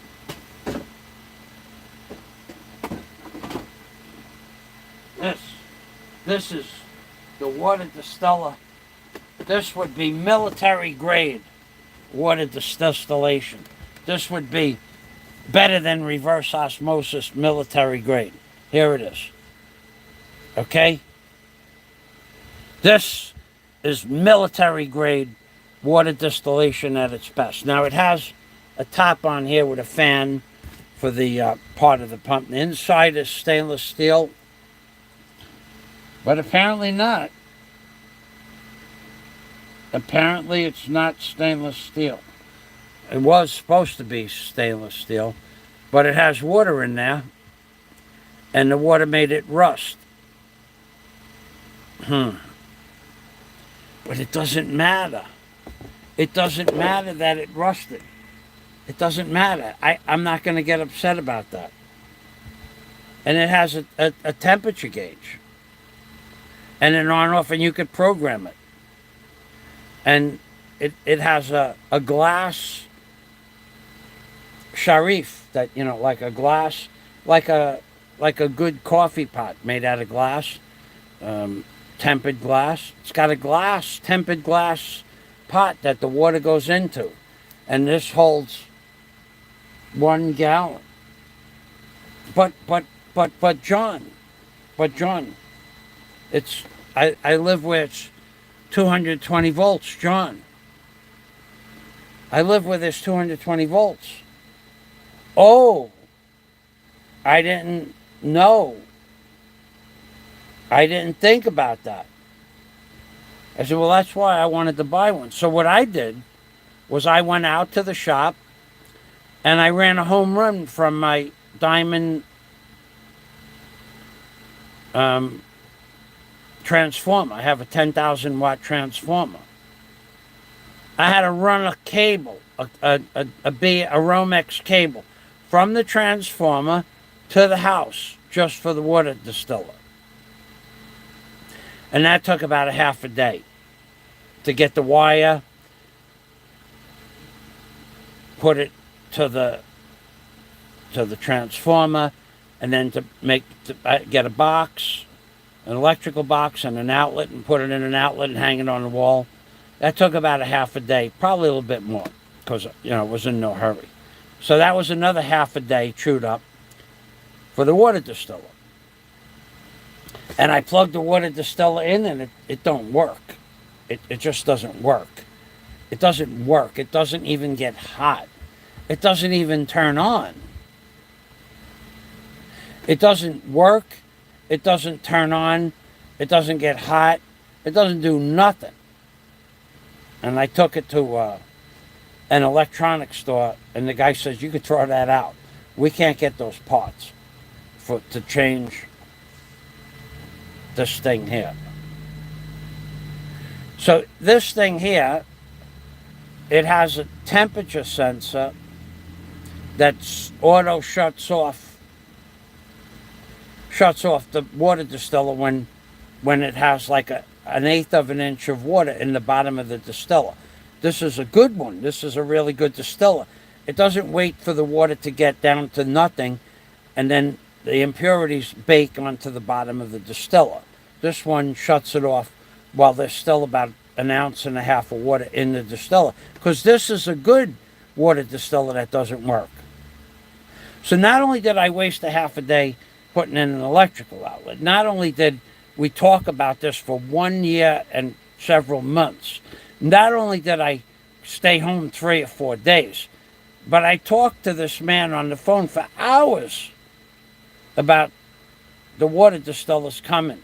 It's on its way. It's going to be, it's in a, what, it took months for it to. What I'm going to do with this is the next time I need a piece of stainless steel sheet metal, I'm going to gut this. Inside it has a nice pot that you could make boil water in if you wanted to make like soup or something like that. Outside is going to be the next time I need a piece of stainless steel, I'm going to cut this down the middle. I don't see a seam on there. Oh, here's a seam. I'm going to cut it on that seam. I'm going to open it up, and I'm going to use it for a piece of stainless steel on something that I need a piece of stainless steel for. And how much was this water distiller?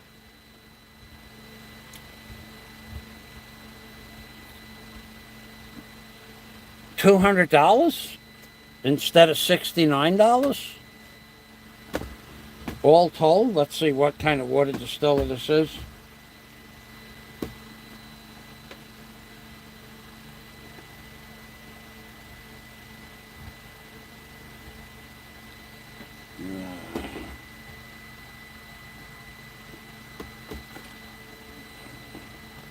I have no idea.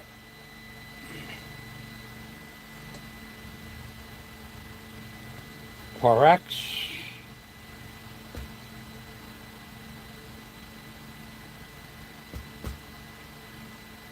It was $200. Plus he had to pay, but that includes paying. The guy who came here with his girlfriend. That was $40.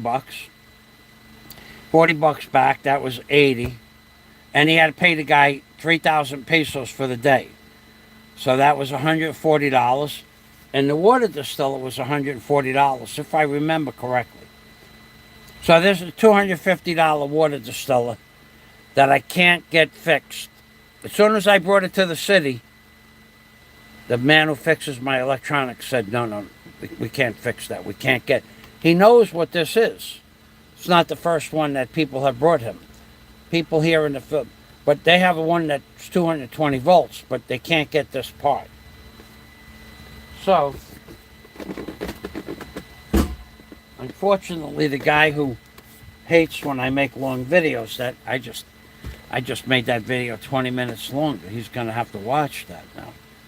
He doesn't have to watch it. He can watch it. So John When asked me, did you set up the water distiller yet? I said, no, not yet. I got to run electric. Oh, you got to get that done. I'm going, yeah, I know, John, but it's not the biggest priority in my life. I still have like 10 gallons of water because I would bring back 25, 30 gallons of water. So he nudged me to get it done. I got it done, and then it didn't work. And I said, John, not for nothing, but the water distiller didn't work, man. And he goes, you're kidding. I'm like, no, why would I kid you about something like that? And it was a long story, but he got mad at me that it didn't. I said, yeah, I know. Thanks, John. We don't talk anymore. Not because of me, because of him. He got mad at me that the water distiller didn't work and I couldn't get it fixed. I can't get it fixed. I brought it to the city to the only guy I know that could do it. He fixes anything, electronics, TVs, radios. The store is filled with stuff that he fixes, big screen TVs. He said that, he knew the part. He goes, I can't get that part. I know what that is. So John doesn't talk to me anymore. And he also sent me, when I bought the Samsung phone,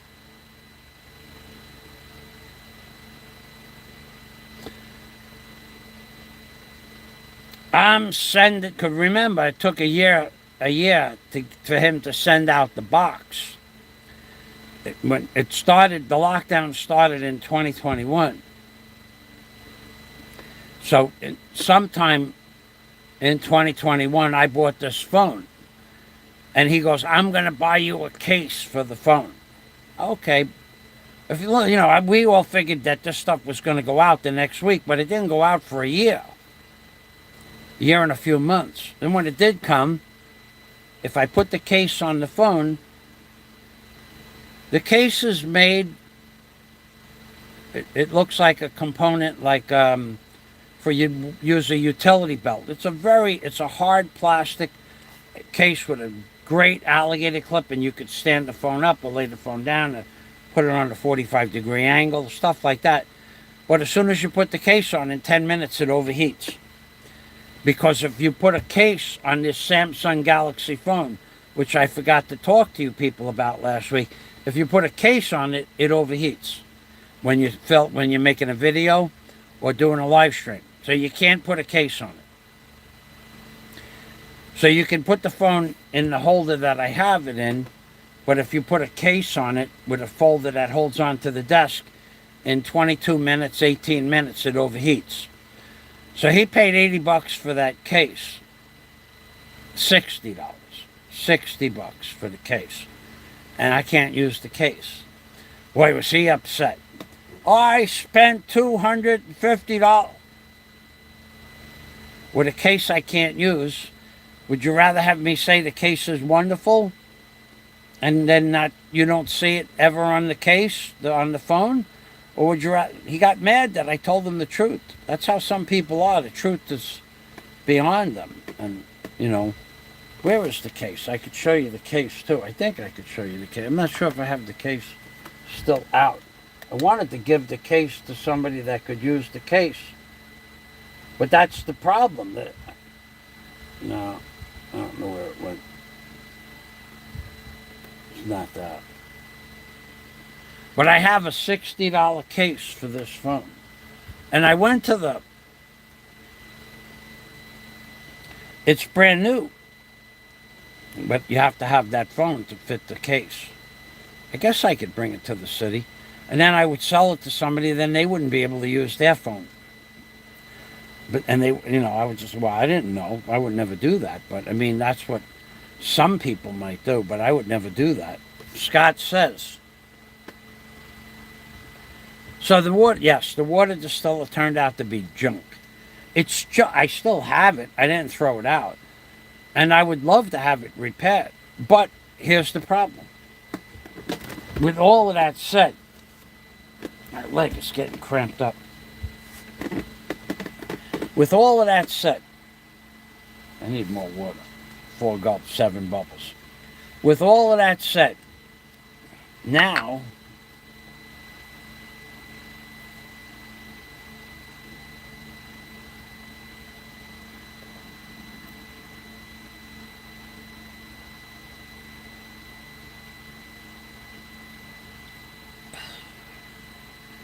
yeah, that's the good distilled water. See how that got me sidetracked? So, with all of that said, after Cyclone Odette, my water bill, my electric bill, making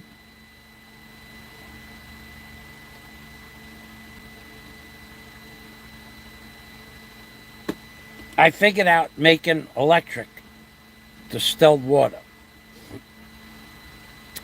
Oh, back in 2020, when I still had a water distiller. I figured out making that the machine uses 800 watts. So there's a formula. If you use 800 watts for 4 hours to make 1 gallon of water, it costs you about 68 cents in 2020. 2020, for 4 hours to make water costs 68 cents for 1 gallon.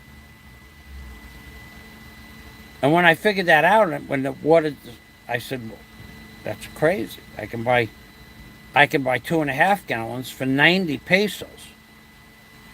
So 68 cents would be 35 pesos, roughly. So 35, 2 gallons is 35, and 35 is 70. And a half another gallon is 17 pesos, and 70 and 17 is 87 pesos, right? And you could buy the water at that time for 69 pesos for this big jug. 69, these were 69 pesos. So it was 18 pesos less for this container to buy it, and you get the plastic container, than it costs to make it. But making water takes time. You got to fill up the water from the tap water, okay, and put it in the water distiller. Okay, let me get the water distiller so I'll show you what the water distiller looks like, in case you forgot.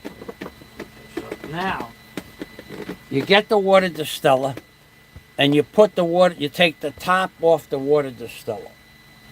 You put the water in here, and you put the plugs in. There's 2 plugs.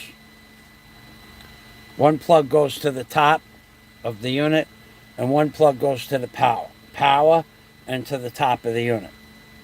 Okay, now you got the water in here, and now if this worked, but it doesn't work, then you would wait for 4 hours, and then you're going to charge 68 cents for a gallon. So it's 87 pesos.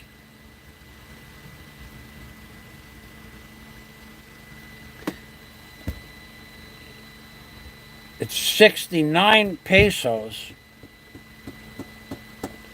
for 2.5 gallons. But you don't, after you get the water, then when the water is made, you got to take the water out of here. Well, you got to take the water jug out and bring it into the house and fill up the water, or take your water jug outside. That takes time.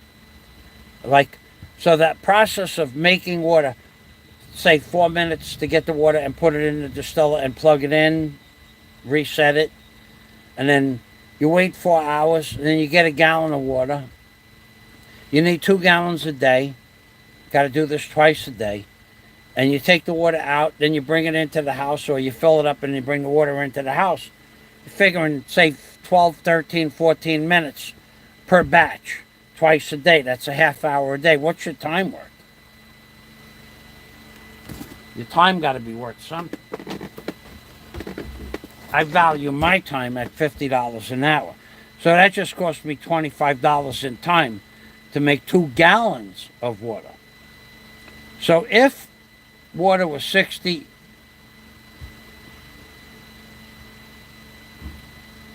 68 cents per gallon, 35 pesos per gallon. 2.5 times that is 87 pesos. Well, I could have bought it for 69 pesos. It was cheaper to buy the water than it was to make the water. And then if you add in your time, it's way cheaper. Because your time is worth add $25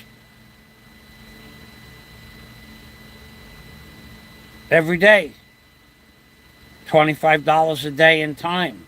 Gone. $25. Half hour a day, $25 a day in time. At 7 times 25. 7 times 20 is 140.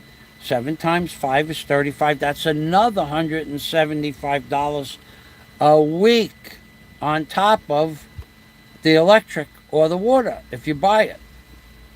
Now, if you go to the store and buy it, it's 69 pesos, and you buy 6 boxes, 12 units, and you bring those back at one time, and you pay 300 pesos for the tricycle, but you got other groceries, then you knock off 150. You add 150 pesos onto your tricycle bill for 12 units lasts you 2 weeks. Add 75 pesos a week to that, and that's what it costs you. You know, it's cheaper to buy it than it is to make it if you add your time in. But it's cheaper to buy it than it was to make it because the electric was so much. Then after Cyclone Odette, they doubled the rate of the electric. The electric rates doubled after Cyclone Odette. Exactly doubled. Whatever your electric bill was, they doubled it. Because after Odette, for 6 months, they had to use a diesel generator to make electric for Bohol. So all electric was made by diesel generator, and that price was double the price. Now it's half price to make water.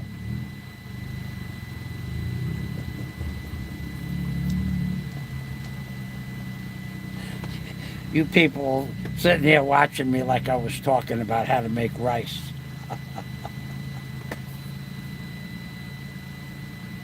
You are stupid. Sorry, I didn't mean to say that. You people are sitting here watching me as if I was teaching you how to make rice, or what rice to make.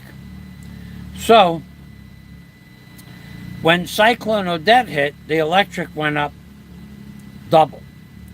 So then, even if I could get John's water distiller fixed, then I would be paying twice as much for water, or 87 plus 87 would be 174, right? 80 and 80 is 160. Yeah, it'll be 174 pesos. 174 pesos per 2-liter bottle. It's cheaper to buy it for 69 pesos. But then when the electric doubled, then they raised the price from 69 to 91. So it's still cheaper to buy it than to make it, plus your time. And that's the truth about distilled water. If you have any questions about distilled water, just ask. I'm an expert at this. I've been drinking distilled water now 22 years. I know everything there is to know about distilled water. I know where to buy it, how to make it, which is the best. Now you got reverse osmosis distilled water too, you know. But that's a very expensive process. I think this big container is reverse osmosis, to be honest with you. But in America, they used the piping at power plants, coal-fired power plants, to boil the water.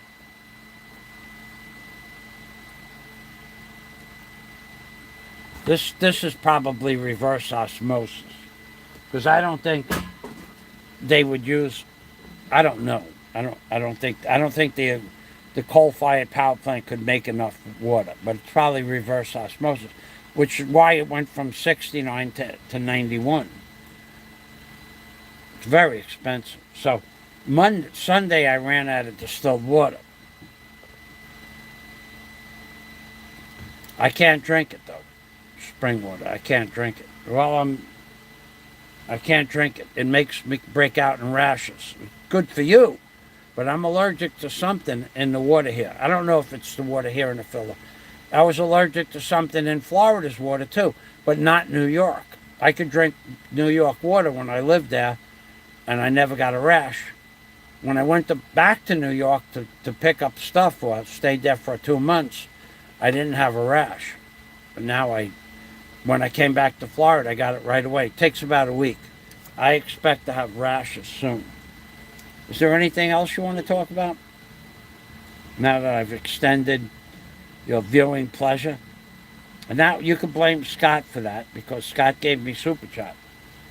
And I had to bang a pot, and then I got sidetracked with drinking distilled water, because this was the last bottle of distilled water that I had on the rack over there from last week. This water is, oh, this is good.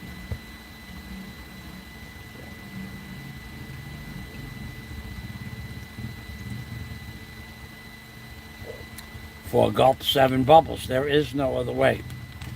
If you drink more, you're just being a glutton. If you drink less, you don't get satisfied. You gotta do 4 gulps, 7 bubbles. The bubbles are like an effervescence on your tongue. I don't want to get involved with that. I could tell you about how it tastes better and why it tastes better because of the bubbles, but I won't.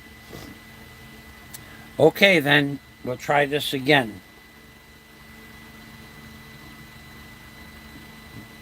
We talked about, let's see who we talked about. The psycho in Cebu. The fella that's not happy unless he's destroying somebody else's day.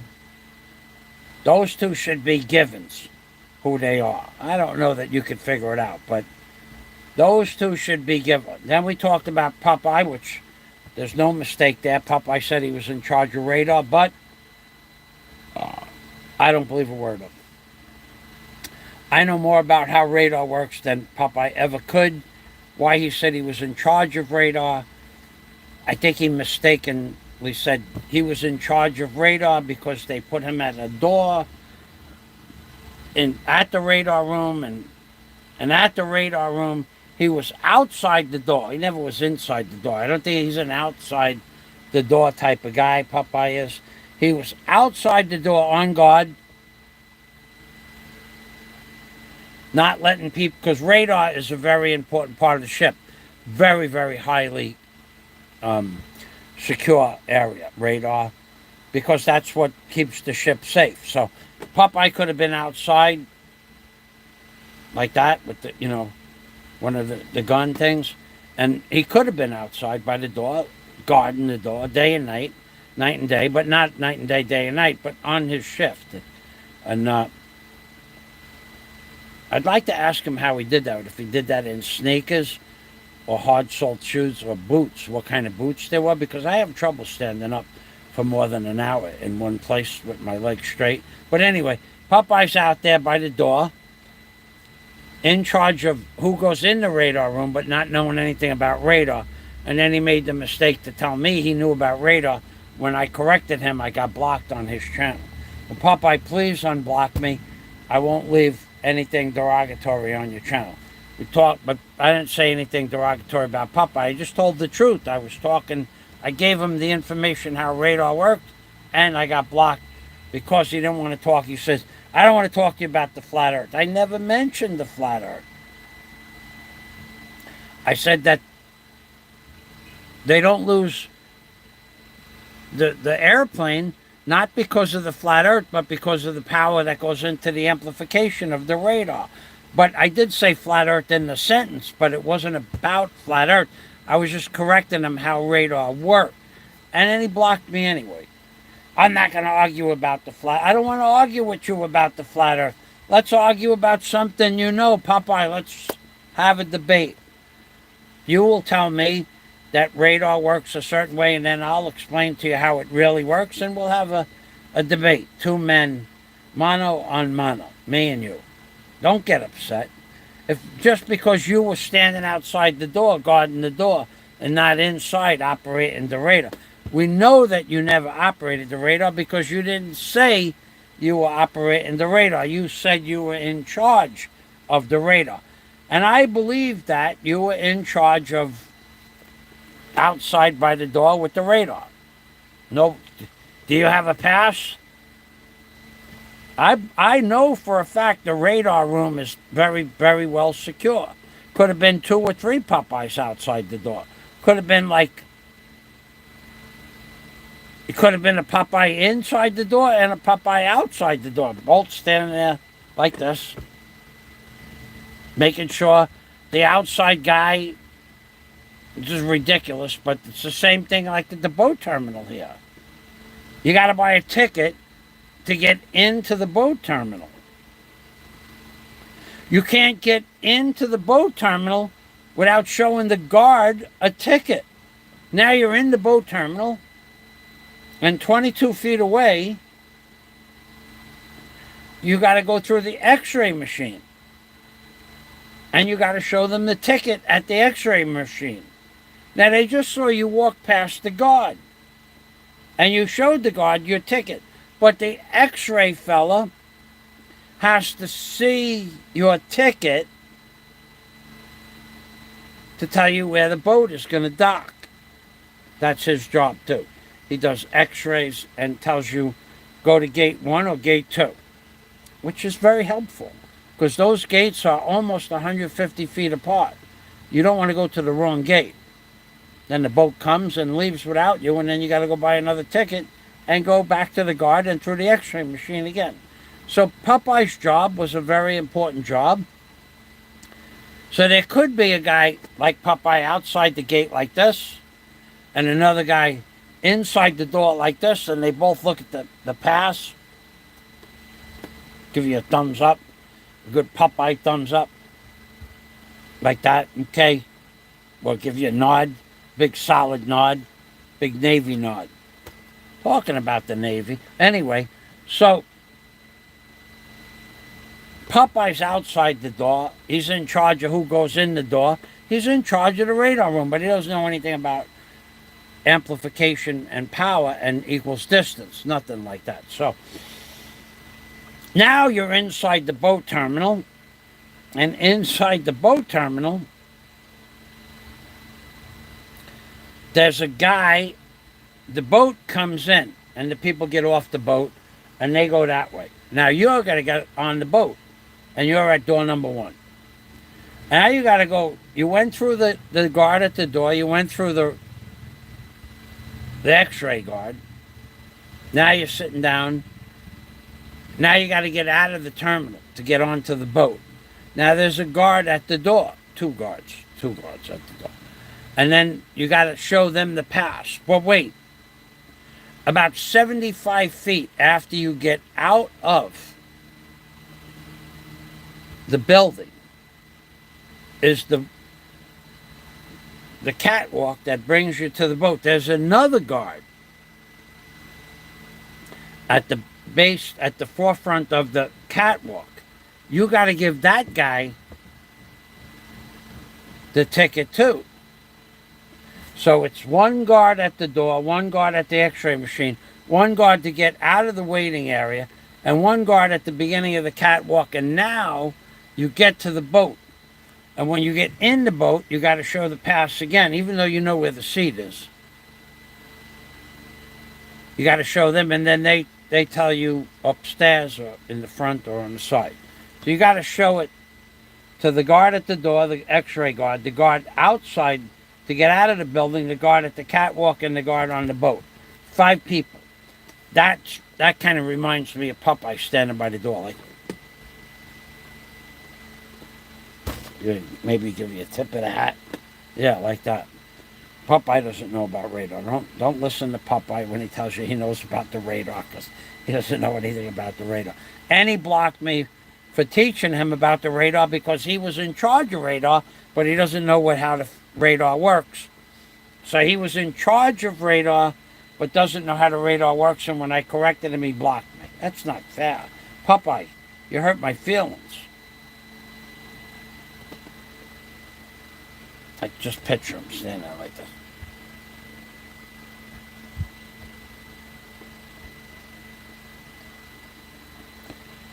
Shows you the pass. Gives you a big nod, big Popeye nod. You blocked me for no reason. You said you wouldn't block me, Popeye.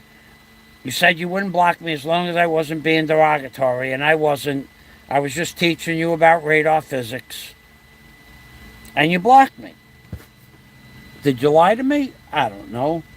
Maybe you think that derogatory and Esqualahan schooling you in radar, bringing you to radar school, Mafazio's micro radar school channel stuff. Maybe you think that I was being facetious. I don't know. I was giving you the lowdown on the radar. And then I taught you about that. I copied it and pasted it, and then you blocked me. You're not. You're a bad man. You're a very bad man, Popeye. No new comments? Okay, well. But that leads me to the next topic, and being that we're talking about Popeye, which has nothing to do with Popeye at all. I was watching a show about Dylan Mulvaney about a week ago. And the Navy, now, today's Navy, not Popeye's Navy. Popeye's Navy was when men were men.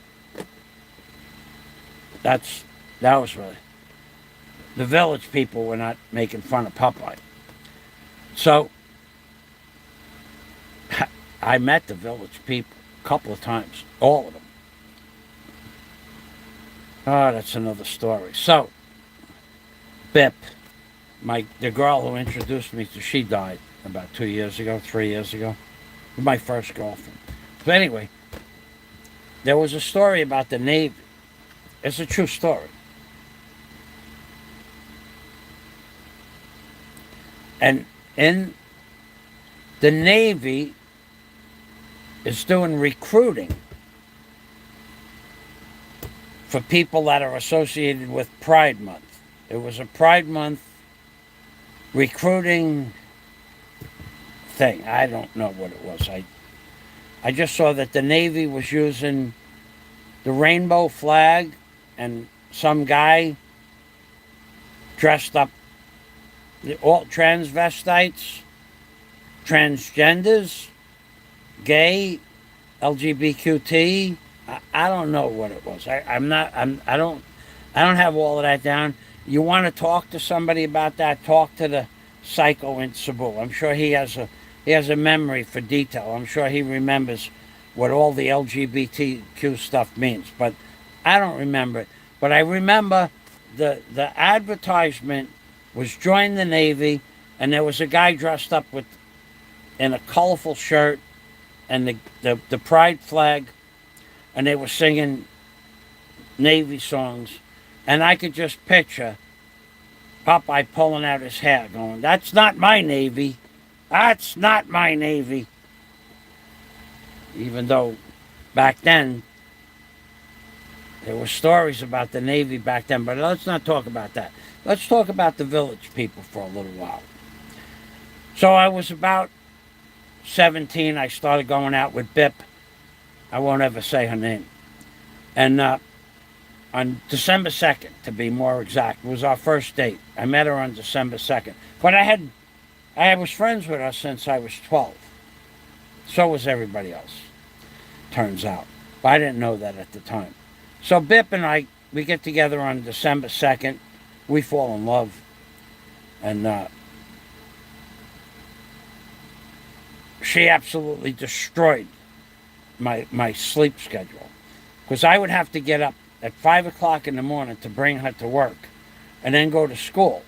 And I didn't have to be in school till like 7 o'clock. And then, but she had to go to Brooklyn first, and then I had to take her to Graham and Metropolitan Avenue, which was a nice neighborhood at the time, Italian neighborhood. So I would take her there, and then I would jump over the the Gowanus Canal, maybe it was, and then I would jump over a bridge to Long Island City, and hopefully there wasn't traffic.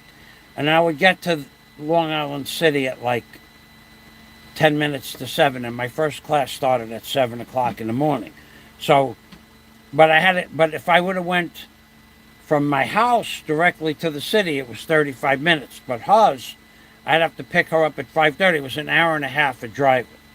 Then at night, after school, I would pick her up at night. She got off at 7 o'clock. I'd have to hang out at the beauty parlor till 7 o'clock. So I wish I never met her, but isn't that how you always think about your ex-girlfriends?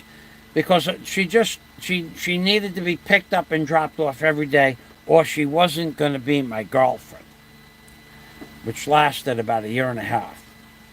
And then she wasn't my girlfriend anymore. She was so time-consuming. Pick me up, drop me off. And on my days when I graduated high school, she still wanted me to pick her up and drop her off. I mean, it's like 2 hours a day, 3 hours a day driving. I didn't want that. So she told me, if you don't pick me up and drop me off, I'm going to go out with Donde Farazzoli. Farazzoli was their last name. Donde was his nickname. I don't actually ever remember his real name. So I said, if you want to go out with Donde, go ahead. And she broke up with me and went out with Donde. But that was when we were like 19. Then when we were 20, we went back together again for about a month. She was still demanding for me to come and pick her up and drop her off. And you got to remember, I had, at the time, when I was 17, I had a GT6 Plus Triumph. But when 6 months later, I had a 446-pack GTX, and I was only getting 5 miles to the gallon and driving an extra 15 miles, 20 miles a day just to pick her up and drop her off. So I didn't like that. But anyway, moving on.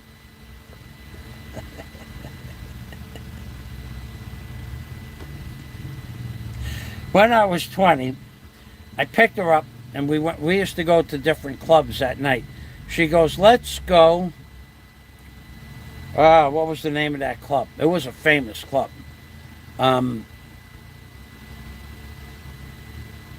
It was a really, really... Plato's Retreat. Plato's Retreat. Plato's Retreat. Very famous club in Manhattan. Very famous. So, who do we meet in Plato's Retreat? We met the Village People. And who was friends with the Village People? Bip. Somehow she became friends with the Village People. She was a freak of nature. And she introduced me to the Village People. And I got to meet them. I didn't really hang out with them, but I got to meet them. And where of all the Plato's Retreat. Because in Plato's Retreat, anything goes. Where did the Village People hang out? Plato's Retreat. Where was where was Bip hanging out when in 1974? Where was Bip hanging out? With the Village People, with Donde Farazzoli, not Daisy. Where was Donde and Daisy? Donde and Bip hanging out? Donde and Bip were hanging out with the Village People at Plato's Retreat. That's what she broke up with me for, so she can hang out with Donde Farazzoli and the Village People. So I got to meet the Village People. I got to see the inside of Plato's Retreat. It was a strange place. Not as strange as some of the other places I went to years later, but it was a really, really bizarre. It wasn't the only club like that. It wasn't the only club like that. And I had to drop stuff off and pick up other stuff. And at certain places with another guy, my Uncle Tanous. And we would go into, we would go into these clubs where there were people waiting for a delivery, and Uncle Tanous had people all over Manhattan to drop stuff off and then pick stuff up. And I went along with him, for companionship. And Uncle Tanous, he had some stops in Manhattan that he would stop at. Like one of them was on the west side of Manhattan. The World Trade Center was adjacent to one of the worst neighborhoods in all of Manhattan. It connected right there. It was where the docks were, the old Manhattan docks. And on those docks, anything you want, you could buy for $2. Anything. Didn't matter what it was. It would make no difference. You could buy a certain chemical or a certain product for $2. You could buy a woman, or you could buy a man. You could buy anything for $2. Anything. Okay?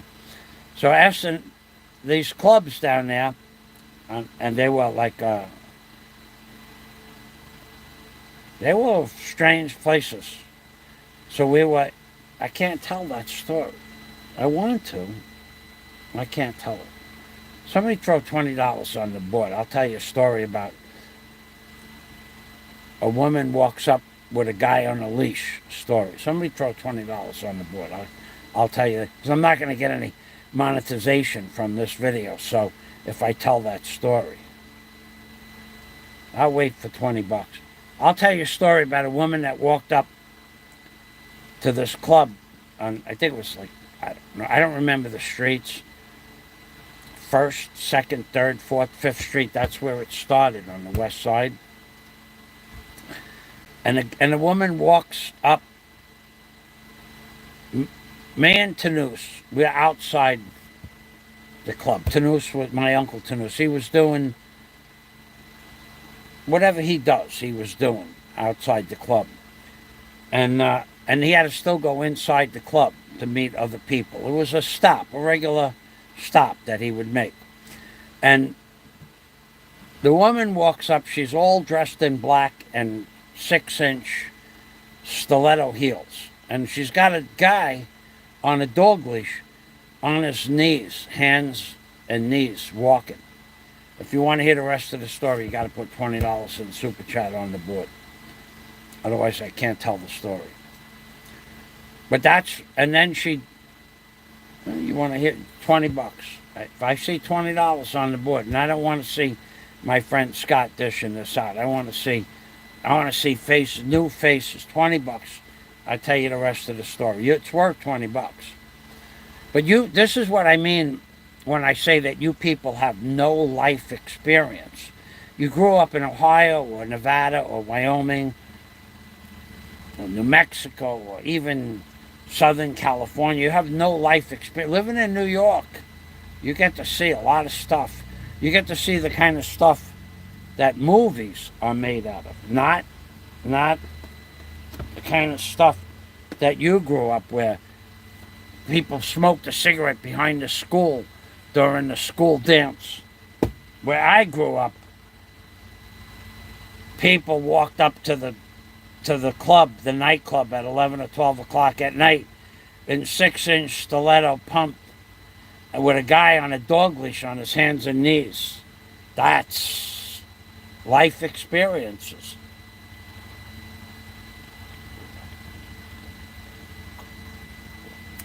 So what we got now, we got about 5 or 6, 7 people waiting for me to make a mistake so they could flag the video and I'd get a strike.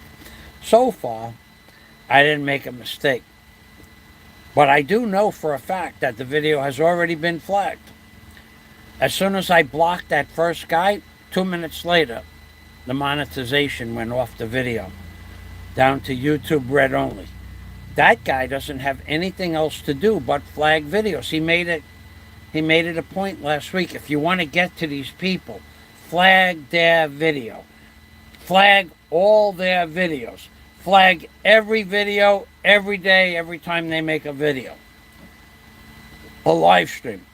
Flag all their videos. Flag everything. He said it in the comments in his live stream. Just last week I heard it. And no sooner did I block him for breaking my chops, but then the video got demonetized.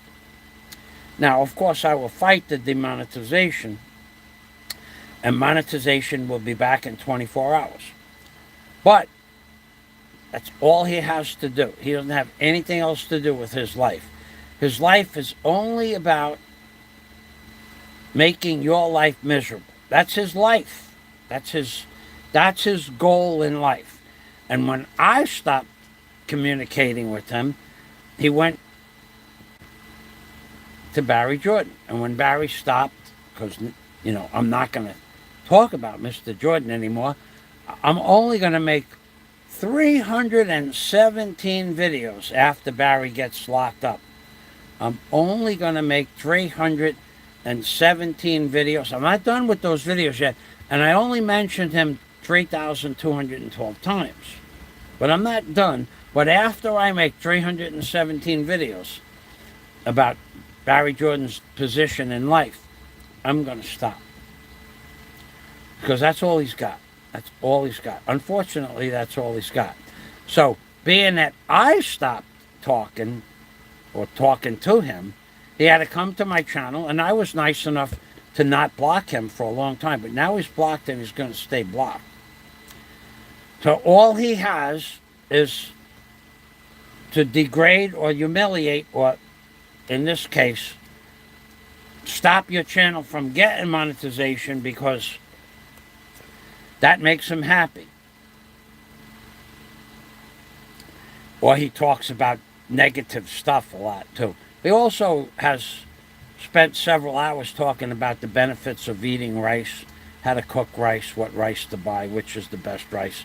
That was a 1 hour and 45 minutes. That was a very interesting. I didn't watch it. I listened to some of it while I was cooking, but imagine talking about rice for an hour and a half.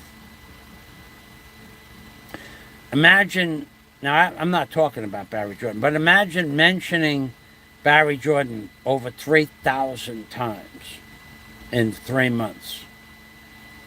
Every time you talk about lockup, incarceration, detention, Barry, hurting Philippines, every time. Imagine talking about the same thing 3,000 plus times in 3 months, 1,000 times a month.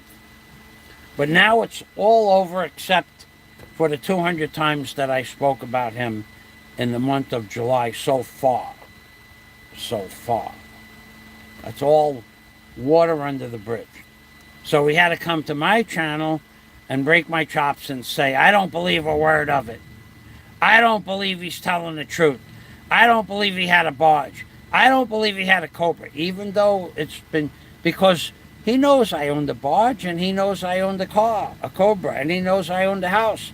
But to him, his enjoyment is to get you upset in any way, shape, or form during the course of your day.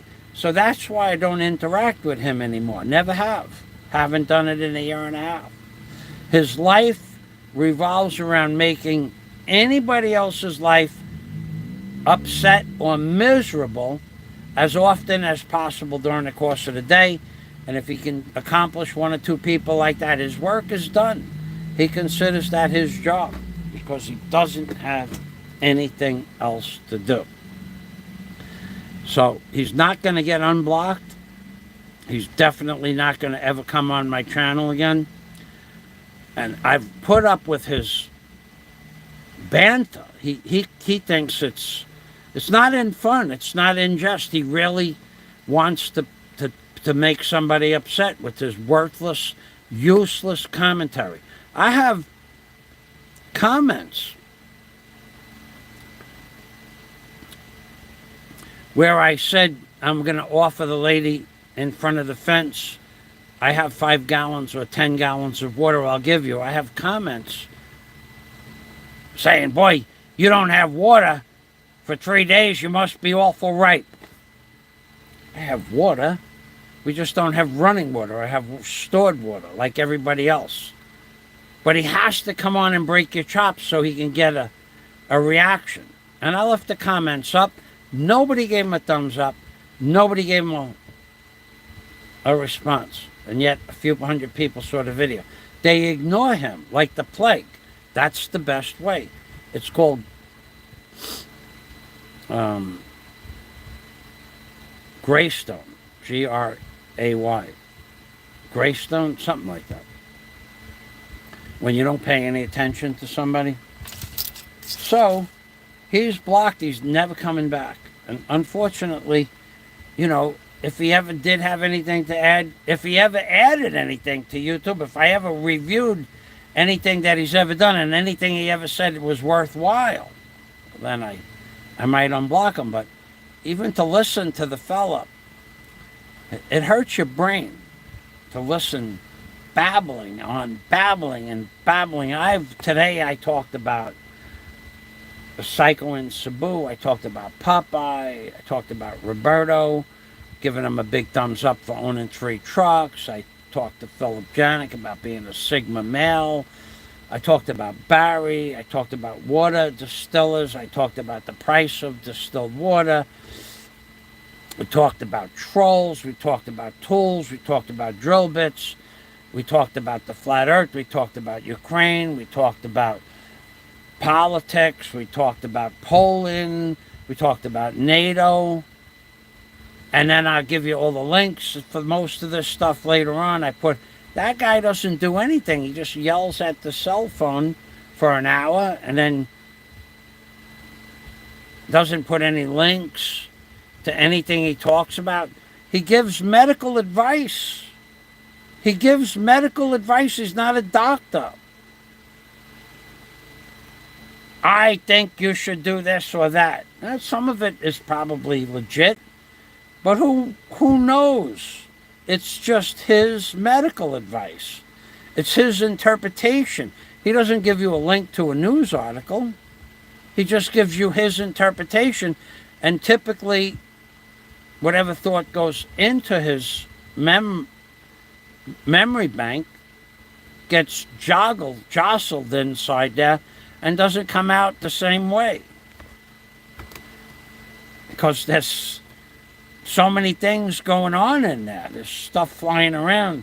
Remember the movie where you see the bats in the belfry going all around like this and like that? That's like the confused state.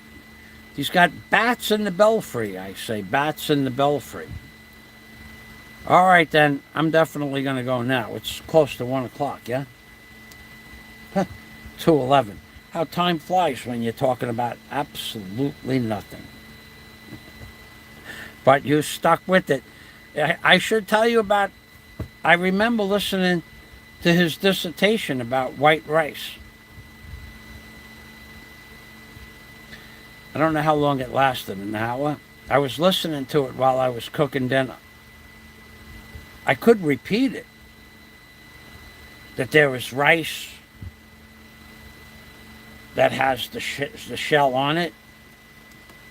And then when they took the shell off of it, it took the nutrients out of the rice. And then they gave that to the sailors. And the sailors were getting scurvy because they took the shells off because the rich people didn't like the shells on the rice. Something like that. I don't know if that's even true. I don't even know if it's true. I just heard him say it. I'm just repeating like that, parroting what he said. So it was something about the shells and then something about something else, and then he got sidetracked and he was talking about the price of diesel fuel in Hong Kong. Then he went back to rice.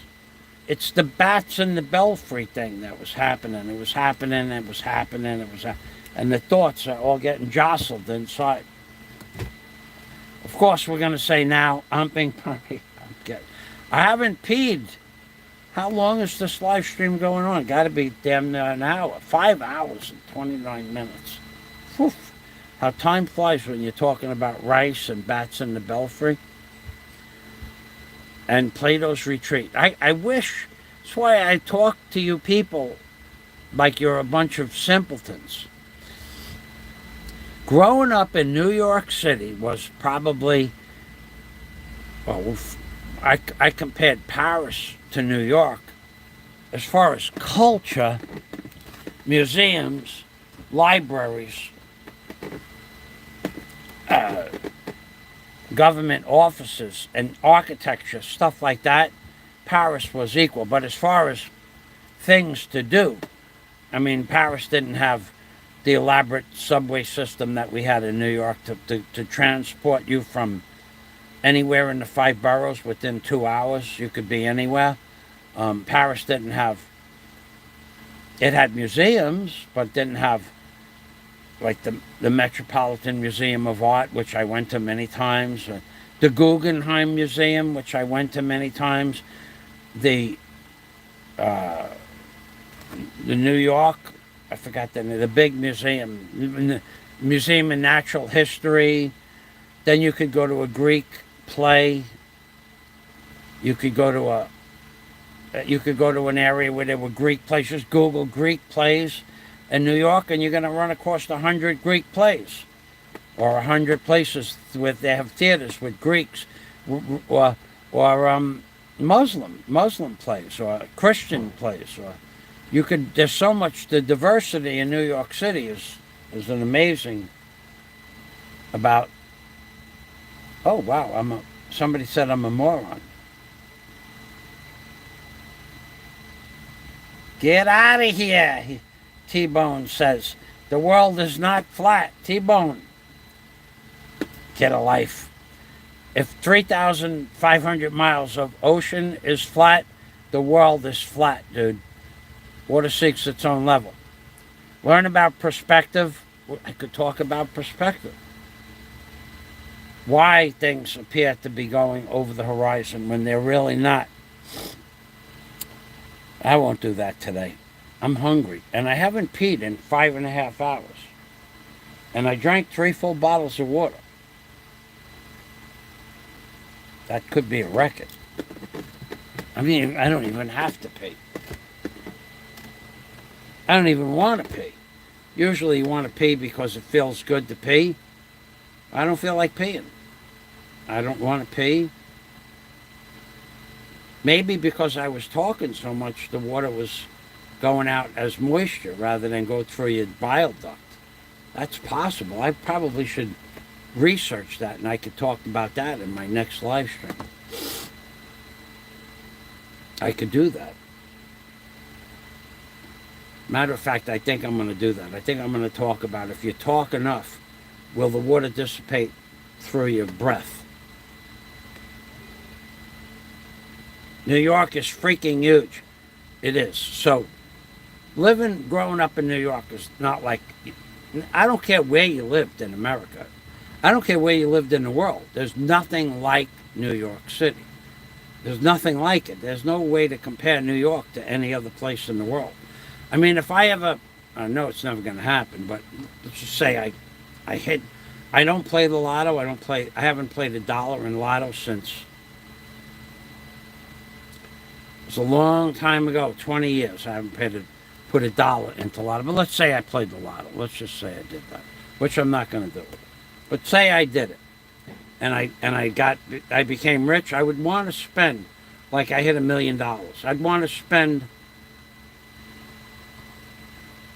a month in New York City. In a month you can't see anything, but I'd want to spend a month in New York City. I'd want to be in a hotel overlooking Central Park, which would probably be $500, $600, $700, $800 a night for a couple of nights, just to watch to make the video of the buildings and the sunset over the building. I'd want to be on the east side and watch the sunset over the west. And then on the west side and watch the sun come up over the east. I'd want to experience all of that. And if I had $1 million, I could do that. But I don't have $1 million.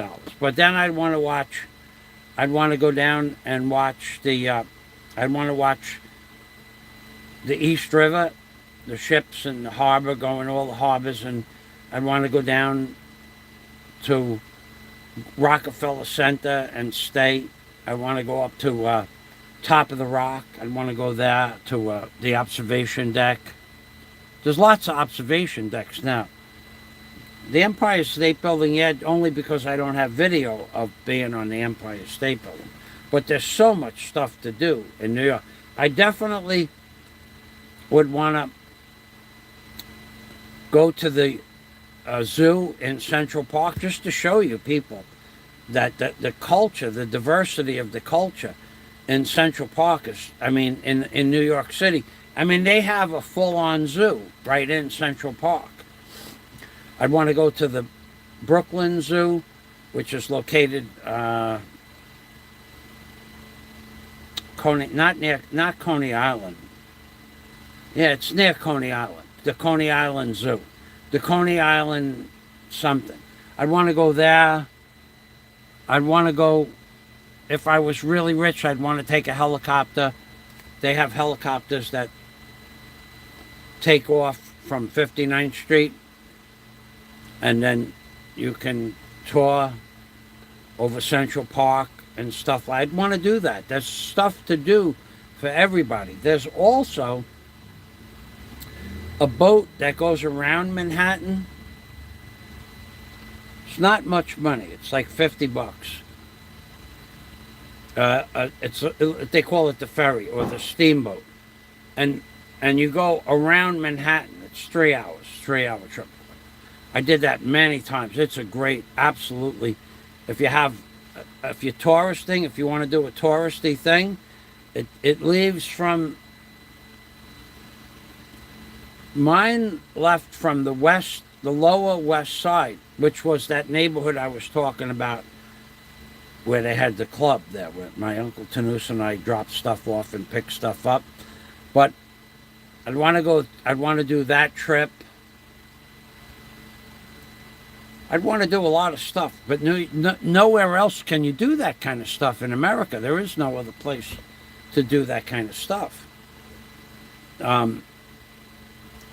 Restaurants. I mean, I'm sure they make good cannolis in Italy, but I'm not going to go to Italy. I would no interest at all to go to Italy. Before I would go to Italy, I'd go back to New York. I have no interest in going to Italy. Although Italy would be something I'd want to do. But New York City, if you're in America, you could, if you were rich, or if you had 2 months to tour anywhere in the United States, you could spend 2 months in New York City, do a different thing every day, and not see any of New York. You could see all the hot spots, but you couldn't see all the nuance. When you're walking through New York City, you look up. You go to Rockefeller Center, and you look up. You're walking near St. Patrick's Cathedral, and you look up. You're by the Chrysler Building, and you look up. What do you see? You see gargoyles the size of elephants hanging on the side of buildings, bigger than elephants,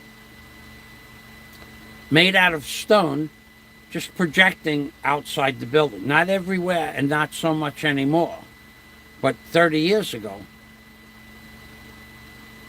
you could just go to the observation decks on the Chrysler Building and sit on top of the artwork that's up there with no supervision, no fence to stop you. And 30 years ago, you could go up to the top of the Empire State Building and climb over the wall if you wanted to.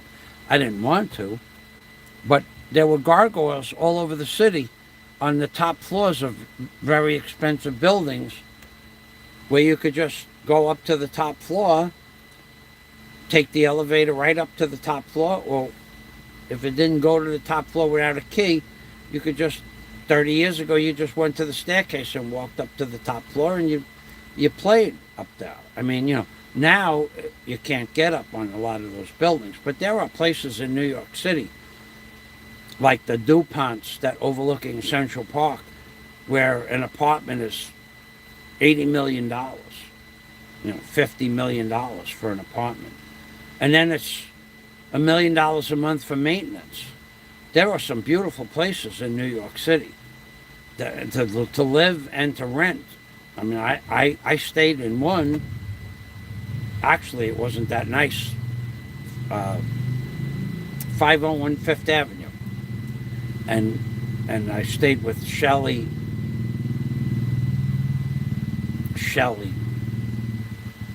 Felstein, a good Jewish woman.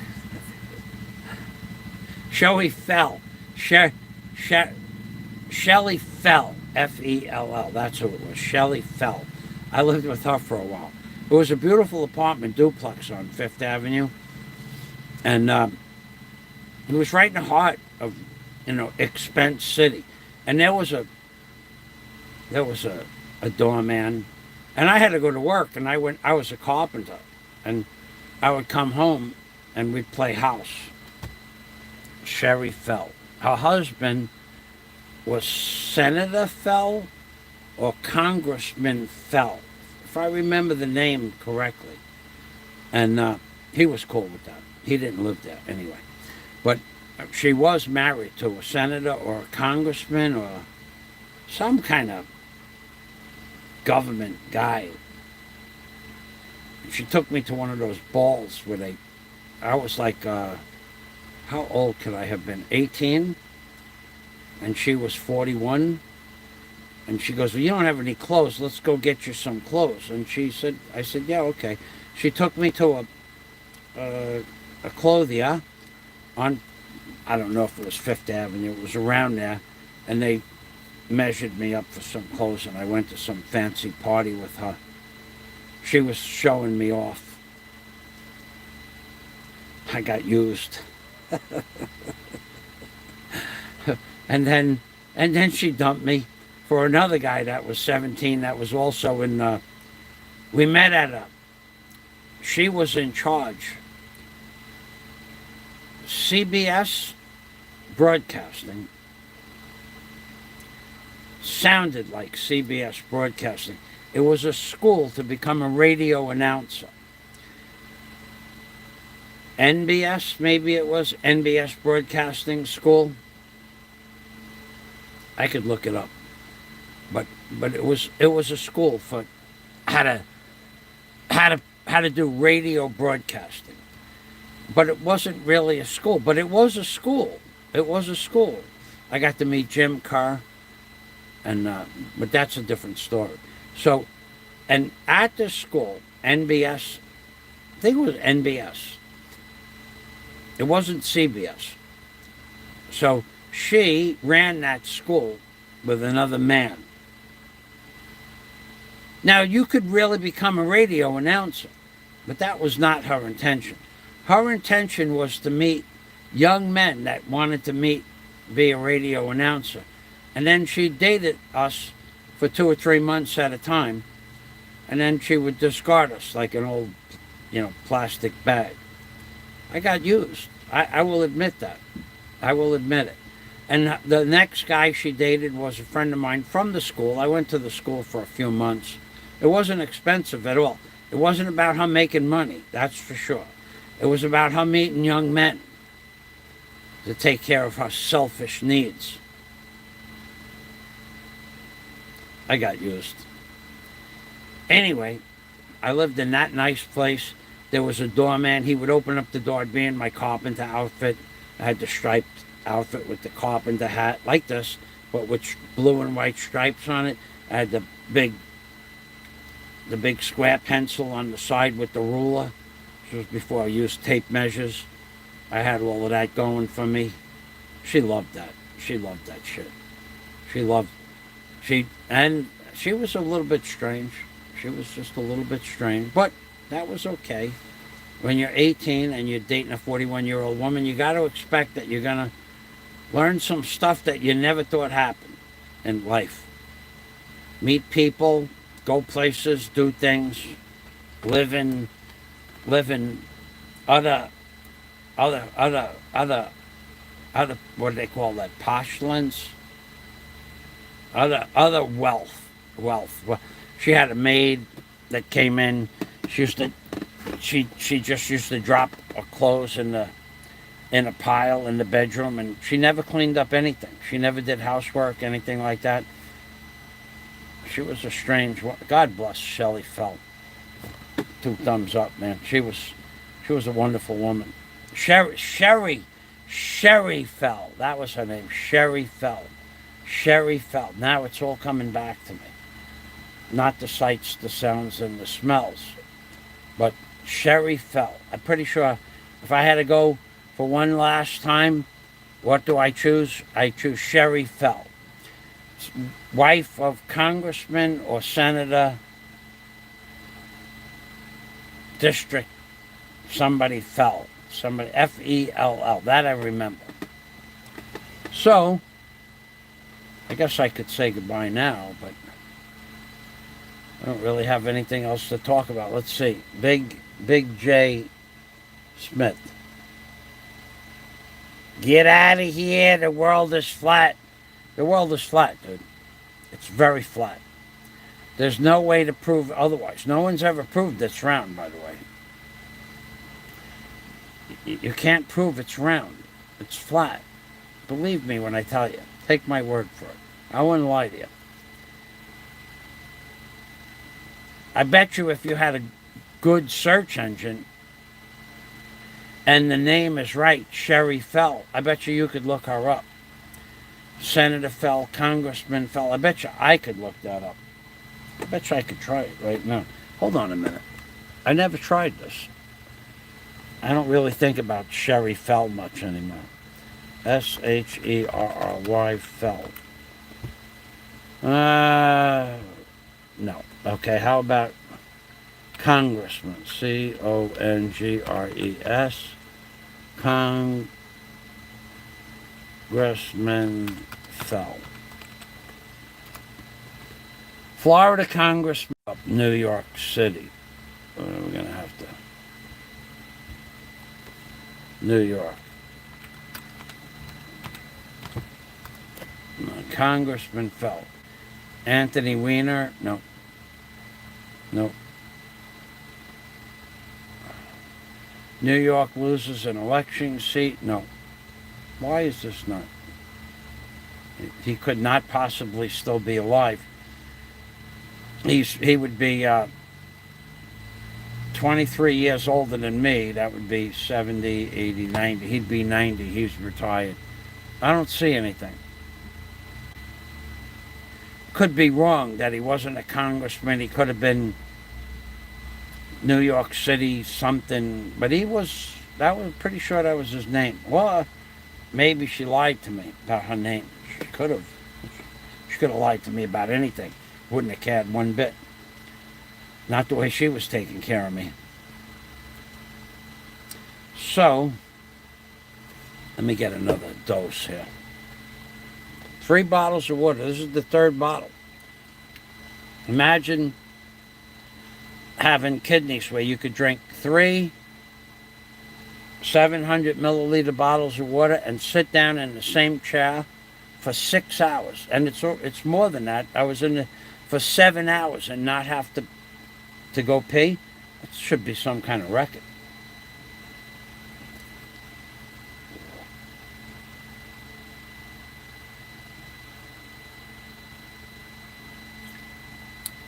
Should be some kind of record. I should look that up. How much you could drink and how long you could sit in a chair without having to pee. Piddle. Number 1. And whoever decided about that number 1 stuff, whoever did that, whoever was the one that decided that number 1 was to pee and number 2 was to go poo-poo. Who decided that? What gives them the right? You know, when I was a kid, my grandfather, I had to go to the bathroom. And my parents didn't use the number 1 or number 2. And my grandfather took me up to New Jersey to teach me how to swim. I was up there for the summer. I might have been 4 years old, 5 years old. Well, I didn't know how to swim, but he taught me how to swim. I'll tell you how he taught me how to swim in a minute. But anyway, my grandfather said to me, "Son, do you have to go to the bathroom?" Because he had this big 16 by 32 foot in-ground pool, 7 feet deep on the deep end, 3 feet deep on the shallow end, right outside the back of his house. Beautiful house. 10 Brown Place. That was his address. 10 Brown Place. So he had this pool, and he goes, "Son, do you have to go to the bathroom?" And I said, "Yes, Grandpa." And he says, "Okay, go over by the pool filter." He had a pool house built for the pool filter. Because the pool was huge, and back then, the filter and the filter pumps, you kept them about 25 feet away from the pool because they make a lot of noise, and also on the far side of the pool away from the house. So he said, do you have to go to the bathroom, son? I said, yes, sir. So he said to me, number 1 or number 2? I didn't know the difference. I didn't even know there was a difference. So I told him number 1, Gramps. He said, okay, go behind the pool house. I don't know, maybe I think he said go in the pool house. So I went inside the pool house and I took a dump because I didn't want to dump outside the pool house because there were people outside the pool house that could see you from where the pool was. So I took a dump inside the pool house, right inside the pool house, right by the pool pump. I was like 5 years old. No big deal for me. I gotta go, you gotta go, you gotta go. Unfortunately, I remember I didn't have toilet paper, but I took the dump anyway. So I dumped inside the pool house, and his entire lesson teaching me how to swim was a series of holding you up while you did the doggy paddle for several days in a row. He would hold up your body and he'd walk with you while you were swimming like this, doing the doggy paddle. Now, I don't remember if he taught me how to swim before the dump or after the dump, because the dump would have made a beautiful timeline. You know, then you could know, did I swim before I knew what a number 1 and number 2 was, or did I learn how to swim after I knew? You guys are still listening. You guys are still listening like I had anything to talk about that was worthwhile. I just got nothing to do. You don't understand. And it's raining out. So if I got nothing to do. So did I learn how to swim before I knew what a number 1 and 2 was, or did I learn after? So I take this hairy dump. I don't know if it was a hairy dump, but I dumped inside the pool house.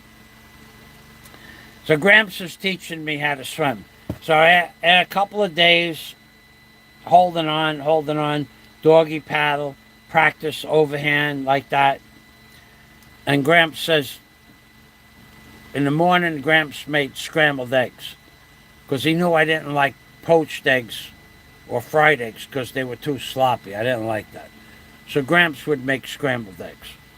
He did that for me. He goes, all right, we'll make scrambled eggs, son. He called me son. So we go, we're at the breakfast table. Gramps makes the scrambled eggs. He goes, today, you know what you're going to do today, son? I go, no, I don't know, Gramps. I don't. Because every day Gramps took me somewhere. We did something. We mowed the lawn on the ride-on motor. We would go clean the pool filter. He had a dress factory. We'd go to the dress factory. My uncle had a head shop. We'd go to the head shop. Today you're going to learn how to swim, son. Okay, Gramps. So we go up to the pool, and he goes, are you ready to learn how to swim, son? I said, yeah, okay, Gramps, I'm ready. And he picked me up outside the pool, standing on the walkway. He goes, you remember the doggy paddle? Yeah, okay. I didn't say yeah like that, but I said, yes, Grandpa. And he picks me up, and he goes, you ready to learn how to swim? I said, yes. And he throws me into the middle of the pool, which is about 5.5 feet of water, and I'm about 3 feet tall. And I pop up, come on, son, today's you learn how to swim. And I did the doggy paddle over to the side of the pool, and he goes, now you know how to swim. And I learned how to swim. That's how I learned how to swim. And then, from then on, I was very cautious when I said yes to Grandpa. But then he got in the water with me, and then I would follow him behind him, and he'd walk around the shallow end of the pool, and I was a swimmer. Now I swim. Now I could swim. Well, it's 1,300 feet, my first leg, and I swim there and back, so that's 2,600 feet. So that's a half a mile. And I don't get winded or tired or anything like that. I just swim that much. That's when I swim, half a mile. When I do swim. I haven't swum in about a month because the tide was bad for a couple of weeks, and then the tide was low during the day. I don't like swimming when it's low tide. And then we had a storm, and then we had a lot of rain. Then we had another storm. Then we just got over another storm. So that's the best way to teach somebody how to swim. Then, of course, there's the ride-along lawnmower that I mentioned before. Gramps, good. You want to cut the grass? And he had a ride-along lawnmower. That was pretty cool. That was the only one I was ever on in my life, actually. And that was going back into 1960, 61, 62. He bought this real double blades ride-along lawnmower because he had, I don't know how much land he had. It was an acre, 1.5 acres, and it was all grass. He would spend his whole day off, half a day of his day off, cutting grass.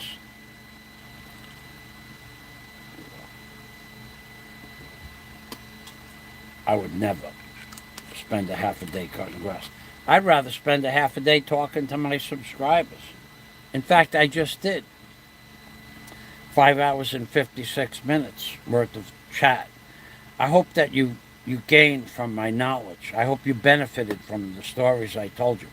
And now I've taught you how to teach children how to swim. And by the way, there was no life jacket involved. There was no life jacket involved at all. Swimming was not something we did. When he held you like this, there was no life jacket. When he threw me in the water, there was no life jacket. Okay, you do that in today's world, then you probably end up in jail. But Gramps had a different point of view about stuff. He was pretty cool. He was also big shot in the Lions Club. I don't think he was a Mason. I never heard the word Mason or anything Masonic about that. But he was a big shot in the Lions Club. And Boy Scouts and Cub Scouts. Baseball and football. He had every he had a station wagon and he had a regular car. Remember the car it was like a Dodge Plymouth where you push the buttons on the left side of the steering wheel. You push 1, 2, or 3. He taught me how to push the buttons. I never got to drive the car, but I got to push the buttons. Like I'm pushing your buttons now for watching me live stream, and I'm not talking about anything important. I'm pushing your buttons. Just so you know that I know that you know that I know I'm pushing your buttons. So Gramps had a car like that, but then he had a station wagon. And then he was the Scout Master, Cub Scout Master, a Boy Scout Master. He held those Boy Scouts and Cub Scouts.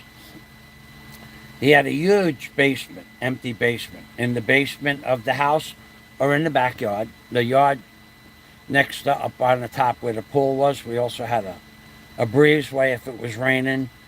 He was really big into teaching children how to play baseball, football. Music was a big part of his life, the piano and the accordion. And of course, teaching people how to swim real quick. Those were quick lessons. Gramps was pretty cool. He also was, he owned a big, huge dress factory. I don't know how many people, 30, 40 people. In Denellen and Plainfield. Or Plainfield is in Denellen, or Denellen is in Plainfield, New Jersey.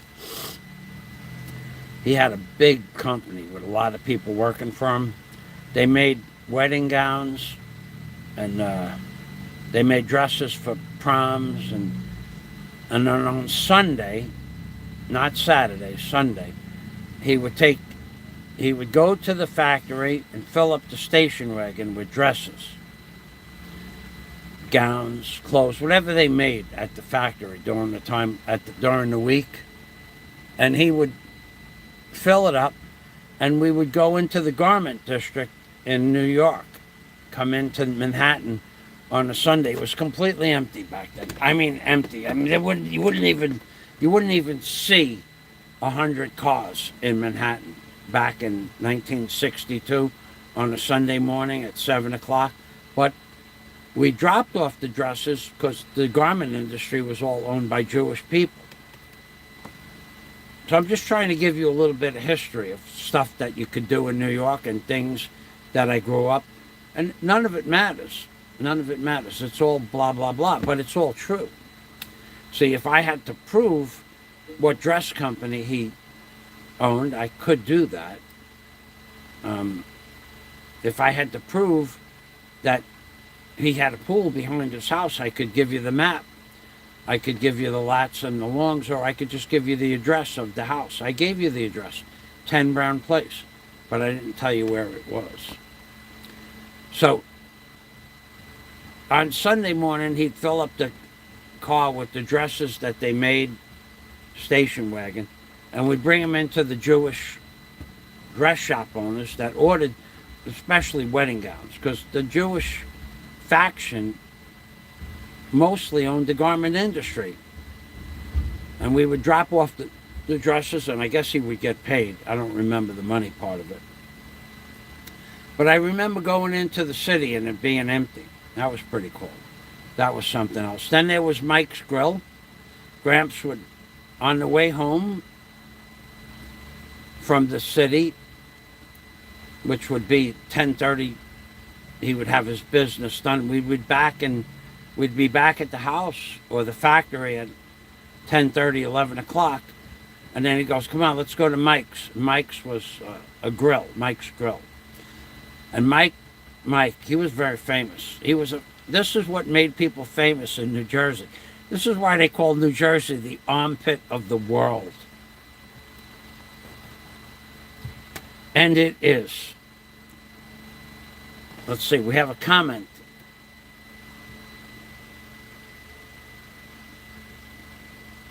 I should write a book, says Sandy. Sandy, this is all true stuff, too.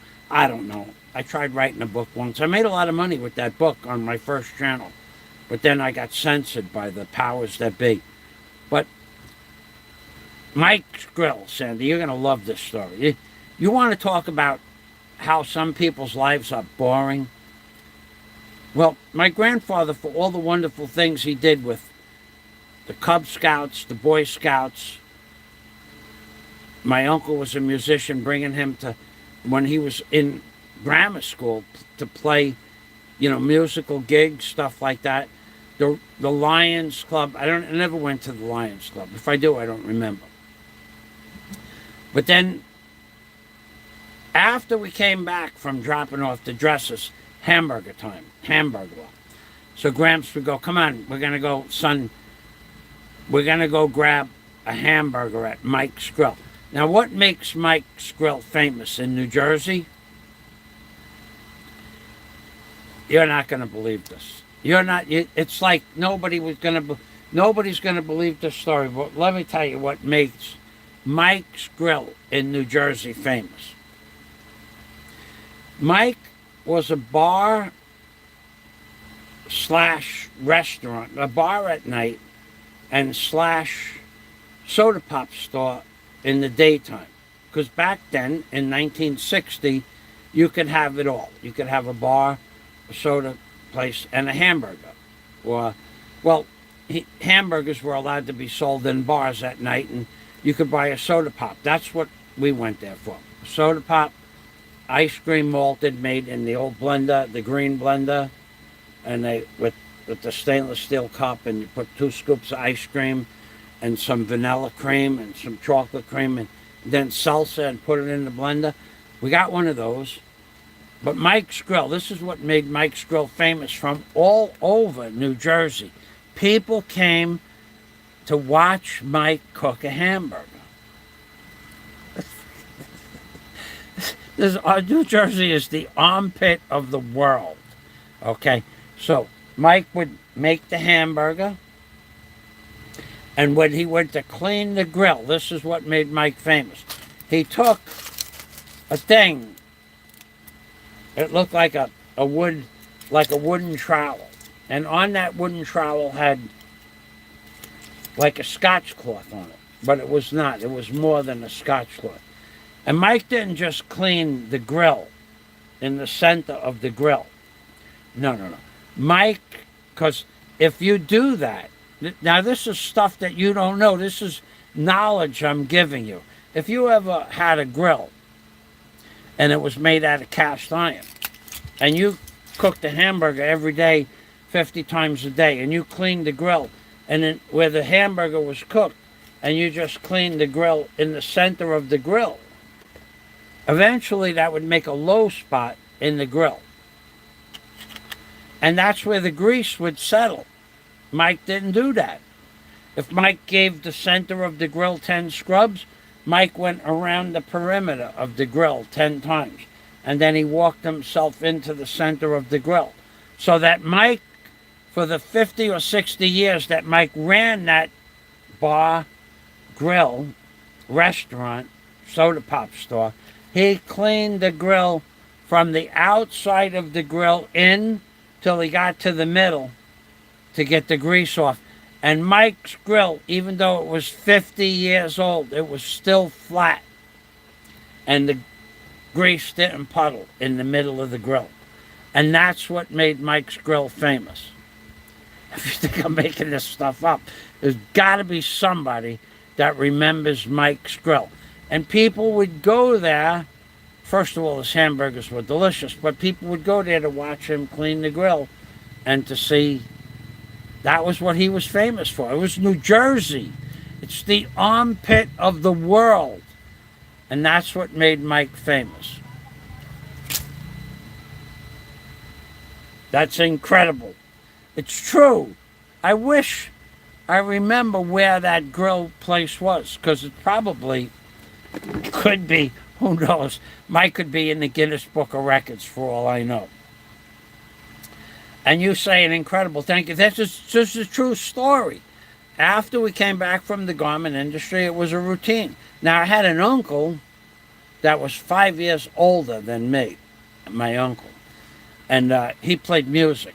He was quite an athlete. He was very much into music. He was an athlete. He was a Cub Scout. He was a Boy Scout. Played a guitar. He had a band. It was a band that practiced at the house that he played in for many, many years called The Lighter Side of Darkness. The Lighter Side of Darkness. And what are the initials for The Lighter Side of Darkness? Figure it out for yourself. So his band was called The Lighter Side of Darkness. And he opened for some obscure bands back in the mid-60s. So he was 5 years older than me. Let's say I was 15 in 1970. He would have been 20. And he played gigs in Manhattan when he was in his early 20s. So, and he said he played open for a band. I forgot the name of the band, but he tried to get into being a musician. His band didn't just have what it took. He didn't have the pizzazz necessary to be a big band. But that was the name of the band, The Lighter Side of Darkness. And he would always have. He didn't want to go into the city with Greg. He had nothing at all, nothing to do with the dress factory. He didn't work there. He didn't go there. He didn't hang out there. My other uncle, who owned a head shop, he stayed at the dress factory because he had stuff made for the head shop there. The leather jackets with the fringe. They made everything. The vests. I still have my purple fringed vest. It's in the other container. I don't have it with me now. Could go get it. If you want to wait, I'll go get it. It'll take several hours to find that purple vest. But I know I have it because I packed it from New York. That was the one piece of clothing that I had that I remember I got from my uncle and my gramps. They made all kinds of stuff out of leather pouches, leather bags to hold pipes and tobacco and stuff like that. Yeah, we were into 6 hours, baby. We did it. We got 6 hours under the belt. Another 6 hours under the belt. So after we did the hamburger thing, if it was summer, because I spent a lot of time with Grandpa. And then when it was pretty cold, he had a big garage. To get to his house, you pulled at the bottom of 10 Brown Place. The mailboxes were in front of the house. The mailboxes were on the main road. He lived in like on an ingress, because you couldn't get to his house if there was snow. Well, you could, but you had to wait for the plow to plow. So the mailboxes were at the front of the road. Remember, I was allowed to take the mail out of the mailbox. It said the number 10 on it. I still remember that. And then we would go to the house. But if it was the winter time and it was snow or ice, his driveway was 30-degree angle. You couldn't go up. You had to park the car at the bottom, go up and get the salt, go salt it. I don't know how many cars went down the driveway into the forest, several, over the course of his lifetime. So eventually they just put the cars at the bottom of the hill, and then you'd have to walk up the hill in the ice, which was a real pain in the neck. But I spent Christmas week up there. I spent many months up there hanging out with Gramps. And he was pretty cool. He took me on a lot of trips with the Boy Scouts and the Cub Scouts, which really nothing big, but nothing I really remember, just mostly forest trips. I remember there was a lot of cow farms up there and a lot of green up in Plainfield. It was all open farms. Once we went to a place called Vineland, which was at South Jersey. I remember that. I don't know why I remember that. I remember that because I dated a girl in Vineland, but I don't remember what we did in Vineland. I remember that I met the girl in Vineland, but I don't remember what I did with Gramps in Vineland. I don't know why we went there, but we went there.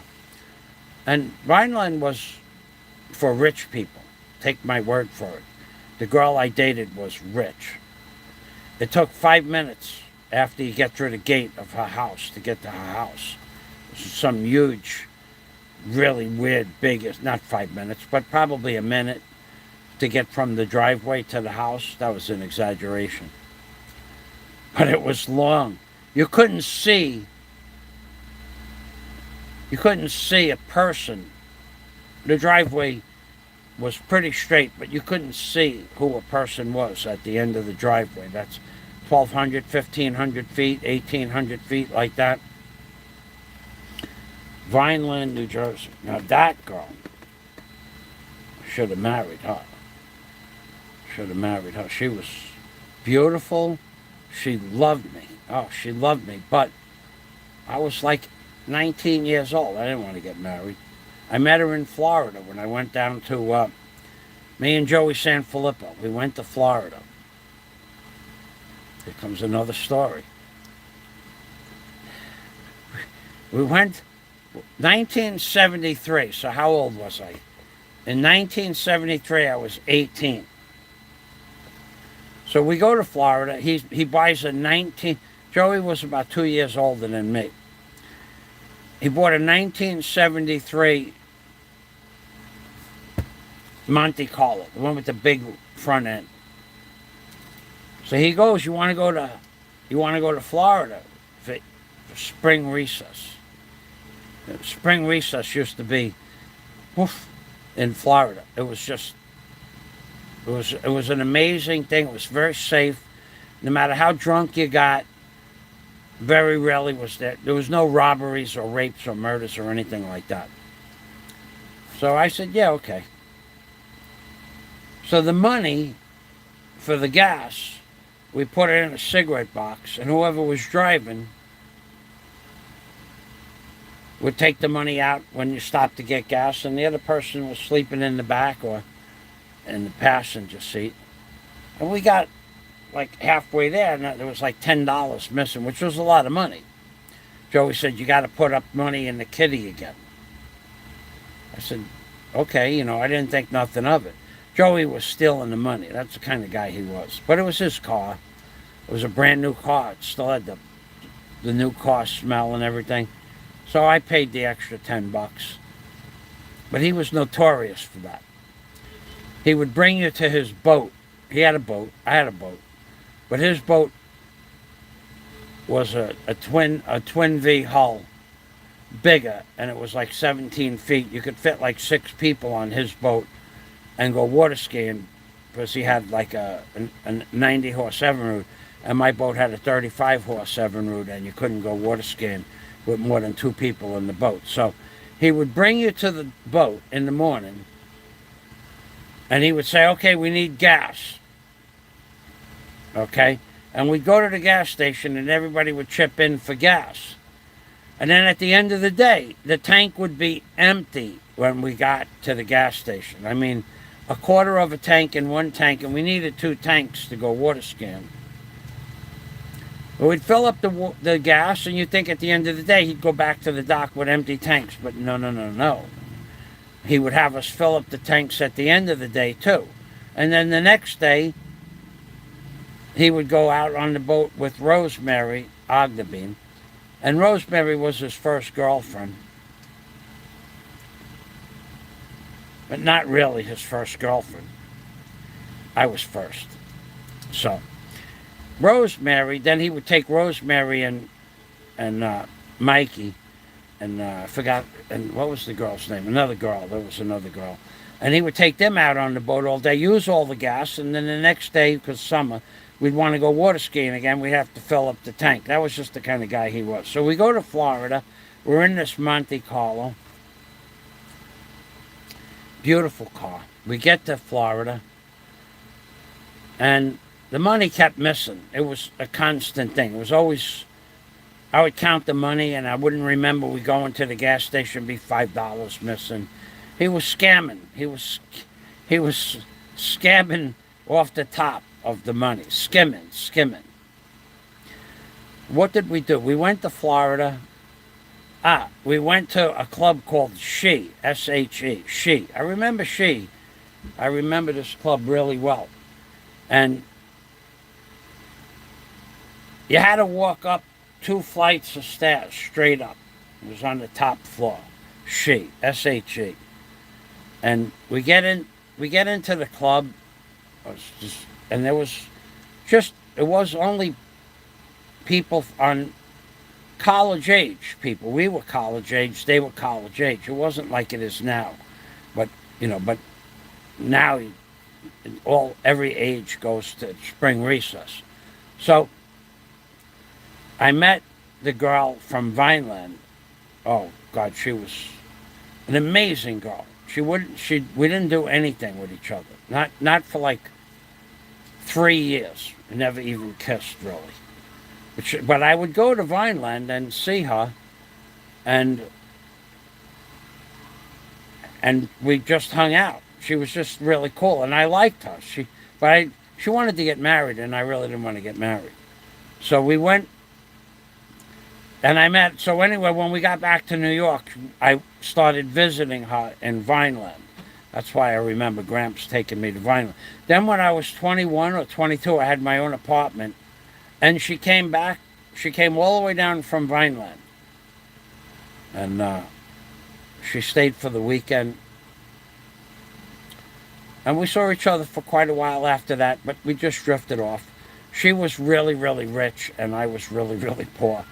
And she was buying already houses at the age of 21, and businesses and stuff like that. I just was not in her league. And I guess that's probably... But I was, I was a contender. So that was the end of Marilyn. Her name was Marilyn. I could say the name. Not because I just remembered it, Marilyn. Because thinking about the story, then once you think about the intimacy and everything, her name was Marilyn. I would stick to that story. That I remember, Marilyn. So that's, Gramps took me to Vineland. I met Marilyn in the She. I stayed with her the whole 2 weeks I was in Florida. We went down. I have pictures of Maryland. Oh, God, I have pictures of Maryland. We are in Isla Morada at the Dolphin Tour in Isla Morada in the Florida Keys, where I ended up living with Marilyn, Joey Sanfilippo, which I call Joey Sanfilippo out, the girl he met, who was Marilyn's friend, and Marilyn. And we are feeding one of those birds with the turkey wattle, like underneath not a stork, not a crane, not a seagull.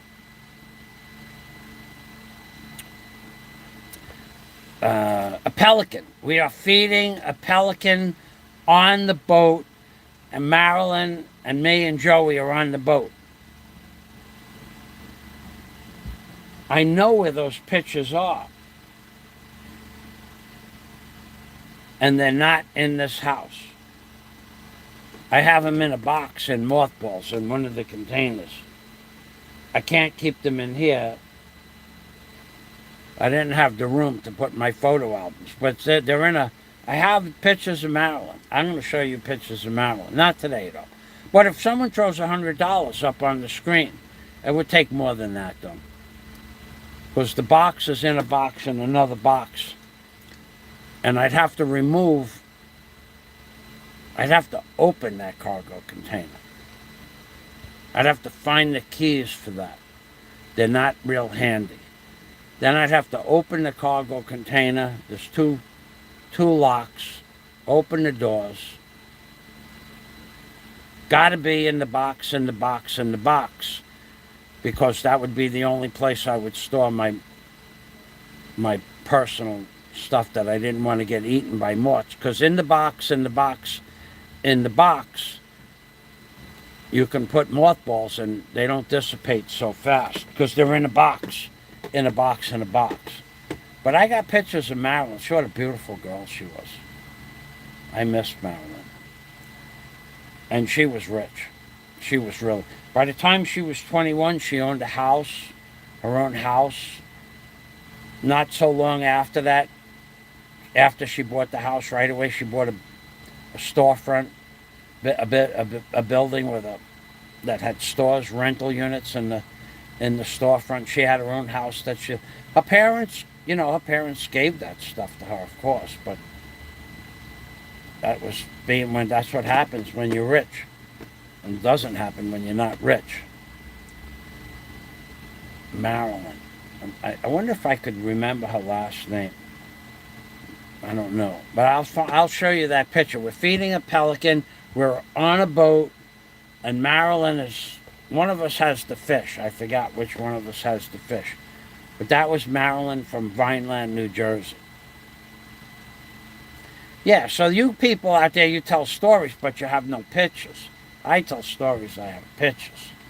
Video, pictures, proof, licenses, insurance policies, driver's licenses, stuff like that.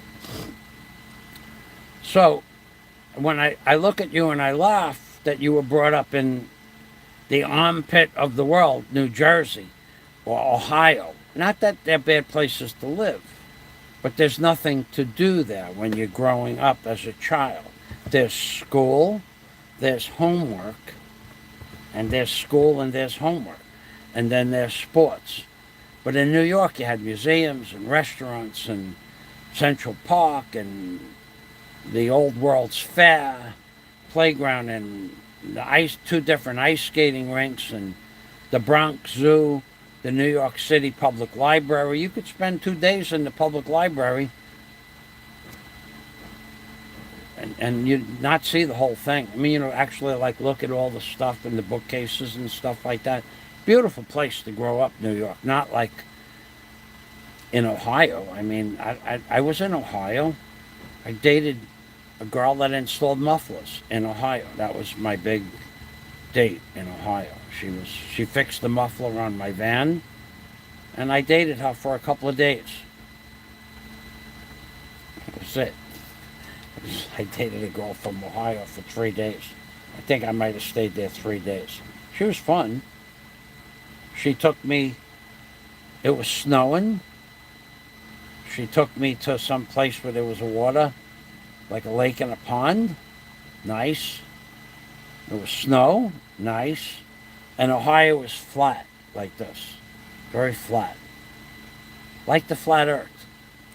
And it's flat for like 50 miles. But the thing that I remember about Ohio is when we drove somewhere, she taught me the word hedgerow. There was a house, and on both sides of the house was a tree stand. And that blocked the wind and the snow and the rain. Like, 30 or 40 feet away, but that blocked the weather. Then there'd be farm for 10 miles, 5 miles. Then there'd be another house. The farms in Ohio are big, thousands of acres. And that's what I remember about Ohio. She taught me about a hedgerow and a tree stand. Because that's how they separate the properties. And she taught me that women could do muffler jobs on vans. She did a great job. The muffler stayed on the van for many years. She was a good muffler woman. Very good with pipes. She had the pipes in the shop. She knew which pipes to get. She had the pipes available. She did a little bit of cutting. She did a little bit of clamping. She did a little bit of ratcheting, and my muffler was fixed. And I said to her, "You want to go out for dinner?" Dr. Yen Lo. Okay. Canny Ford. So what's in Ohio? Give us an update. If you had to tell somebody to go to Ohio, what would you tell them to do? Now, I do know for a fact that in Ohio, I was in Ohio, the capital of Ohio has the Mack tool. I remember that. I had to go drop off a Mack tool truck when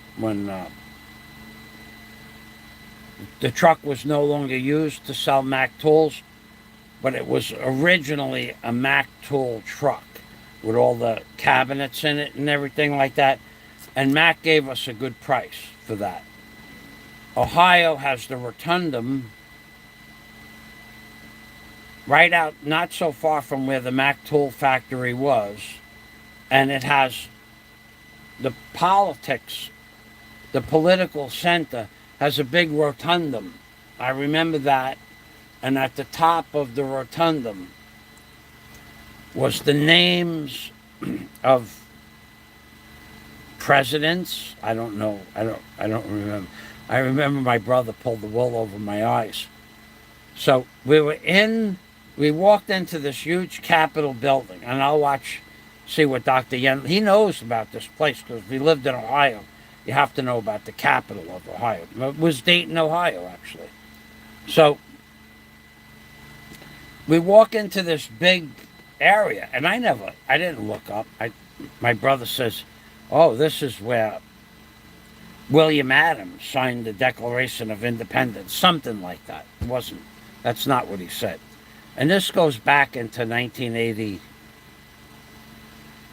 maybe 1990, I don't remember what year. And he's talking about this guy that on this date, the guy signed these papers and he became a member of Congress on this date. And I'm looking at my brother and going, why would you know that? "Oh, I studied this in school," he tells me. Well, I didn't know that. I mean, I didn't study it in school. We went to the same school, Aviation High School. We got the same licenses. We went to the same classes. How come I didn't learn this? He goes, "Oh, I learned." Then he mentions, he goes, then there was, Sir Hilary Gerard, whatever the guy's name was. That guy signed this paper, the War of 1812. It was signed here and documented here.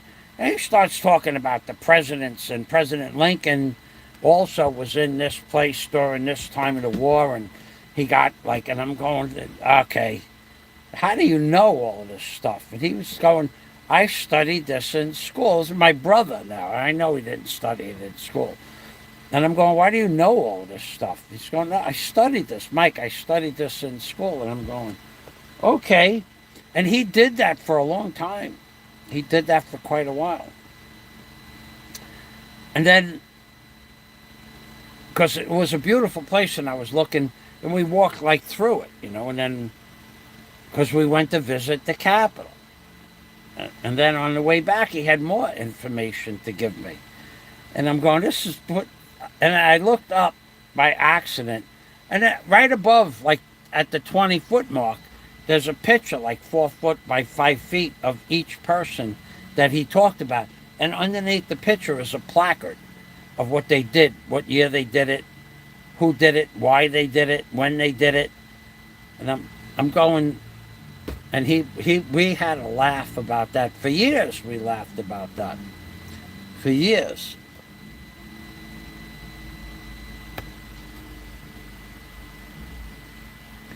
No sidewalks, no fences that I could remember. You're right. So did you ever go to the Capitol, Dr. Yen Lo? That's where I'm talking about. It's wherever Mac Tool is. Mac Tool, Ohio. It has a plant. I'll look it up. I spent a couple of days there.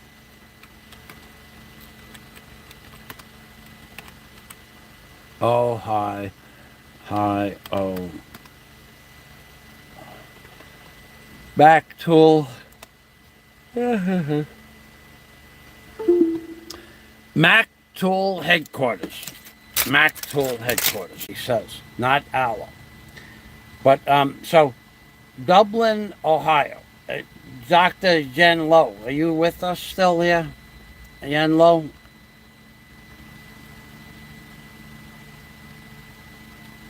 It's a nice, homely state for Middle America. It's a beautiful state. I used to go through Ohio when I had property up in Michigan. Oh, that was a beautiful place. Michigan. Yeah, I used to travel through Ohio. It's a very boring state, though. And how do I know about those long country roads? Because in order to get to Michigan,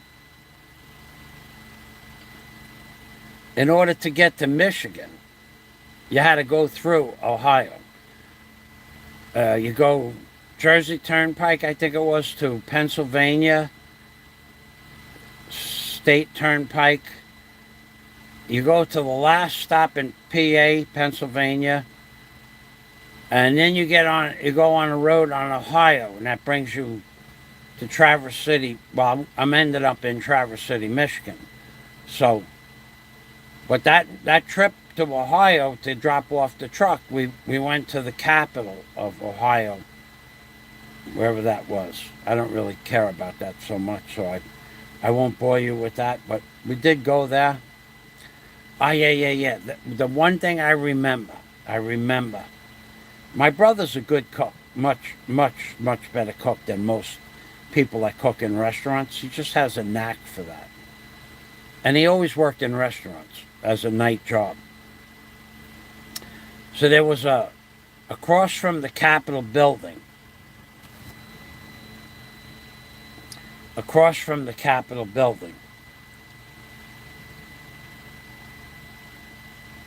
there was a mall. I guess it was for rich people. I don't know. I think it was for rich people, because in that mall you could buy a pair of sunglasses. This is back in the late 80s, or maybe 90 or 91. You could buy a pair of sunglasses for $700. And you could bend them. They were made out of titanium, number one. Number two, the lenses could take a .22 caliber bullet and not penetrate through the lens. I don't know, long or short, probably short. Longs have a lot more power. And we went into that mall, and Oakley sunglasses, which I already had 2 pairs. I didn't need another pair. But in the Oakley store, or in one of those stores, there was a pair of 7, and my brother was me. Why don't you buy one of those? I said, because I don't want one. Yeah, why you don't? Are you sure you don't want a pair of 7? You got 2 pairs of $135 sunglasses. Why don't you buy a $700 pair of sunglasses? I don't want one of those. If I wanted one, I would buy one. So anyway, so we go to this mall, and there's a food store, an Italian food store. And my brother says, let's go in and look and see what... I'm going, why would you want to buy Italian food? You're a cook, Tom. Yeah, but I want to go look. So we go into the store, and this sauce is in a jar. Not a big jar, like a pint. It was like $8 for a pint of mushroom, let's say it was mushroom sauce. With fresh, said basil and whatever was in it. And he paid like $7 for a pint. For $7, you can make a half a gallon of good Italian sauce with sausages and meat and veal and pepperoni and So he buys it, and he buys a couple of jars like that, a couple of jars. Because he did. And then he buys this wheat pasta. I remember. It was like $2 for a box. I don't know if it was a half a pound or a pound of semolina pasta or semolina wheat pasta. We go there, we buy this stuff. He buys this stuff. He goes, I can't wait to try this. So I don't know, it wasn't that day, but a couple of days later, when we got home from driving there, and then we rented a car and drove back. Because we wanted to do some stuff on the way there and on the way back. So we just rented a car and we dropped it off at Hertz Rent-A-Center, whatever it was. And he makes the spaghetti a few weeks later. And he puts the sauce on the spaghetti. My brother was like this. He puts the sauce on the spaghetti and he puts it on my plate, his wife's plate. And he tastes it.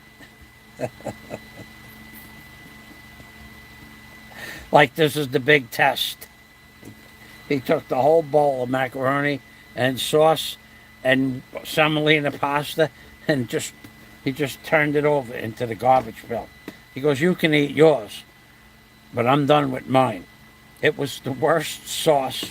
Tasted like it had a weird taste. It was like $7 for a pint. And then the other stuff he gave away. He didn't open up the other jars and stuff. He gave it to somebody. Whatever he did with it. He might have threw it out. My brother was the kind of guy to spend $30 on a roast, a loin, and then you'd eat it, and then there'd be like a third of the roast left over. You want this? Yeah. And he'd put it in a bag for me because he wouldn't eat leftovers. And if no one wanted it, he would just throw it out. It wasn't complicated. T-bone steaks, if he cooked 3 and there was 1.5, you ate 2.5 steaks and there was a half a steak left over. Anybody want to take this with them? No, just throw it right in the garbage. He didn't do leftovers. He did not do leftovers. Just throw it right out. So whenever I ate there, I ended up with the good stuff, the leftovers. He was funny like that. He's still like that. He doesn't do leftovers. He wants his coffee fresh in the morning, fresh brewed. He wants fresh donuts or fresh pastries in the morning. Gets up every day, goes and gets fresh pastries, fresh donuts for everybody. And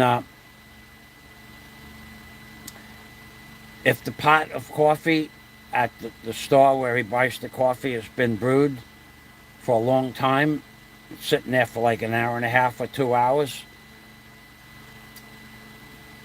that's no good. You got it. And the man, whoever's manning the coffee pot, when we see him, they'll brew a fresh pot when they see him come into the store. And he sits there and bullshits with all the people. Howie, Barbara, they know he's not going to drink that 2-hour-old coffee. Got to be fresh, brewed. And it's got to be brewed coffee, too. No instant coffee, none of that stuff. No, got to be milk or cream, none of that stuff. He's like that. He eats well. So, if nobody has anything to say, and if you think I'm done, I think I'm done. If there's anything else that I could think of, I'll come back and do another live stream later. And although it is 6:41, that's a very famous number in my mind. I can't tell you what it means to me, but at 6:41, something that memorable happened. Like on 5/27. 5/27. The month of May 27th will come and go. You won't even know. You won't even know that the month of May 27th will come and go. But on 5/27, I got in trouble. For remembering 5/27, what it meant to somebody. In 1970, and we're going back now.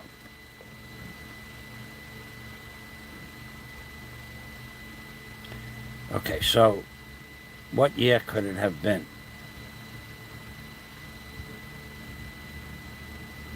In the 1970s, Charlie DeVino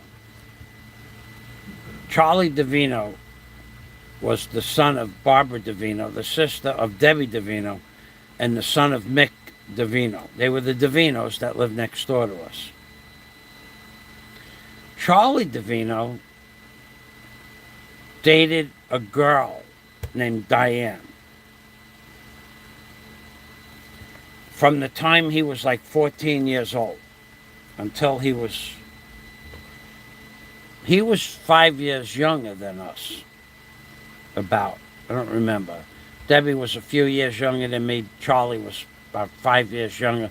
But when he was 14, he dated this girl named Diane. And Diane was, it had to be like 83, because my friend Chris had just gotten out of jail, and he was working for me, building decks and docks, and that was in the early 80s. And so Charlie went out with Diane, I don't know, from like 1976, 77, like that on.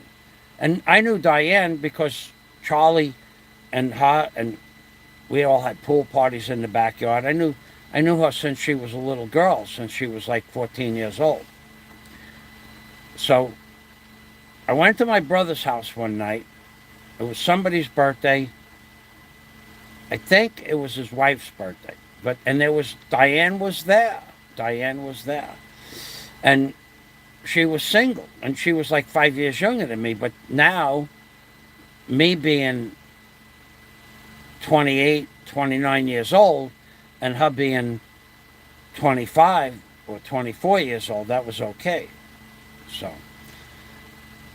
but I didn't like her. She didn't like me. We knew each other since she was a little kid. We grew up next. We didn't dislike each other, but there was no love. Not yet. That all changed real quick. So, now, I got to get water for this. This is a good story. This is a true story, too. So now, Diane is at my brother's wife's birthday party. She's single, and I'm single. I just broke up with my girlfriend from California, Chrissy Oropesa, my first Filipino girlfriend. We just broke up, and we're not going to see each other anymore. I had lived in California. She lived in New York. We had decided we're not going to see each other anymore. So I had Room for a new girl. First I got to get water. 4 gulps, 7 bubbles. It's always the same.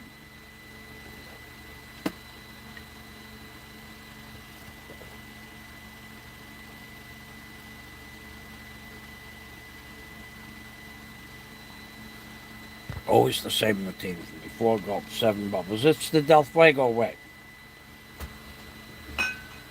So, Tommy's wife, I don't like saying her name. I don't like her. Well, she's gone, so there's nothing to like or dislike. We didn't get along so well.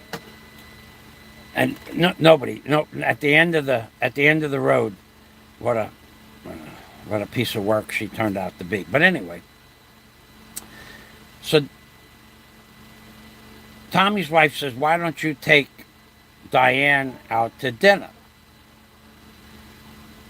You're single, she's single. She's a beautiful girl. Forget about how pretty she was. She's a very pretty girl.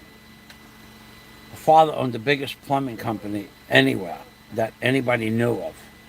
Huge plumbing. Many trucks. Many plumbers. Big, huge plumbing company. So I said, yeah, okay. You know, money was not an object, and going out to dinner was something you did when you were in your 20s. So I pick her up at a house. I knew where she lived, and I pick her up. And the father didn't see me. Little did I know the father didn't like me either. I had no idea why the father didn't like me. Never did find out, but he never liked me. But anyway, I pick up Diane, and I take her out, to Guy Lombardo's. Lombardo's Clam House, Guy Lombardo's restaurant in Freeport. I think it was Guy Lombardo. Let me take a look at that. Guy Lombardo. Guy Lombard. Oh, restaurant. Taurant. Freeport. Guy Lombardo's restaurant, Freeport. Boy, my long-term memory is really good. Guy Lombardo's restaurant in Freeport, Long Island. Okay, so here it is. It's seafood grill on the bay. Guy Lombardo Avenue. That's what it is. It was Guy Lombardo Avenue. But there was a lot of restaurants on Guy Lombardo Avenue. See, there's 2 right here. Okay, it wasn't the name of the restaurant. It was another famous restaurant and not one of these 2. But we won't. Best restaurants, Jerk, Actor, Anchor Down, no. Nautilus, no. But I guess that restaurant is gone.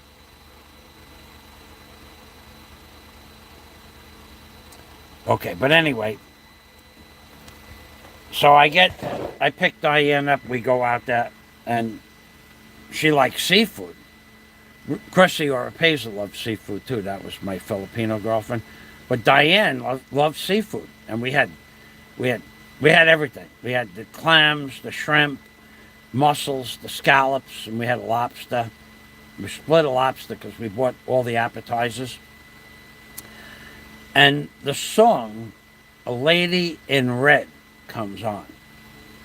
And that song was playing. So whatever year that song came in, that was the year. Lady in Red. Let's see when. Let's go back here. I can tell you then. Now I know what day it was. So let's go here. Guy Lombardo. Guy. No, that was what we just looked up. Lady in Red. Song, meaning, lyrics, movie, the year. All right, so whatever year this was the year I dated her.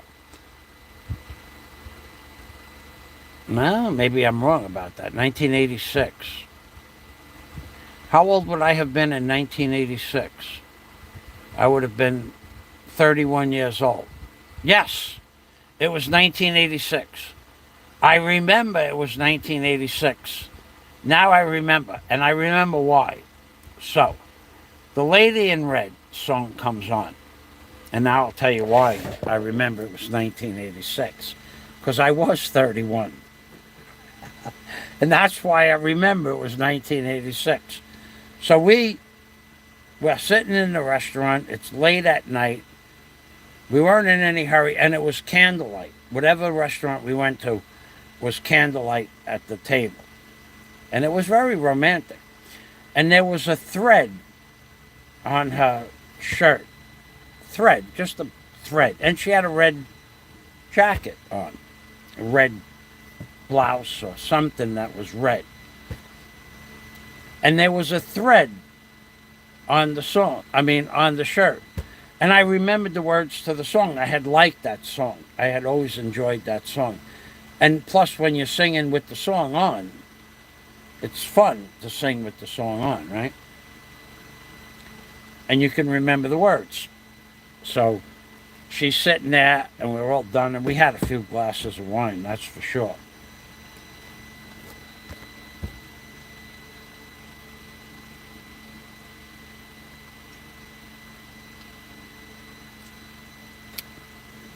And the thread, there's a thread on her shirt. And I reached over to pick up the thread while the song was on, and I started singing My Lady in Thread. And all of a sudden I could sing. Never before could I sing a song with, harmony and rhythm and all of that. All of a sudden, this voice, this inner voice takes over, and I'm singing this song to this girl who I knew for many, many years, 10 years, since she was a little kid. And we fell in love with each other right there during that song. We fell in love. Just within minutes, we were like in love with each other. It's strange. But if I could sing, then it's not any stranger than me holding a tune, that's for sure. And we dated, oh God, we planned on marriage. We were planning a wedding, everything. This all happened in just a matter of a few weeks. Maddie couldn't believe it. Tommy couldn't believe it. I just spilled the beans on Maddie's name. No one could believe it. Even Charlie, because Charlie still lived in the Davino. Even Charlie goes, I hear you're dating Diane. I'm going, yeah, what a great girl. And he goes, she is. Now, there was no reason, no one never knew why they broke up, but they did. But Charlie was ahead, man. He was just always stoned. She didn't like that. She didn't like drugs at all. Nothing to do with drugs. Nothing at all to do with racism. If you said a bad word about another race of people, she wouldn't talk to you. She was a very liberal girl, but we fell in love. And that's why I remember we were 31 years old, because we were at the house and we did something, and then we were ready to do it again. And she goes, you're not supposed to be able to do that. You're 31 years old. And then that's why I remember that song. So we dated, we talked about getting married, not just between us, but between other people. This goes back maybe 1 or 2 months. We were dating, serious dating. It's not how I got in trouble, though. I got in trouble with her father. Not really. Her father didn't like me. So I stayed with some questionable characters. Now, those were my friends that I grew up with. They were just my friends. It had nothing to do with what I did. It had something more to do with what they did. And he was a powerful guy in the neighborhood because he owned the biggest plumbing company, and everybody that worked for him was hooked up. He was hooked up also. So one day, her father said, you bring Michael over to the house. He knew who I was. Was no secret. I had a deck. I was building decks. I was putting in kitchens, bathrooms. I didn't hire his plumbers. I did my own plumbing. They had a basement in the house. And he said to me, you really love my daughter? I said, yep, really love her. He goes, well, I don't really want you seeing my daughter anymore. And I'm going, Why not? And then he told me why not. And he goes, and I'm not going to let her see you either. So I knew the guy. He wasn't fooling around. He told me some stuff.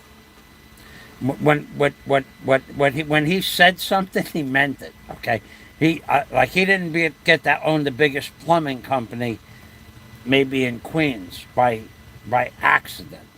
So we walked outside from the house, and Diane just said to me, "I'm not going to be able to see you ever again." And we never saw each other again. Her father ruled over her with an iron fist. And he knew that she was dating me. And to date me was okay. But to talk about marrying me was not okay. Because they didn't know which way I was going to go. Because of the people that I stayed with. So we never dated again. But her birthday was 5/27. And we did go out for her birthday. So like 30 years goes by.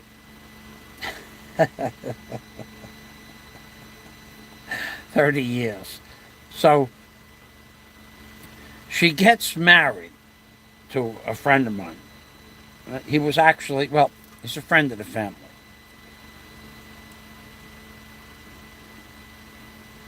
And we were having dinner with the friend of the family, but not Diane. And it was like 5:25. So I said, so, we'll call him Bill. So, Bill, what are you going to buy Diane for her birthday?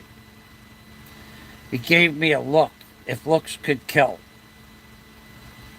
He knew that I dated Diane seriously and that we wanted to get married. Apparently, somebody told him, she told him, my brother told him, my brother's wife told him, but somebody told him.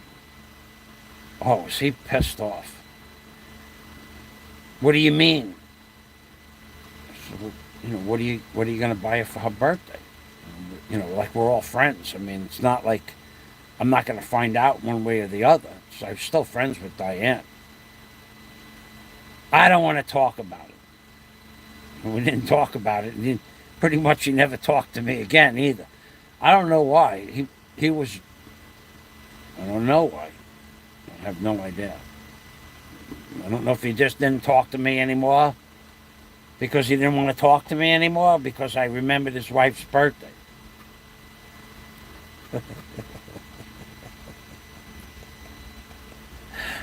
I mean, it is odd to remember dating somebody in 1986, 96, 106, 2006, 1986, 1996, 2006, 2016. That's 30 years. 30 years later to remember somebody's birthday. Maybe that's why. I'll never forget her. Boy, she was like one of the loves of my life. And I probably would have married her. And but I didn't want to have anything to do with what her father did for a living.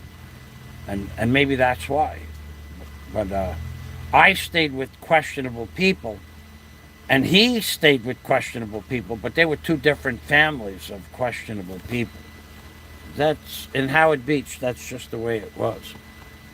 When I say questionable, I don't mean bad. They were bad people. But they were two different bad people from two different people's family. That's Alan Serba, the one that got away due to a mean, sad story. But you know what, Alan? Let me tell you, at the end of the day, for whatever reason, and I don't know what the reason was, I never asked the man or the woman. I said to him once, not that at my trip in 2016, I said, so how old are your children? Because we all had children everybody knew everybody else's kids. And he said, we never had children. I never spoke with it about that afterwards. So I don't know if he couldn't have children or she couldn't have children. I'm not sure which one it was. I never asked. But either way, if I would have married her, it's a 50-50 chance she couldn't have had children, and I wanted kids. So that was maybe a good thing, but I don't know. I never asked. I could ask. I know he's alive. I talked to him about a year ago. Not even a year ago. During the lockdown, I talked to him. They're delivering furniture.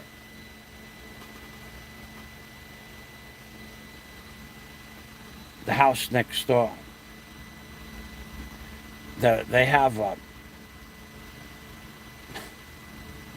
I don't want to talk about my neighbors. They're okay.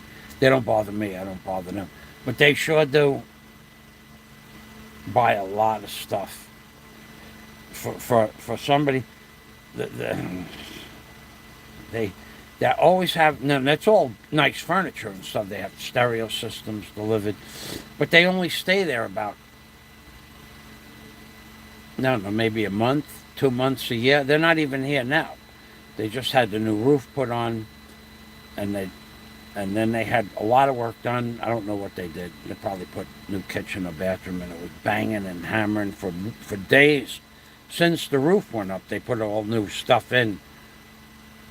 And now they have a bunch of furniture being delivered.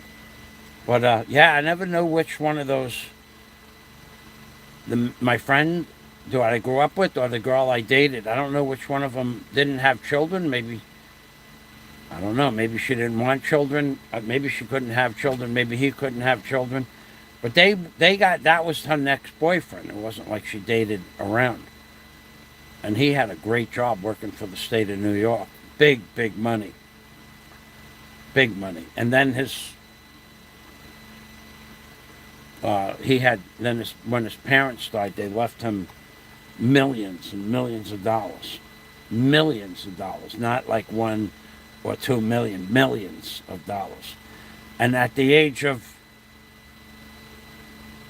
55 or 60, served him no purpose. You know, not going to have kids. What are you going to do with it? So he started collecting cars, exotic cars. But he was always into cars anyway. He had a Cuda that he fixed up. It was his prize. Anyway, it was I think it was a 383 Barracuda. I think that's what it was. I think it was a Cuda. It was not a GTX, and it wasn't a Charger. I think it was a Cuda. He spent tons of money on that car. And it's like it came out of the factory, but it's like a 10-second race car. So, now we're into this for 7 hours. Boy, I did it. I did a long live stream. I finally got one of these long live streams under the belt. I drank 3 bottles, and I'm working on my 4th bottle of water.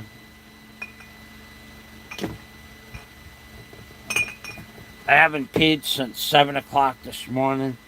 Got to be some kind of record. I'm not peeing on the floor, I'll tell you that right now. 4 o'clock. So 4 o'clock to 8 o'clock would be 8 hours, 9 hours. I haven't peed. I don't have to pee. I think all this talking exhausted the water. And I drank a lot of water. I'm going on a gallon. Going on a gallon right now.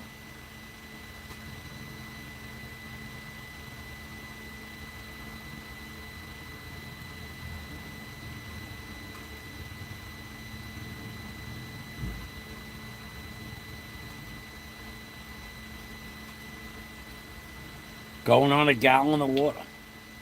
I probably had 3 or 4 different sets of viewers. Probably had at least 3 or 4 different sets of people come and go. That you realize that there are people that were watching me, went to bed and woke up, and are watching me now that slept all night. And I'm still not done. Do you realize that?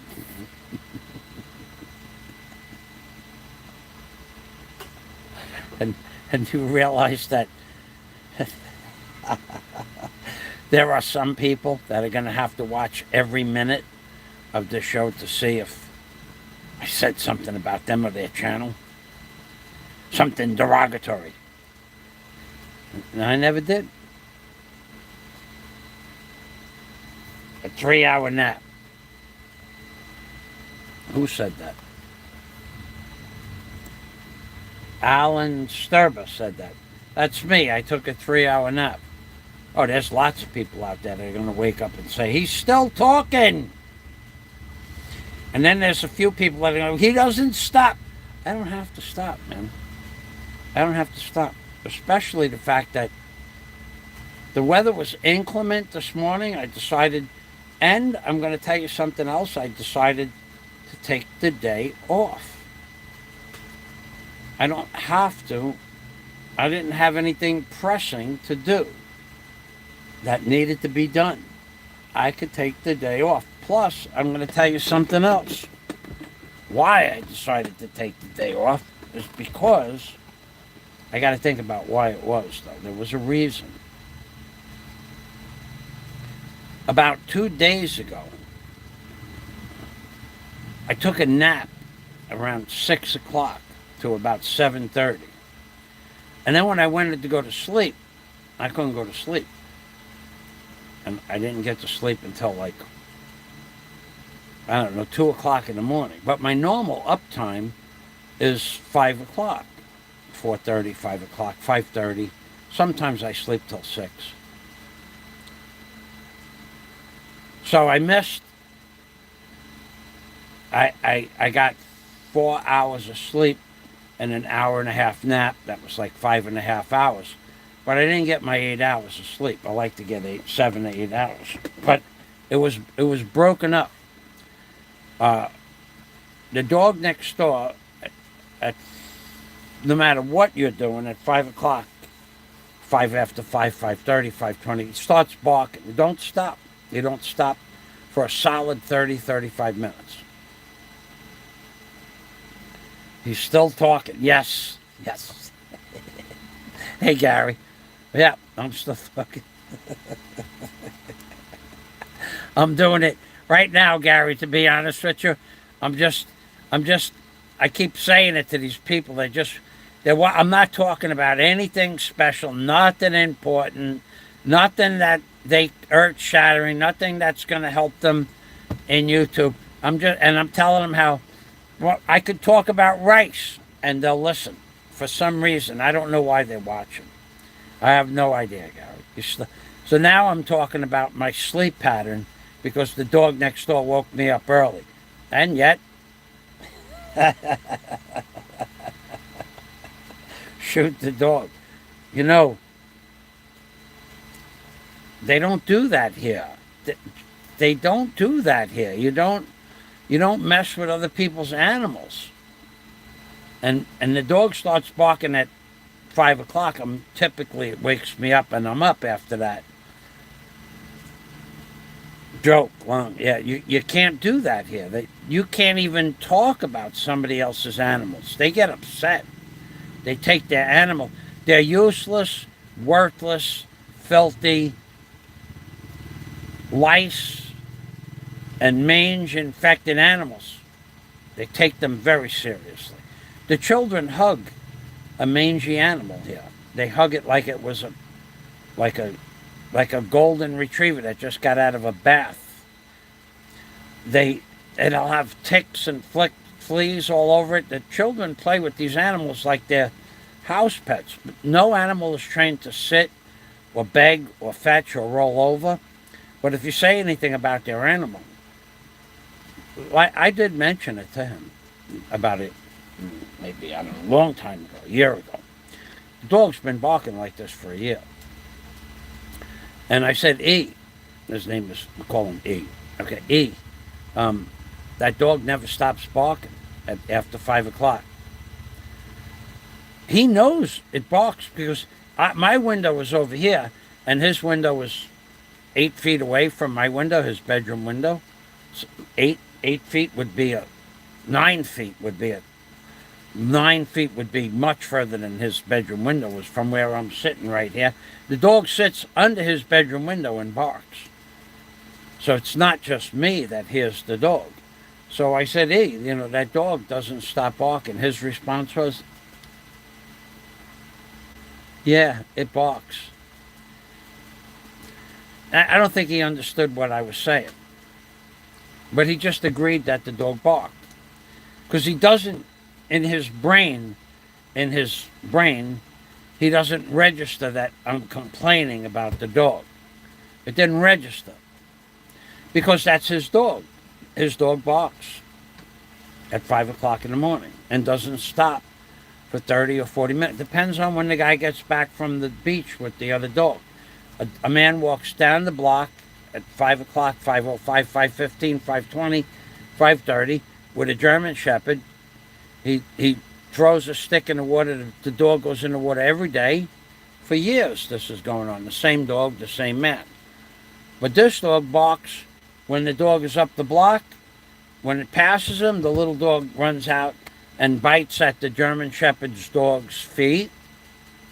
The German Shepherd turns around and bites it in the head. The dog screams and yelps and runs away and goes back underneath his window and barks for the whole time the dog is on the beach. The whole time. It never stops barking.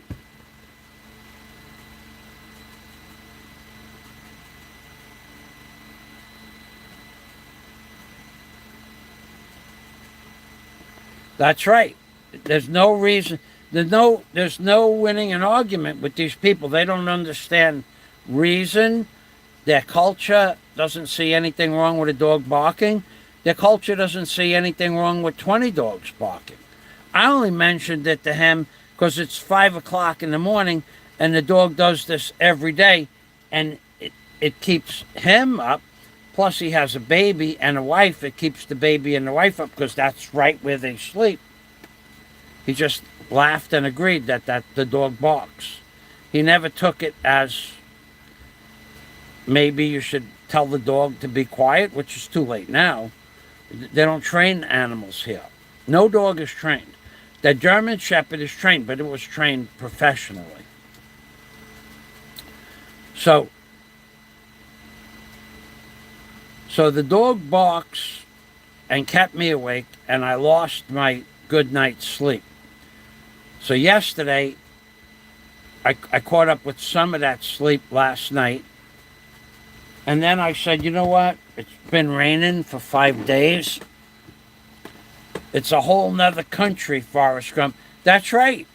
That's what a lot of people don't understand about the Philippines. I've said it before in many live streams. You're in the country, right? Okay, so somebody didn't happen to me. Did not happen to me, but somebody stole a chicken. I don't own chickens. I feed some of the chickens sometimes, but I don't own chickens because chickens hang out in the backyard, goats in the front, and then there's an occasional cow that they park in front of the house, but very rarely, no. I think they slaughtered it. So let's say there's chickens and somebody stole a chicken. Somebody definitely stole a chicken, more than one chicken. Now, I don't care that the guy stole the chickens. And I didn't see him steal the chickens. And I don't know that he stole the chickens.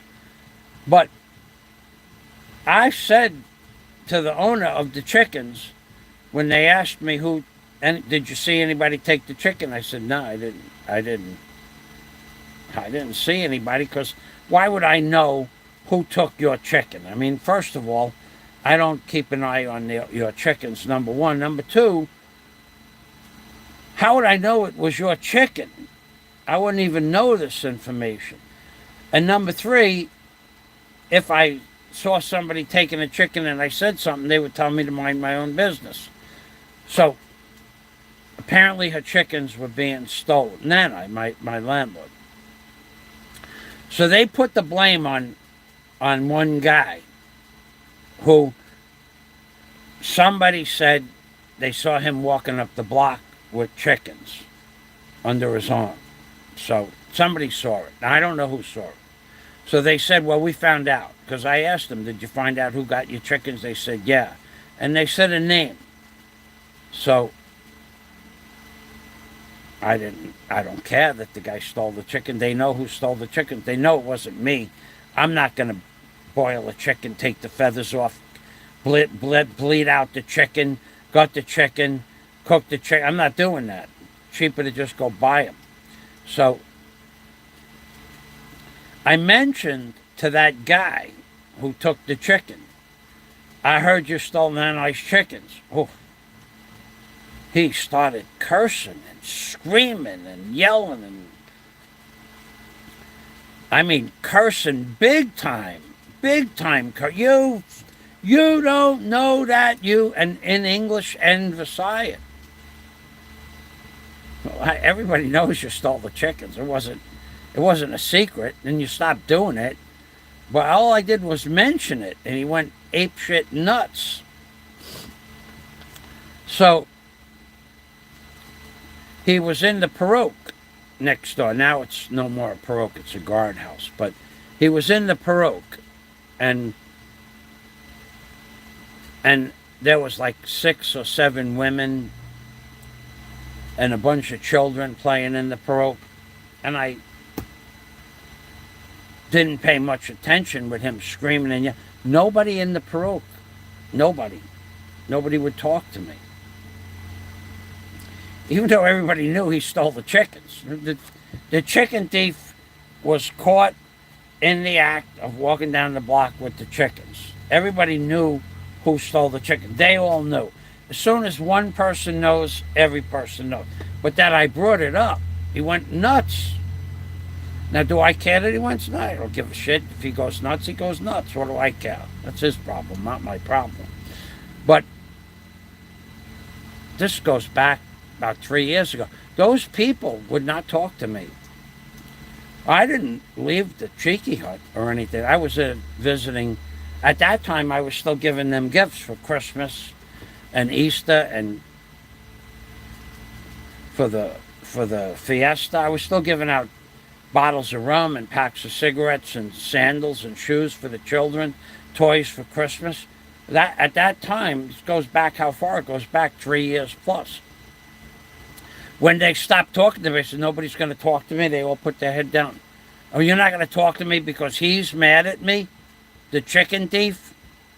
He's mad at me, so you're not going to talk to me because he got caught stealing Nani's chickens? Nobody would talk to me for a long time. And that was the year, not because of that issue, but that was the year I stopped giving people what they call pasalubong on Christmas and the fiesta and New Year's and Easter. Those were big days. Fiesta, New Year's, Easter. Those are big days. And I just stopped. I wouldn't give anybody anything. No rum, no cigarettes, no candy, no sandals, no toys for Christmas that year. And when they asked me why, I told them why. I told them that you guys got, there was a couple of reasons, but you guys got mad at me because I talked about somebody that stole their chickens. I've given you $2,000 US, which is 100,000 plus pesos in free gifts, rum, spaghetti, and sauce and stuff like that. And you don't ever ask me when you have a barbecue next door, you don't ever ask me if I want to eat. And they go, because you are rich. That is like the last thing I ever want to hear from anybody. And I said, and that's why I stopped giving you. You asked me why, I told you. Because all the stuff I give to you, all that I give, and it was many. That guy himself got 10 pieces of candy a day. 10 Napolo pieces of candy every day. That I had candy, he got 10. That guy for Christmas got 6, 7, 8 kilos of rice, 2 bottles of rum, 2 packs of cigarettes, and zapatos for his children, not for him. Him I gave a pair of sneakers to. Used sneakers, but still good sneakers. You know, you buy them in this uki store. And still, they talk to me, he talks to me like that, and they go along with it. So when I told them why I don't give you anything anymore, but you are rich. Maybe, but no more pasaluma. And to reinforce that, everybody knows I gave all the children, everybody on the block, all the adults, free electric to charge their phones during Cyclone Odette last February or January, was it? And then I went next door to the man who owns a sari store. After 34 days of giving him free electric, 34 days, I gave him free electric. Every day he came by with lights for his sari store, 5, 6, 7 phones for everybody in his family in his compound, and he might charge up 8 or 10 or 12 units a day. I never charged anybody a penny. And he was one of 2 people, the people who bought the furniture, those people, they offered me money for the electric for the generator. I said, no, it's okay. He offered me money for the electric for the generator. He was one of the... So after 34 days, the guy who stole the chicken of all people asked me for a bottle of rum. Now, I had stopped giving 2 years ago. I don't buy rum, I don't buy cigarettes, and I don't buy nothing for none of the neighbors. I give it to strangers, but I don't give to the neighbors. So he asked me for a bottle of rum.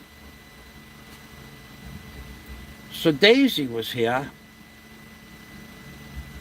and I said, I'm going to go get a bottle of rum. She goes, for what? For him?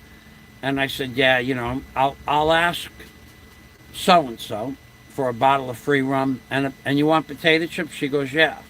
I says, I'll ask him for a bottle of rum, 100 pesos, 110 pesos. And I'll ask him for a bag of potato chips, like a 6-ounce bag of potato. They're not even 6 ounces, they're like 3 ounces. But they're pretty big. And I'll ask, so I go next door and I said, oh, I gave you electric. Remember I gave you electric every day? Now, I didn't care about the guy who stole the chickens. I don't care about him. And I don't care, long live the alpha male Superman, Faz. Thanks for stopping by, Alan. I don't care whether the guy gets rum or not. I am going to prove a point to Daisy. I'm going to go get a bottle of rum and a bag of potato chips. Maybe 2 bags of potato chips. So I went next door. Now, this is 34 days. If that guy had to go to 7-Eleven, Allo, if you want, we can talk later. I'm storytelling now. I'm in the storytelling mood, buddy. I am telling stories. So I go next door, and I gave this guy for 6, 7, 8, 9 gadgets a day.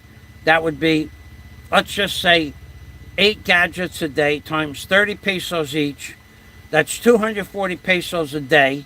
Every day I had electric out there. He came with, and I put electric out every day. Don't let me interrupt, please. Go ahead. Thanks, Allo. So he collected for the phones that he charged up from the people that were bringing the phones to his house. He was collecting money for that, but I don't know how much. But so he saved 240 pesos a day, and he saved the trouble of going up to 7-Eleven and back and spending 3 hours there recharging the phones. Because you can't leave 10 or 12 phones and a computer at 7-Eleven. Somebody got to watch them. So say 30 days of the 34, I put electric out. So 30 times 240 pesos, that's 7,000 pesos. 7,200 pesos to be exact, if you want to check my math. 30 times 240, 30 times 200, which should be 6,000, 30 times, yeah. He saved 30 times 2. He saved 7,000 pesos. Plus he was making money from me punching out the generator. And every day, at the end of the day, he helped me put the wood back and the cardboard back. But so I went next door and I said, I would like you remember I gave you, yes, I remember. Thank you, Michael. I said, I would like you to give me 1 bottle of rum, and I told him who it was for, and 2 bags of potato chips. And he said, no. And I looked at him, I said, what do you mean, no? No, I cannot. If I give you a bottle of rum and 2 bags of potato, I will be broke. I never talked to him again. That was a year ago. That was a solid year ago. And yesterday was the first time we said hello to each other in a year. We're not mad at each other. But when he said no, on that day was the day I stopped going into his store and buying stuff. And I never went back into his store again. And I said, you'll not give me 1 bottle of rum and 2 bags? No. I said, and then I will not come back into your store. Okay, don't come back. Okay, so he loses out now. Whatever I bought in his store, I would buy, I don't know, if Daisy wanted rice, now she would walk up the block. If I wanted snacks for Daisy, and we were going to watch a movie, I'd walk up the block, or she'd walk up the block. We just didn't go in his store anymore. But that's how he is. Now, it had nothing to do with the chicken thief, but these people will never give you anything back in return, no matter what you give them. That's true. Now, could he have given me back a bottle of rum? Sure. In that time, he's done a tremendous amount of upgrades to his house. He built an extension on his house, all with no permits at all. A lot of Filipinos want their cake and eat it too. He did an entire extension on his house that he rents out for 1,000 pesos a day. I don't say anything. I don't care. I would never call up code enforcement or anything like that. But nobody cares. We don't rat each other out here. Nobody cares what other people do. The dog, the barking, that's how we got on the subject. But he wouldn't give me, he pays 80 pesos for a bottle of rum, and he pays, I don't know, 25 pesos for 2 bags of potato chips, 50 pesos. He wouldn't give me 130 pesos, but I gave him 7,200 pesos in free electric. And the time of 3 hours a day to go watch your gadgets up at 7-Eleven. That fella, by the way, whenever he sees that I'm doing something with a tool, he'll ask me, can I borrow that tool? And I said, no, you cannot borrow that tool. Why not? Like he saw me chopping something up in the yard 5-6 months ago with the chainsaw. He goes, I will borrow your chainsaw. They don't ask. They tell you, I will borrow your chainsaw. No, you will not. Why? Why? Because you wouldn't give me potato chips. And he walks away. And then a few days or weeks will go by and he'll ask to borrow something else. About 3 years ago, I will borrow your track hoe. You will borrow my track hoe. I said to him, do you realize that the track hoe will use 5,000 pesos of fuel a day? No. I don't want to pay for fuel. You put the fuel in, and I will use the backhoe, the track hoe. I said, but it will cost me 5,000 pesos for fuel. Yes, you are rich. You will buy the fuel. And I'm thinking, where did they come up with this reasoning? It's not even stuff you'd put in a movie. It's the kind of stuff that you'd put in a movie. It's the kind of stuff that's too bizarre to put in a movie. So I said, no. I said, who's going to run the track? I will run the tracker. I said, well, what do you know about running a track home? If you do it, I can do it. That's what he said. It's ridiculous. Now, if he was a machine, if he was an operator, but he's never run that piece of heavy equipment before. And maybe he knows somebody. Maybe he knows somebody that runs heavy equipment. Maybe, I don't know. But he was offended that I wouldn't lend him the tracker when we were digging out the footings, because all I had to do was just bring it right around the corner to his house and he could use it. Or I could use it. I said, I'll tell you what. You pay for the fuel and you find me an operator that can operate the tracker. You fill up the tank of fuel and maybe, but I knew he was going to say no, but he said, no, you misunderstand. All of a sudden he's speaking English. You misunderstand. You buy the fuel and I will run the machine. And I just laughed and walked away. They never did dig out they wanted to dig out a septic tank for about 18 people, and they walk around in septic water because they never rented a machine to dig out the backyard. And even though there was a machine to dig out the pool next door, they didn't do any digging. Why? Because the guy who dug out the pool is a friend of mine, and the guy who dug out the pool and he owns heavy equipment. We talked, and I said to him, are you going to dig out a septic tank for so-and-so? He goes, no. I said, why not? He goes, because he wants me to do it libre. And I said, well, how much do you charge an hour? He goes, minimum 4,000 pesos. That's $80 an hour. And it would take him, I don't know, a day, 2 days to dig out a septic tank. So we're talking about 8 times 8. 8 times 80, that's $640. 8 times 8 is 64, right? Yeah, 64. And say another 300. It would cost him 50,000 pesos. He don't want to pay anything.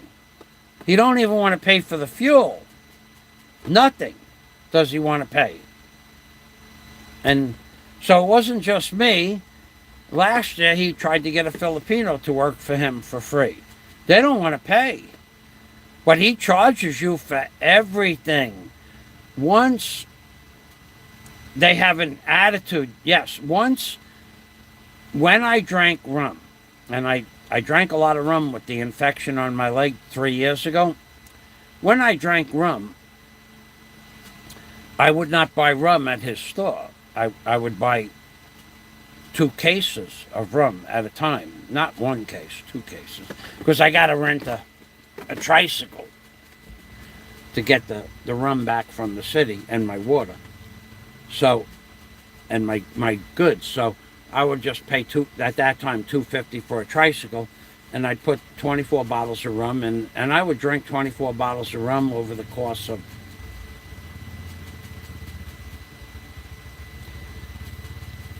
it wouldn't take 3 months, that's for sure.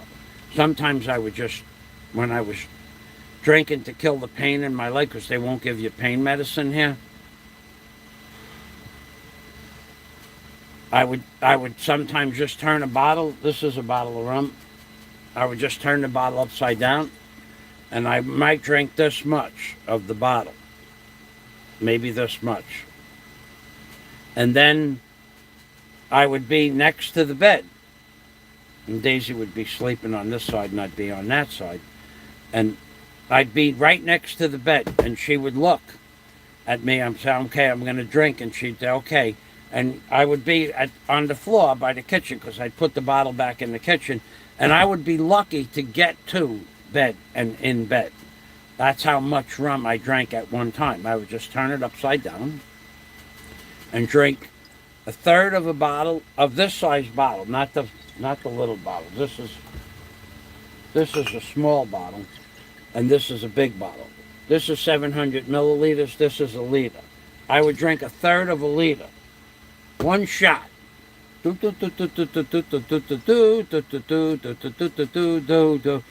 by that time, you're already in la la land, because the rum did not go through your stomach into your blood. The rum went through your palate and what you breathe through. And enough alcohol went into your palate and your esophagus to be absorbed, to go straight up into your brain. You're drunk in 30 seconds. You are completely enamored in a minute. You're lucky to get to bed in 90 seconds. And that's how I drank the rum, to kill the pain, because they would never give me anything for the pain. So I would, if I ran out of money,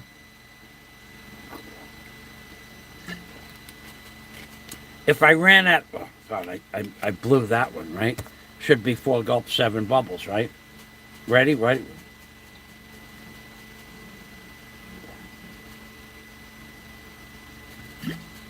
If I ran out of rum,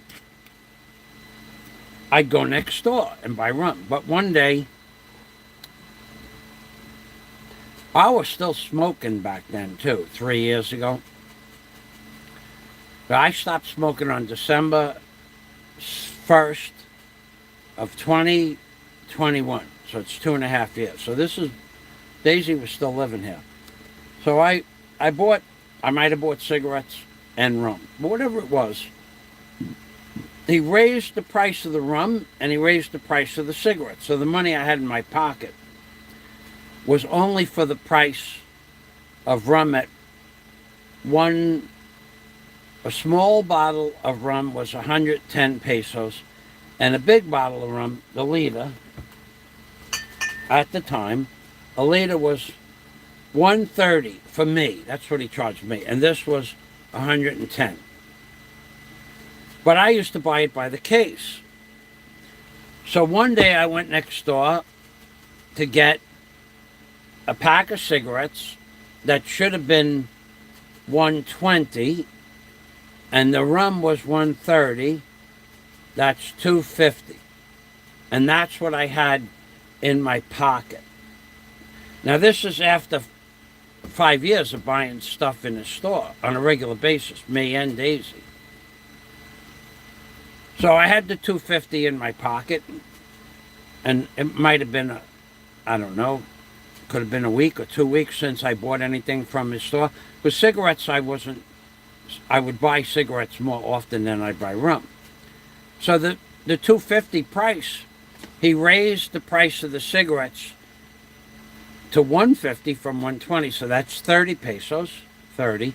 And he raised the price of the rum from 120 to 150, that's 20 pesos. So I didn't owe him 200. So it wasn't 250 anymore, now it was 300. So I said to him, I'll just give you 250 and we'll call it even, and next time I'll owe you 300. And he said, no, you give me 300 now. And he said the word now. I walked home, got 50 pesos, and I gave him 50 pesos. But that never stopped me from giving him electric. I could have said, I will not give you electric because you charged me that extra 50 pesos. He raised the prices. I came in on the day the prices were raised. I paid the difference. But when he told me he wouldn't give me a bottle of rum and 2 bags of potato chips after I gave him 7,000 pesos worth of free electric, we're done. So that was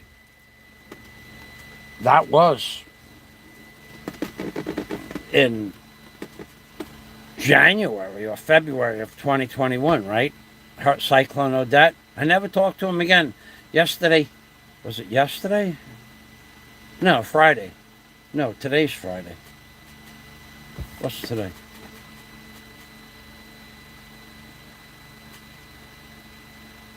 Wow. Today's Friday. Okay, so I went into the city. I went into the city Monday morning, 4 days.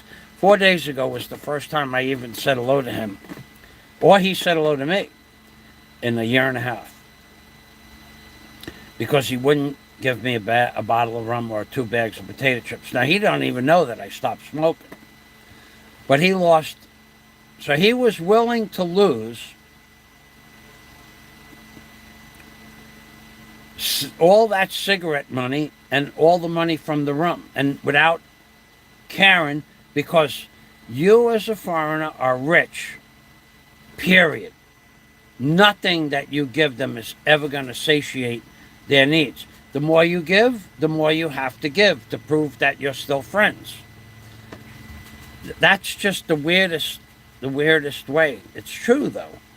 So when Cyclone Odette, that was a year and a half ago, right? Yeah, and I stopped smoking only just a few months before that. He would not even have known that I stopped drinking or smoking cigarettes. He would not know that, even though I had stopped a long time before that. But I used to buy cases of rum and only buy packs of cigarettes. I would try to cut down on my cigarette smoking. He had no idea that I didn't smoke or drink anymore. I just stopped in one day. Done. I don't drink anymore, and I don't smoke cigarettes anymore. I never drank after. A couple of times I had a shot on Christmas. Scott and I got hammered over the internet on Skype. But other than that, I don't drink, and I don't smoke, and I never smoked another cigarette, not even one puff. So he gave all of that up because he wouldn't give me. Well, he didn't know what he was giving up. He just wasn't going to give me 2 bags of potato chips or a bottle of rum. After I gave him 7,000 pesos in free electric, plus his time. They don't care. They don't care. They just look at you. They look at you like you're rich. You give and we take, and thank you very much. They say thank you. Especially him. He's always pleasant like that. Whenever I gave him anything, he was all. In fact, I gave him a gift that year for Christmas. After I stopped smoking, Daisy was here, and I went next door with he don't smoke, but I gave him a kilo of sauce and a kilo of spaghetti. Well, he didn't give me anything. He just said thank you. He never gave me anything. He just says thank you. That's how it is. So I tried to maintain friendships with these people, but it's not feasible. You don't have and then when I stopped giving to everybody, they got mad at me.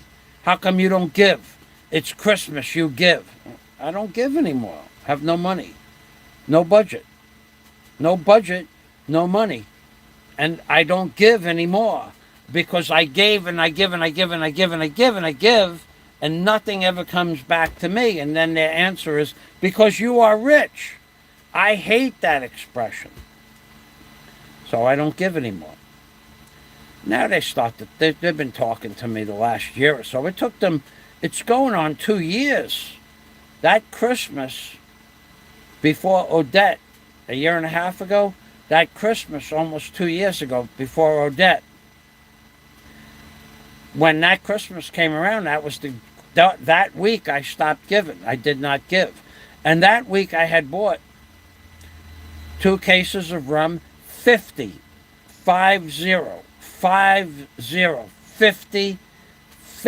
kilos. 50 kilos of sauce and 50 kilos of spaghetti. I didn't buy cigarettes because I didn't smoke anymore, and I wasn't going to give out cigarettes. When people, I don't smoke, I don't buy. So I had to drink 2 cases of rum. Now that took years to do, because I haven't drank in a year. So that probably took from Christmas, it's 2023, 2022, 2021. From Christmas of 2020, I had 2 cases of rum. Now, I did not drink them all. I would go, if I go to Fiesta, I bring 2 to Nanite. 1 bottle in the morning for the men that come in the morning and 1 bottle at night. And then for Christmas, I would bring 1 or 2 bottles over for Christmas. For Nanai's birthday, 1 bottle. And for Burial's birthday, 1 bottle. And that's how I got rid of the rum. And when I stopped drinking, shortly after I bought it, I never had another drink. I saved 2 bottles for myself, where if I wanted to go to sleep and I was having trouble, I would drink some rum, a couple of shots of rum. But after that, I stopped. But I gave out $2,000 in free stuff, and what I got back was absolutely zero. Nothing. At all. Nothing. Never did anybody... Once somebody came by with crabs. The chicken thief. He came by with crabs. I don't know where he got them. I have no idea. I don't know if he paid them, if he caught them, somebody gave. I have no idea where they came from. I don't know if they were alive when he cooked them or they were dead. I have no idea. And he said to me, Michael, you buy crabs. I don't. No, thank you. I don't want crabs.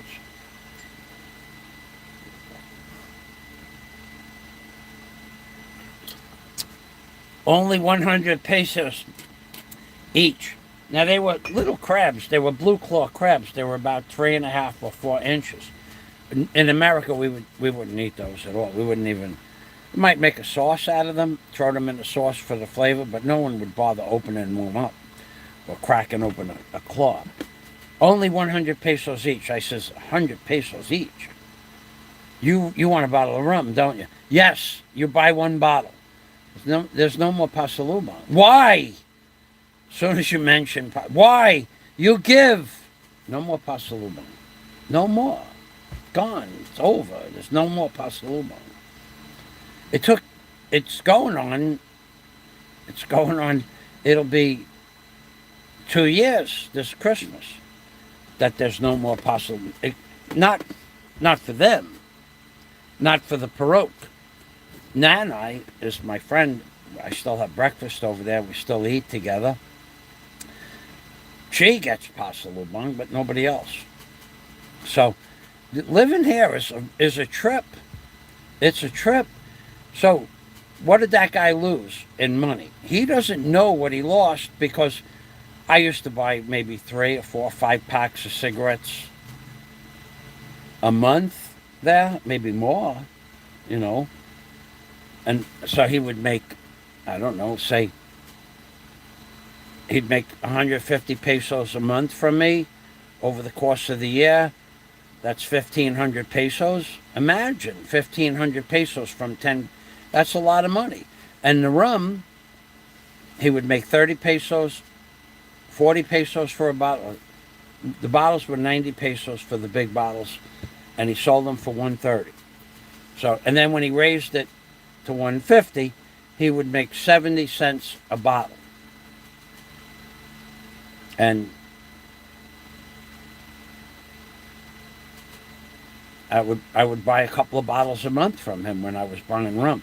So he lost 2,000 pesos for not giving me 150 pesos and I gave him 7,000 pesos in stuff. That's my point.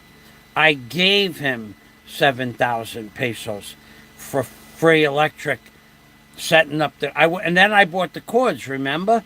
And Michael and a few other people reimbursed me for the cost of the generator, and somebody, Lewis or Scott or Dennis, always sent $5 during the course of the day for gasoline for the people.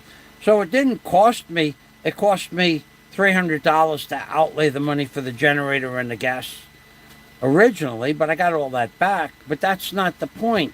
I bought all the extension cords to set up extension cords for 35 people, plugs for 35 people. I didn't need to do that, but I did it anyway. But it always goes that way, it never comes back. And I said, that's enough of this. Now, do they remember? Yeah, they remember. They remember on Christmas they don't get anything. And then they still ask why you don't give us anything for Christmas. Where's my pasalubong? But there is no more pasalubong. It's not complicated. There's no more pasalubong.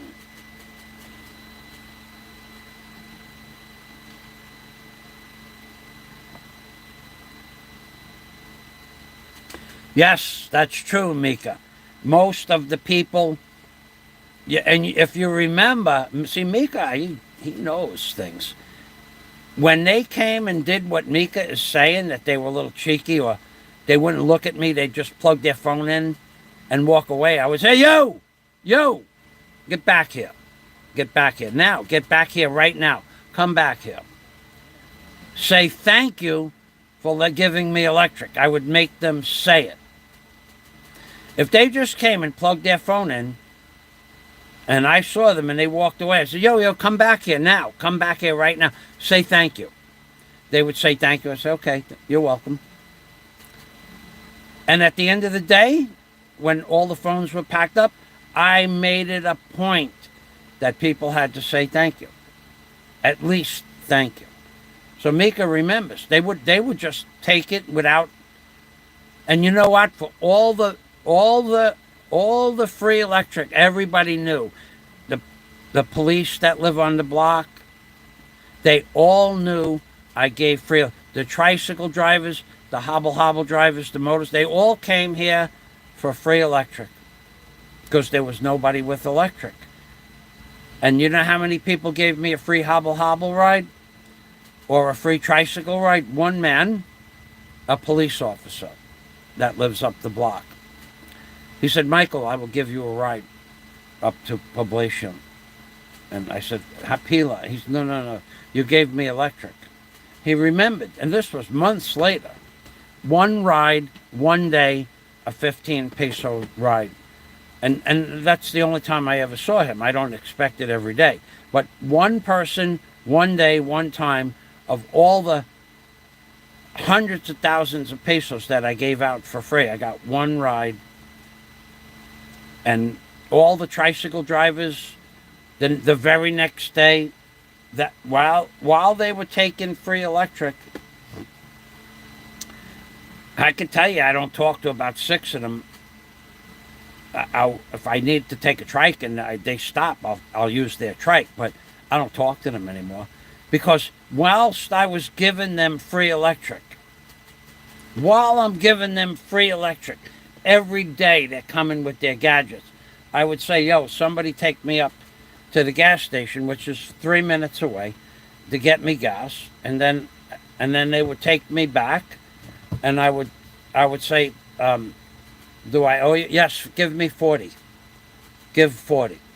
They were charging me 40 pesos for a motorcycle ride less than a kilometer that you could pay 15 pesos for. And they were charging me 20. They were charging me on top 40 pesos. And I was giving them free electric and free gasoline and all whatever they wanted. And that one guy who said give me 40, he brought boat batteries, regular batteries for cars. He was bringing car batteries, that guy. And I says, you're going to charge me 40 pesos and I charge you a battery every day? Your boat battery and 2 phones? Yes. Give me 40. So I gave him the 40. I never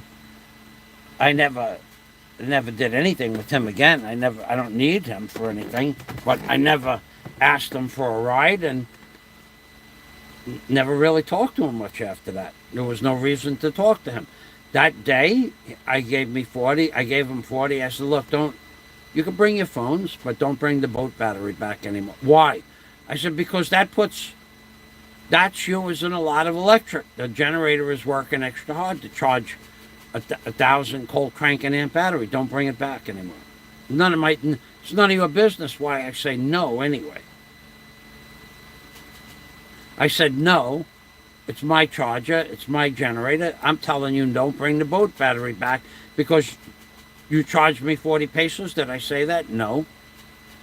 But you charged me 40 pesos and I'm giving you 100, 200 pesos a day in free electric. and you are going to charge me for 6 minutes to go get a gallon of gas or 2 gallons of gas, we're done. You can charge your phones as much as you want. You can't charge the boat batteries anymore. And after that, we never really talked. Once we talked. But that's another story.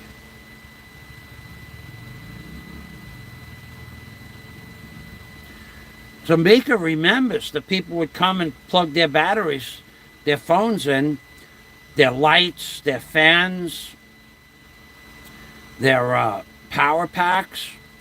Sometimes there'd be 35 people outside with 1 or 2 or 3 gadgets. And the most gadgets I ever counted was 78. 78 gadgets. And I got one ride from the police officer up the block. That guy would not give me a bottle of rum or 2 bags of potato chips. Daisy wanted chips. She didn't get chips that day.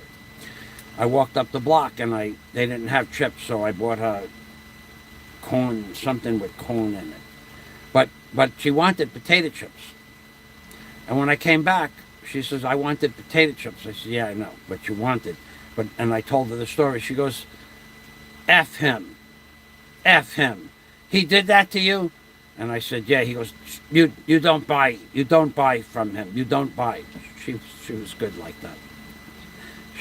She stuck up for me over him. That was rare.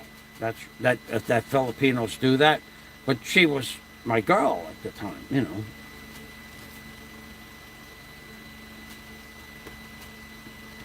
Yeah, the Christmas card trick. I never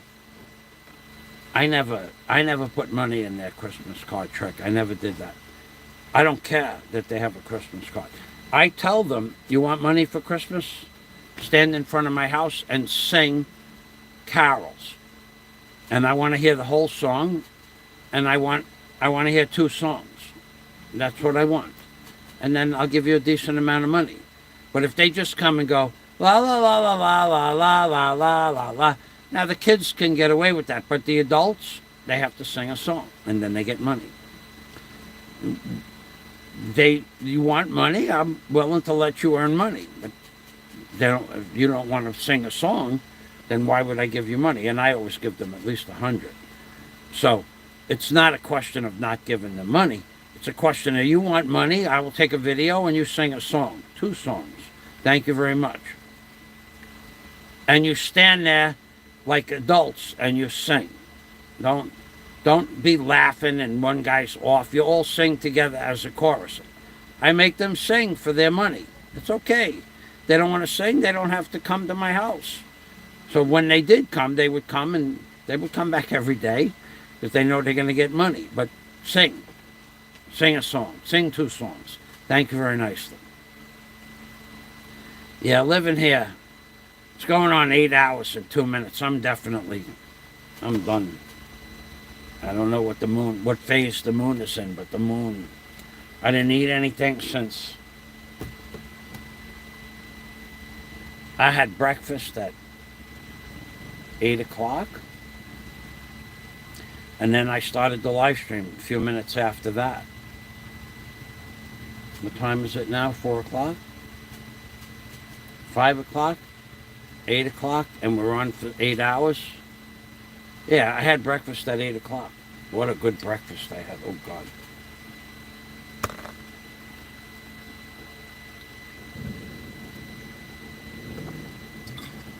Today, special breakfast. We had egg noodles, which is, I don't normally eat egg noodles because I don't eat them, but I found them in a box I have. I knew they were there. And I had egg noodles, and I will never give another dime of electric away ever again. I will run that generator for as long as I need it, and they will get nothing. Never will I give them nobody. I will never give it to anyone. I will give it to the Stanley House, because for years when there was a blackout, we had a hurricane or a cyclone, they have a generator and I could go charge up my stuff. And I did. For anybody in the Stanley house, I gave free electric also during that time. And then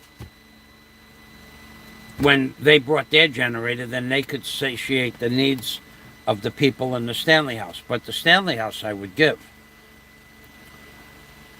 So Mika says, hindsight is a great thing. I think I would never do that again. I have the generator, and I will start the generator up when there's a blackout, but I won't give anybody electric. Nobody asks, because I put it in the back of the yard, and it's not going to happen. I think they know. Because when I told people why there's no more pasalubong, no more candy, no more anything, because you never gave anything back, they all know. It's in 5 minutes, everybody knows what everybody else knows. And that's okay. They don't have to be. What if I wasn't here? What if I wasn't here to give them electric or candy? They would figure it out on their own. And being that there's no reciprocity here, well, then there's no reason to give. Now, if it happened again, I would not put the generator. Guarantee you, I would not put the generator out. Guarantee it, 100%. Never going to happen again, because I already went through that, and I got nothing back in return. And I spent hours, days, hours outside watching people's gadgets, watching their phones, watching their computers, bringing stuff on the inside of the fence, having a camera on everything all day, so that if anybody did glom anything, which never happened, that somebody would know who took it. I'll never do it again. All right, 8 hours, we're done. Thanks for watching. I don't know who you are, Mika, but you pay attention to the finer details. Thank you for that. Alan Sturba, thank you for stopping by. Aloe de Winter, I hope Aloe got my message. I would hate to never talk to Aloe again. I don't think Aloe lied to me. But if he did, then that would be another relationship that just ends over lying to a trusted friend. I would never lie to Aloe. Him and I agreed that would never happen. So we'll see what happens. If that guy somehow proves that he did meet Aloe, the psycho in Cebu, and Aloe was telling me that he never met, I'm going to give Aloe a handshake over the internet and say, thanks very much, man. It was fun while it lasted. No animosity, no hard feelings, but we're done. So that's just how I am. You're not going to do that to me. Bye-bye. I'm Pink Permy, which of course means take care always. From the Philippines, baby. And you know what time it is. You know what time it is.